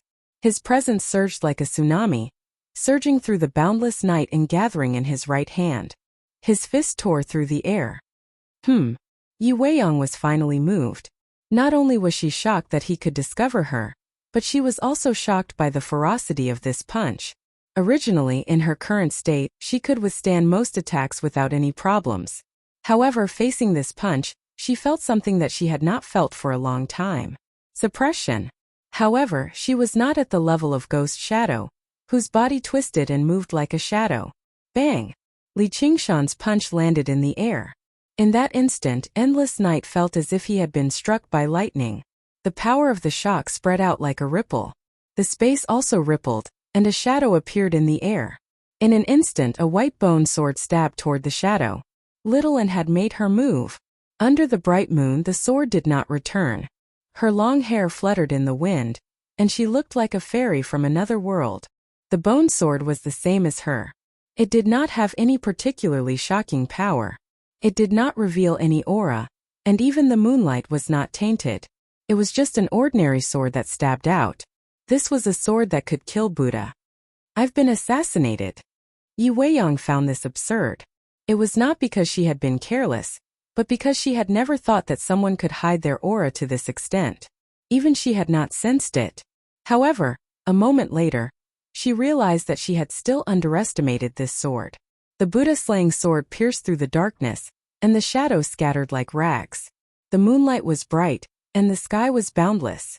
Li Qingshan and Little An had their backs to each other. They communicated with their divine senses, as expected of the Shadow Empress. My punch only forced her out. It probably did not cause any damage. Little An said, my sword must have injured her. I just don't know how effective it was. Humph, but I have to let her know that my Savage Mountain is not a place where she can come and go as she pleases. Right now, it's true that she can come and go as she pleases, Little An said. There were probably not many people in the world who could kill her. Girl, don't be led astray by Ruexan. Since you can't do it through force, you can do it more civilly. In the quiet night, Li Qingshan's voice suddenly broke the silence. He clasped his hands and said, I was unaware that the Shadow Empress had come to visit. I, Li Qingshan, have failed to welcome you from afar. Why don't you show yourself and have a drink with me? Under the great banyan tree, the night roamers were alarmed.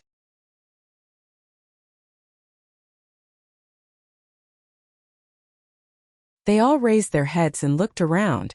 When Ghost Shadow heard the two words Shadow Empress, his face changed drastically. Although he knew it was useless, he still looked around instinctively. The Shadow Empress. She's here. Has she come to take me away? If she learns about my plans, wouldn't that mean? When he thought up to there, he no longer dared to think about it anymore. He dismissed his thoughts in a hurry and stopped letting his thoughts run wild. With that punch alone, you're worthy of the title of King of Savages. Coupled with that strike, it's no wonder you can sweep through the south. Even the King of Southern Yu has underestimated you. Yi Weiyang's voice rang out slowly, drifting about. Hearing this voice, Ghost Shadow's face became even paler. Li Qingshan frowned slightly. Even with the power of the spirit turtle, he was unable to lock onto her location. This was the power of the greatest assassin of the Mist Province. She really did live up to her reputation. We've never had any grievances. I even have so many night roamers under my command, so we can be regarded as kindred spirits. Don't tell me you've been instigated by the myriad poison monster to oppose me? Before you say that, why don't you try to survive first, Li Qingshan?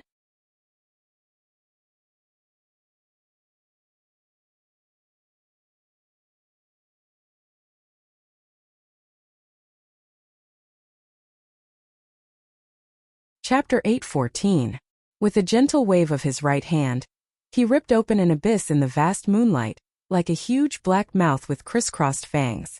Thousands of shadow crows flapped their wings and surged over like a black tide, swallowing Li Qingshan and Little An Master. Yi Liubua heard the disturbance and emerged from her dwelling. When she saw this, she cried out in surprise. Yi Weiyang glanced at her and felt displeased. With your strength, you actually have to acknowledge someone as your master. You've really embarrassed the night roamers. Once I kill them, I'll take you back to the Shadow Palace and train you properly. That's after the crows flew past. An azure blue sphere hovered in the air, enveloping Li Qingshan and Little An. Although it was riddled with cracks, it managed to block all of the attacks. Yi Weiyang was slightly surprised. He actually managed to block it. What a powerful defense. However, this did not seem to be a technique but an innate ability of demons. As it seemed, he also possessed the bloodline of demons, which gave her a slight understanding of why the Banyan Tree King wanted to protect him. Shadow Queen. Feel free to use whatever moves you have, Li Qingshan said. Gloomy demon chi turned into a set of vicious demonic armor, and the demon dragon sword spiraled out, producing a dragon's roar as it pointed straight at the Shadow Queen. Just now, when the crows passed through, the Banyan Tree King's voice rang out in his head. I want to resolve this matter for you and bring peace to both sides. However, she'll only accept it after seeing your strength, so do your best. Li Qingshan thanked the Banyan Tree King inside. It really was all thanks to him that he could come to the Mist Province this time. However, if he wanted to resolve this crisis, he still needed to rely on his own strength. Before he had even finished speaking, a cry rang out by his ear, "All right?" The moonlight cast a long shadow beneath Li Qingshan's feet. Suddenly it sprung alive, turning into a blurry figure. One hand wrapped around Li Qingshan's neck from behind, while the other turned into a blade and plunged into his back. Blood spurted out, turning into flames. Whether it was the demonic armor or the spirit turtle's profound shell, they were completely useless. Li Qingshan's pupils constricted as he made a backhanded grab. The demon-subduing pagoda suddenly appeared and condensed above his head, casting down a huge shadow. It was accumulating power and was about to strike down. As long as he could pull her into close combat, even the strongest assassin would have to die here. Little and also attacked at the same time. The Buddha-slaying sword pierced through the shadow without a sound. Li Qingshan also grabbed thin air. The shadow twisted and retreated, returning to Li Qingshan's feet, becoming an ordinary shadow. It turned out that it wasn't Yi Weiyang's real body, but rather it was just a spell that she had cast. It was so vicious and sinister that it was impossible to defend against it. All of this happened in a split second. At this moment, the flames from the blood had only produced a single spark before returning to Li Qingshan's body. The wound closed up immediately. Before Li Qingshan could even relax, another wave arose before the first had even settled. Thousands of shadow plants grew out of the space there, extending and curling around the spirit turtle's profound shell firmly. The spirit turtle's profound shell creaked as the cracks became denser and denser. It was already on the verge of shattering. Isn't the heart a weak point? Then let's try here. Yi Weiyang's figure suddenly appeared. She held a small bow that resembled a crescent moon in her hand, while she held a fine grain of sand that shone with silver light in her right hand. The bow was the crescent moon bow, a supreme treasure that had been passed down through the ancient kingdom of night.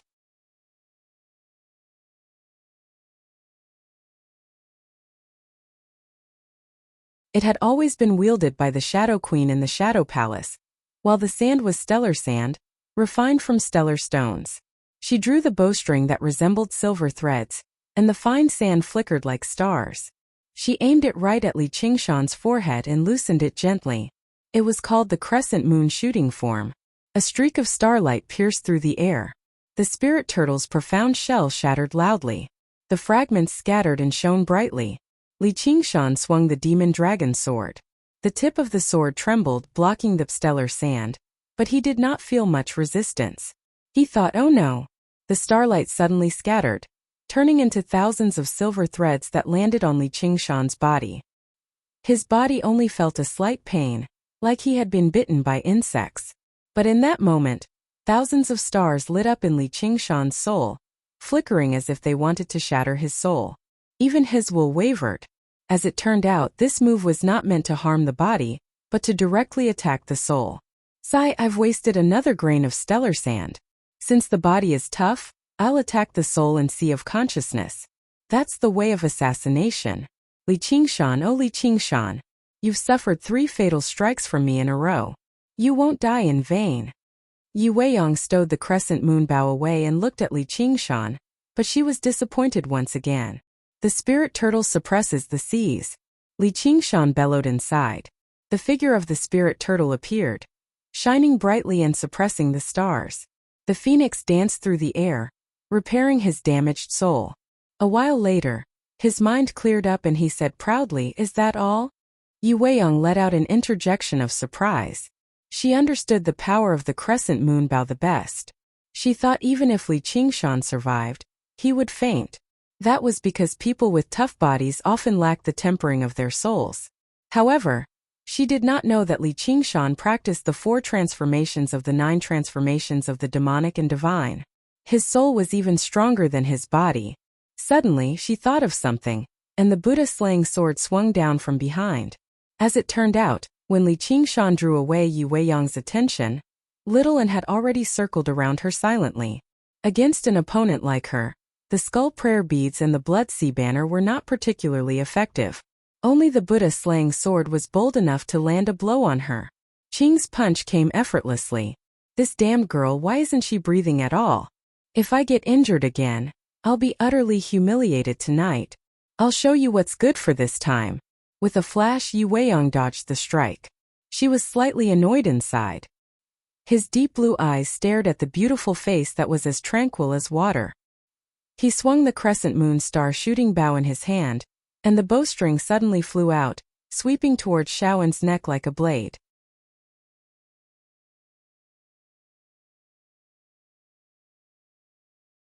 Little N ignored it, continuing to swing at the Shadow Queen. It was just the same plain strike, without any sharp light or chilling sword chi. Nice! Li Qingshan praised inside. He never thought that not only would her cultivation progress so quickly in the past few years in the Chan Monastery of Devanaga, but even her swordsmanship had improved so much.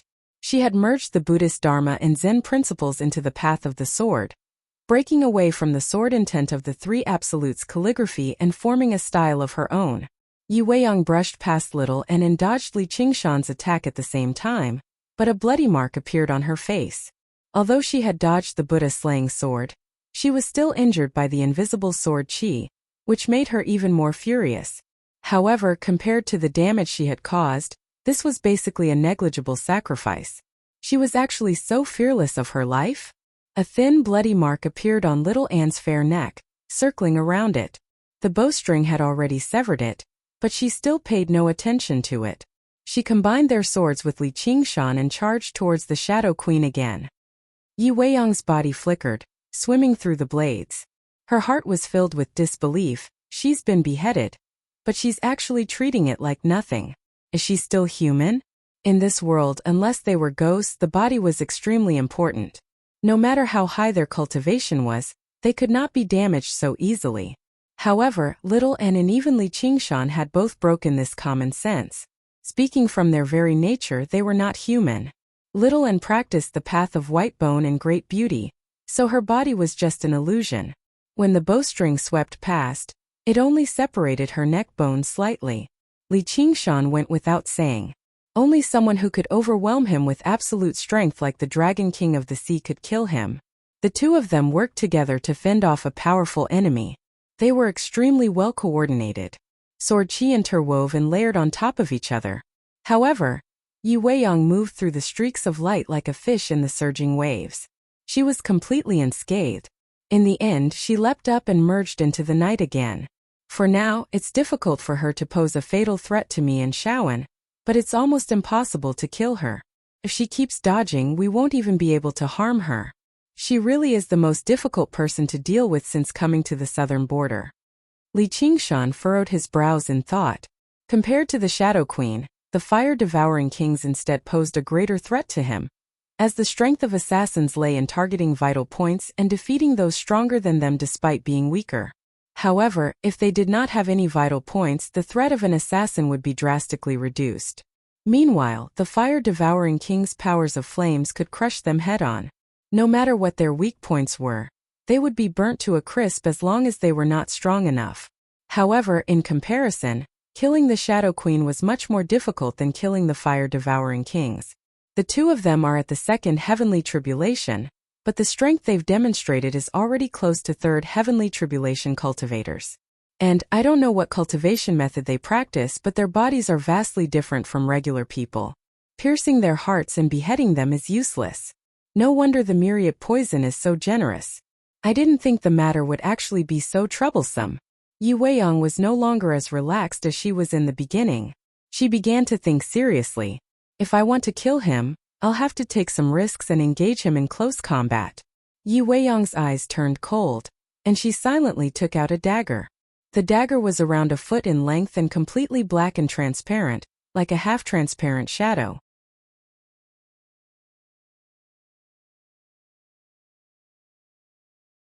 A black snake coiled around the hilt. Her killing intent immediately sharpened. The spirit turtle let out a shrill warning. Li Qingshan frowned. Shadow Queen, if you attack again, I'm going to run. Run. Yu Weiyang found this rather funny. If he had said it out loud, then so be it, but he actually used a threat like that. You can try to kill me, or there will be a day when I flatten the Shadow Palace, Li Qingshan said resolutely. He unfurled his phoenix wings to the limit, and the fierce winds began to whistle. He was only waiting to flap his wings and take flight. He could not deal with the Shadow Queen, but was the Shadow Queen supposed to kill him so easily? If you insist on going against me today, don't blame me for returning the favor tenfold in the future. All right, then I'll try. Why would Yi Weiyang allow herself to be threatened? She smiled coldly and swung the dagger, about to strike. All of you get over here. The Banyan Tree King's ancient voice suddenly rang out, echoing through the mountains and demonstrating great dignity. Yi Weiyang and Li Qingshan were both taken aback. The Banyan Tree King had a mild temperament and was particular about letting nature take its course. He rarely gave orders so sternly. Although he had always been as gentle and benevolent as an old grandfather, even the Shadow Queen dared not disobey him once he became stern. She revealed herself and arrived before the great banyan tree. This was not out of fear but out of respect. Whether it be the night roamers or the Shadow Queen herself, they had all benefited greatly from him.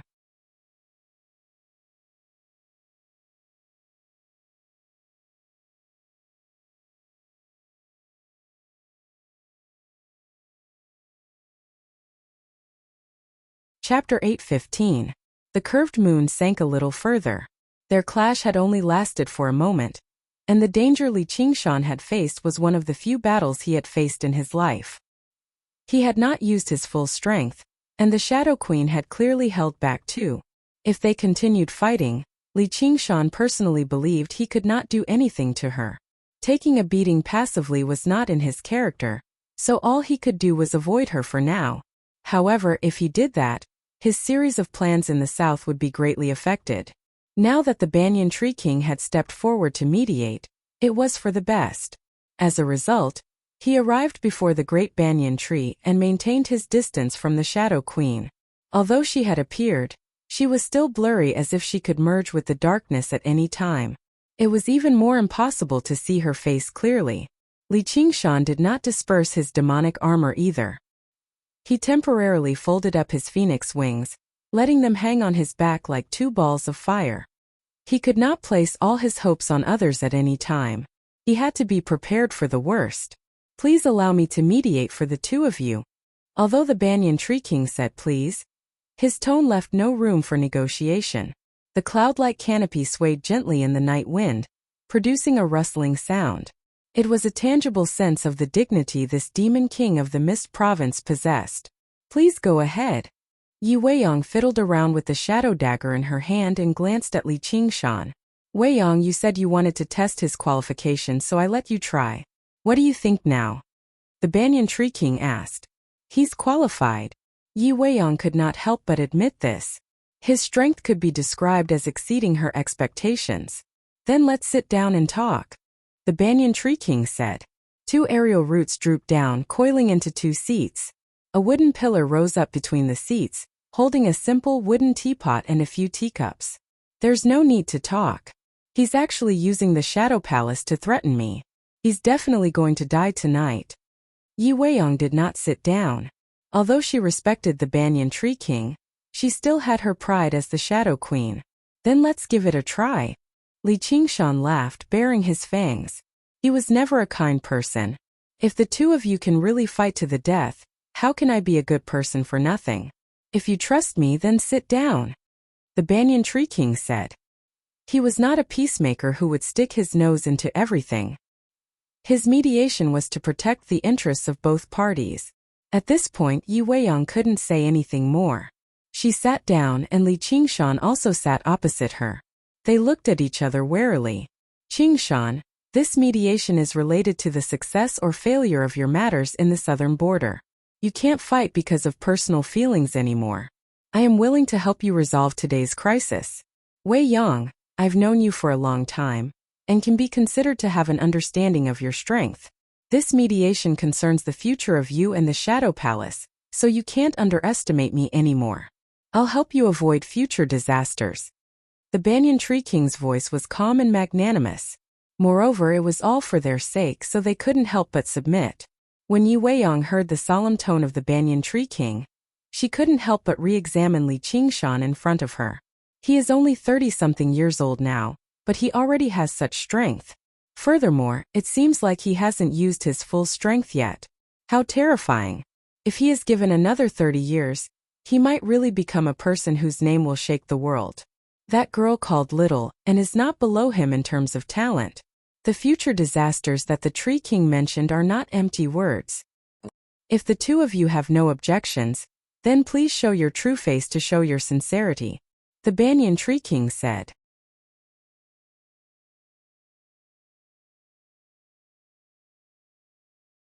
Li Qingshan extended his hand and picked up the teapot, pouring himself a cup of tea. The vicious armor on his hand turned to dust and dispersed, disintegrating inch by inch. He took a sip of the tea and stared at his face in the clear tea. Demonifying to hide his identity as the North Moon was quite a good idea. Little N accepted the teapot from the side and poured a cup for the Shadow Queen. She made a gesture of please. Her composure gave off an ethereal aura. Li Qingshan needed to take a forceful stance. He could not back down, so she had come to express his sincerity in his place, urging him to mediate this time. Even though they were enemies, Yi Weiyang could not help but sigh in admiration of her bearing. However, she found their relationship even more difficult to understand. Brother and sister? Couple? But they did not seem like it either. She accepted the teacup and nodded at little Anne. She held the teacup and sipped it carefully. She was extremely elegant, completely different from her malevolence and viciousness when she was assassinating someone. Compared to human nobles, night roamers could be regarded as even more ancient nobles, one of the 7 divine kingdoms. A pair of large, deep blue eyes emerged from the blurry shadows, as if they had parted the thick mist and revealed themselves. The corner of Li Qingshan's eye twitched. He was rather surprised. The greatest assassin of the Mist Province actually had a harmless, babyish face. Coupled with her petite figure, she seemed like a young girl, which was quite different from what he had imagined her to be. Of course, her actual age was definitely much older than she seemed on the surface. What are you looking at? Yi Weiyang sat with her legs crossed and placed her right arm on the table, propping up her cheek. She picked up a cup of tea with her left hand and drank it all in a single gulp as she said coldly. However, her voice was gone too. Just now, it had become rather sweet and gloomy, and it no longer seemed as dignified as before. Although she had become a cutie in a single second, Li Qingshan did not relax at all. The Shadow Queen was still the Shadow Queen. At the same time, he stared at her closely, which made Yi Weiyang very unhappy. The Banyan Tree King sighed inside. It was said that when people were angry, their intelligence would be no different from that of a child, so he did not do something like pacifying a child. I've already stated the pros and cons clearly, so let's talk about it. If you leave right now, I'll treat it like nothing has happened. Li Qingshan lowered the curtain and said indifferently, for the sake of the Tree King, I can spare your life. I'll be taking all the night roamers here with me. Yi Weiyang placed down the teacup and said firmly, don't even think about it. Li Qingshan's voice was just as indifferent as before, but it was filled with unparalleled determination. Then there's no need to talk about it. They're my clansmen.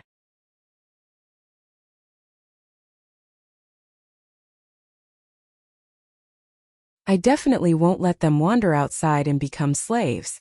Even if I have to use everything the Shadow Palace has, I'll take them back with me. No matter what kind of trouble there is, my Shadow Palace can endure it. Yi Weiyang leaned forward and stared at Li Qingshan with her large, deep blue eyes. Her murderousness permeated the surroundings. They followed me for many years. I won't sell them out for a moment of temporary safety.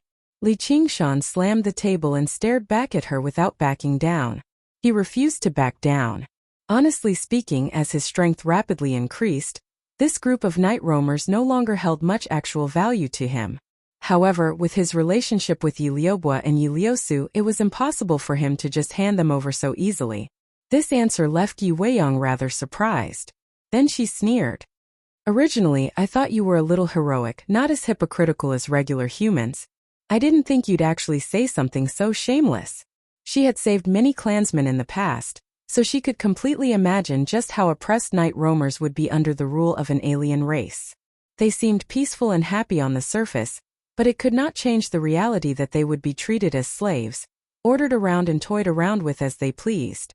Whether I'm shameless or not isn't something you can judge. They live and work in peace and contentment here. If you want to take them away with a single word, You'll have to ask whether they're willing or not, Li Qingshan said. All right, then I'll cut to the chase. Let's make a bet. If they're willing to leave with me, you can't stop them. The corner of Yi Weiyang's lips curled slightly. That was exactly what she had been waiting for. Then what if they're unwilling? Li Qingshan asked. As you wish, Yi Weiyang said. Who would be willing to be oppressed by an outsider instead of being with their own clansmen? Whether it be from the perspective of emotions or benefits, it was impossible. Lu Su, Lu Bo, Lu Xing, come over here. Oh right, and you, Ghost the Third, Li Qingshan said. Yi Liusu and her sisters had been paying attention to the activity here the entire time. In the blink of an eye, they arrived over and bowed. Greetings, my king and Ma Am Shadow Queen. Ghost Shadow slowly appeared too, directly dropping to one knee and saying nothing. He originally wanted to flee, but when he thought about how it was impossible for him to escape from the Shadow Queen's grasp, he could only accept his fate. In the past, he was able to escape from the Shadow Palace all because of Yi Weiyang's benevolence, which was equivalent to giving him a holiday. As it seemed now, no matter how long a holiday was, it would come to an end eventually. When he thought of his life in the Shadow Palace, he could not help but grimace, unable to say anything. Yi Weiyang did not even glance at Ghost Shadow. She studied Yi Liusu and her sisters. Although they were all of the same race, females were still more reliable at the end of the day. Especially Yi Liusu, who was clearly the leader of the group, had a calm attitude, neither servile nor overbearing, which satisfied her the most. In the Shadow Palace there were many juniors who were stronger than her, but this kind of bearing was very rare. Considering that she had wandered outside and had not been carefully nurtured, she was especially valued. You all heard what was said just now. If you have any thoughts, feel free to speak freely. With me here, no one can force you to do anything, Yi Weiyang said warmly, as if she was licking her calf, causing Li Qingshan's heart to move. He said, you have all followed me for many years, and I have never let you down. Even now, I am not willing to force you to do anything. Who is this Shadow Queen and what kind of place the Shadow Palace is? I believe Ghost the Third has told you a lot. All good things must come to an end.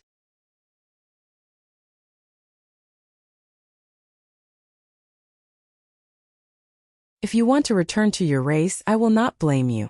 Yi Weiyang looked at Li Qingshan in surprise. She did not expect that not only did he not obstruct them, but he also expressed his stance like this. Could it be that there was some conspiracy? Li Qingshan responded with a smile, which made him seem even more magnanimous. Master, I will never leave you. Yi Liubo immediately arrived beside Li Qingshan. Her eyes were filled with admiration and admiration. Yi Weiyang frowned. Sure enough, there was a scheme. She never thought this despicable kid would actually use love to bewitch people. However, a night roamer who could be bewitched by love was not worth her attention. She could tell a long time ago that Yi Liubo's talent was not particularly impressive. She had basically reached her limit by cultivating to this point. It was basically impossible for her to advance any further. What determined the direction of this group of night roamers was still Yi Liusu. Yi Liusu sank into her thoughts. Yi Liuxing gazed at her silently, waiting for her to make a decision. Quite a while later, Yi Liusu said, Ma Am Shadow Queen, I am willing to join the Shadow Palace and accept your command. All right. Yi Weiyang was overjoyed. She looked at Li Qingshan and asked, what else do you have to say? Li Qingshan understood that Yi Liusu prioritized the race over everything, so it was not strange at all for her to make a decision like that. However, he still felt slightly disappointed. If that's the case,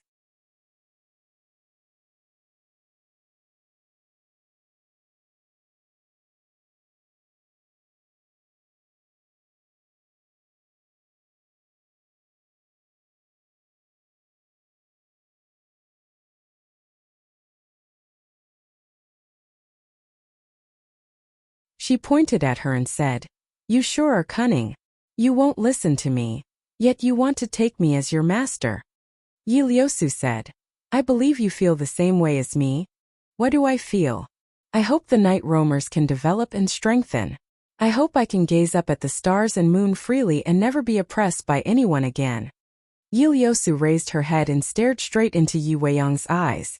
Because it came from the bottom of her heart, she seemed extremely sincere. This was an unyielding ideal that she had experienced countless hardships. Compared to her personal gains and losses, she valued the entire clan more. Even if many clansmen wanted to kill her, she would not change her mind. Yi Weiyang was moved by this too. Some things could not be faked, much less fooling her eyes. Li Qingshan said, "Fellow Shadow Queen, there's still night roamers at the end of the day. Don't you dare butt in when we night roamers are talking." Yi Weiyang barked. Unknowingly, her attitude towards Li Qingshan had become much friendlier. Just now she was filled with killing intent towards Li Qingshan. She even refused to accept the Banyan Tree King's mediation. The most important reason for this was because he had enslaved her clansmen. Now that the misunderstanding had been resolved, she understood that the situation was completely different from what she had imagined it to be. Not only was he not an oppressor, but he was even a liberator and protector from a certain perspective. "I'm an outsider, so it's best if I leave first. Liusu, why don't you have a good chat with this senior of yours?" Li Qingshan shrugged with a smile and stood up, pulling Yi Liusu to his seat. It was all thanks to her clever speech that this mediation had succeeded. With how much the Shadow Queen valued her clansmen, she would never give up until she achieved her objective. However, if they submitted to the Shadow Palace so easily, not only would it humiliate him, but it would also touch on many of his secrets. This could be regarded as the best outcome. "All right, Qingshan," said Yi Liusu. Li Qingshan was taken aback. He touched her cheek and smiled. "Sure enough, you're emboldened by someone's support. I just wanted to ease your mind earlier. Actually, I'm reluctant to let you leave either." He had never cared too much about titles. From a certain perspective, he was actually a person who pursued equality very much. Back in the Clear River Prefecture, even when his cultivation completely surpassed Hua Sengzan and the others, he did not think of himself as superior. He still behaved normally. However, not everyone in this world could get along with each other like that.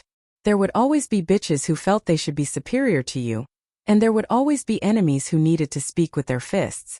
If you did not stomp on their heads, they would not know what you were. Yi Liusu's face reddened slightly.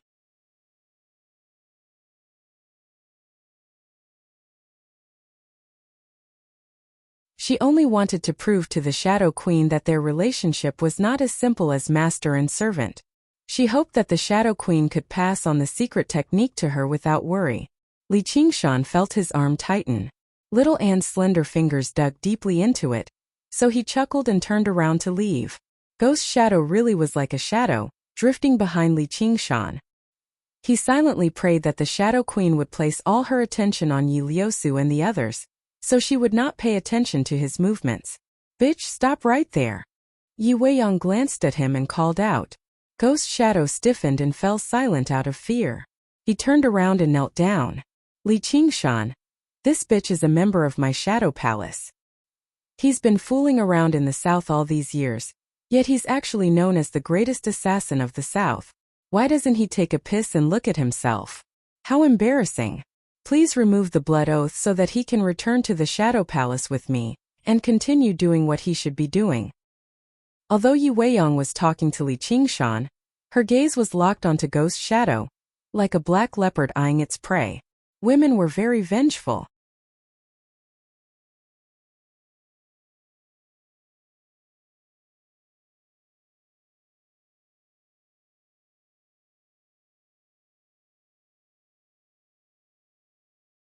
Chapter 8:17. He's still my third cave master after all. I've already promised so many night roamers to him. Why just leave him here and continue serving me? I believe there will be a day when the blood oath is removed and he can regain his freedom. Having resolved the most fundamental conflict, Li Qingshan's attitude eased up and he smiled. Everything else can be discussed today, but I have to take this bitch away, Yi Weiyang said. Li Qingshan glanced at Ghost Shadow curiously. He had no idea how he had offended the Shadow Queen so deeply. I'm afraid I can't comply with that. If I can't even protect a subordinate, what's the point of being the king of savages? Ghost Shadow cast a grateful gaze at Li Qingshan. From a certain perspective, his objective was the same as Yi Liusu's. They both underwent the third heavenly tribulation before returning to the Shadow Palace. Yi Weiyang gradually raised an eyebrow. Her sinister killing intent began to permeate the surroundings. Li Qingshan turned to his side and looked back at her. His smile remained the same, but he showed no intentions of backing down. The atmosphere that had just eased up immediately tensed up again. It made the banyan tree king sigh inside. Ghost Shadow's existence was not particularly important to them, yet they just had to fall into a stalemate for the sake of their pride. "Ma'am Shadow Queen, can you listen to me on this?" Yi Liusu interrupted before shooting a glance at Li Qingshan. If they stayed together any longer, they would definitely start arguing again. "Alright, I'll listen to what you have to say first before I take this bitch away," said Yi Weiyang. A crescent moon silently sank into the western mountains. The first rays of dawn surged in the east. Ghost Shadow followed closely behind Li Qingshan nervously, but in the end, the Shadow Queen did not appear again. Only then did he let out a long sigh of relief and settle down. Yi Liusu sat under the great banyan tree. The seat before her was empty. Yi Weiyang had already left Savage Mountain silently. She was still in thought, remaining silent for a very long time. There was a flash before her, and Li Qingshan sat down in front of her. He smiled. "How was it? Did you have a pleasant conversation?" Yi Liusu nodded slightly and suddenly put on a charming smile. "Thank you." Li Qingshan stood up and looked to the east. The road ahead is still long. In the myriad poison cult, several hundred fire basins of varying heights burned with gloomy green flames, dyeing the hall a wretched green. The myriad poison ancestor sat on his throne and felt rather uneasy, so he stood up and paced around the hall. He thought, "Have I miscalculated something? When the Shadow Empress makes a move, even I don't dare to be negligent, let alone a mere second heavenly tribulation brat. There's only death awaiting him." At this moment the flames moved without any wind, rising and flickering. The myriad poison ancestor's heart skipped a beat, and he suddenly looked back, only to see that an additional item had appeared on the throne. It was the treasure of the myriad poison cult that he had offered as a reward. His expression changed and he actually gave up on the assassination. "Why? Why?" He waved his arms and shouted loudly. His wide sleeves fluttered in the wind as a faint green flame ignited. However, there was no answer.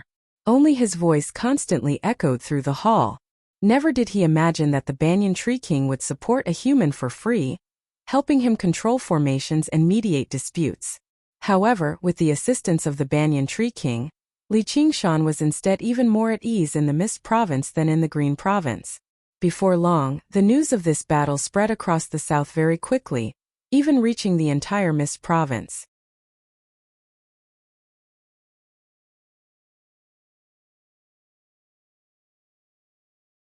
The Myriad Poison Cult was a very renowned large sect in the Mist Province, yet they had actually been destroyed by the King of Savages, Li Qingshan, in a single battle. Even the Myriad Poison Ancestor was helpless against him. Everyone found this unbelievable. After hearing Qian Liangmu's report, the King of Southern Yu also became surprised. He held the chess piece between his fingers and forgot to place it down. He said to the Banyan Tree King on the other side of the chessboard, "Sure enough, there's a reason why you've taken a liking to this kid, fellow. It does make my killing intent grow heavier. Let's just focus on harmony." The Banyan Tree King smiled. The King of Southern Yu raised an eyebrow, and the surprise in his eyes deepened. The Banyan Tree King's attitude was even clearer than last time. Last time he said he was forming a good relationship with him, not exactly protecting him. But now his intention of protecting him was very strong. It was very worth considering. It had to be mentioned that when the Banyan Tree King agreed to control Savage Mountain's formations, and went to great lengths to mediate between him and the Shadow Queen, he was no longer absolutely neutral. Even with his wisdom, it was impossible for him to not have any likes and dislikes, as well as distance between people. When others looked at Li Qingshan, they only treated him as a genius disciple of the Chan Monastery of Devanaga, but in his eyes, he was a supreme prodigy that only appeared once every 1,000 or even 10,000 years among demons, and he had a fortuitous encounter with him. The King of Southern Yu said in amusement, "No wonder this Li Qingshan is bold enough to come to the south and become the next commander. As long as you give the order, who's bold enough to touch a hair on him? Life and death are decreed by fate. Riches and honor are determined by the heavens. The Banyan Tree King expressed his attitude. If the King of Southern Yu really did make up his mind to eliminate Li Qingshan, he would not forcefully stop him. This was what he had to bear when he referred to him as fellow. Aren't people of my generation supposed to defy the heavens and change fate? The King of Southern Yu asked. The Banyan Tree King only smiled. He did not answer. Li Qingshan, are you bold enough to come out and fight me? Above Savage Mountain, the myriad poison ancestor rode on a poisonous cloud. His voice boomed like thunder, making no effort to hide the raging fury in his heart. Myriad poison, you old coot, how dare you act so recklessly on Savage Mountain? Aren't you afraid I'll wipe out your myriad poison cult? Li Qingshan stood on the top of the mountain and laughed aloud. Whether you're bold or not, you only need to say the word. The myriad poison ancestor said. What if I say I'm not bold enough? Li Qingshan said leisurely. Then you can drop the title of King of Savages, because you're not worthy. The myriad poison ancestor said. Someone vaguely told me that too. Whether I'm worthy or not isn't something an old coot like you can decide.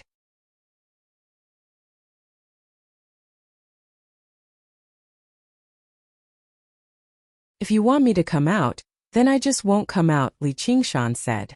All right. If you're so capable, don't come out for the rest of your life. I'd like to see just how long you can hide for. The myriad poison ancestor pointed at Savage Mountain and said in exasperation. He had truly been angered this time. He was even willing to use such a stupid method to teach Li Qingshan a lesson. You can stay here for as long as you want. I can't be happier cultivating in my dwelling. Li Qingshan said. The myriad poison ancestor snorted coldly and sat on the cloud. He had made up his mind to go head-to-head with Li Qingshan. If he stays outside Savage Mountain the entire time, the cave masters we let out won't be able to report back, Littleton said. Just let them stay outside for a little longer. I'll piss off this old coot first.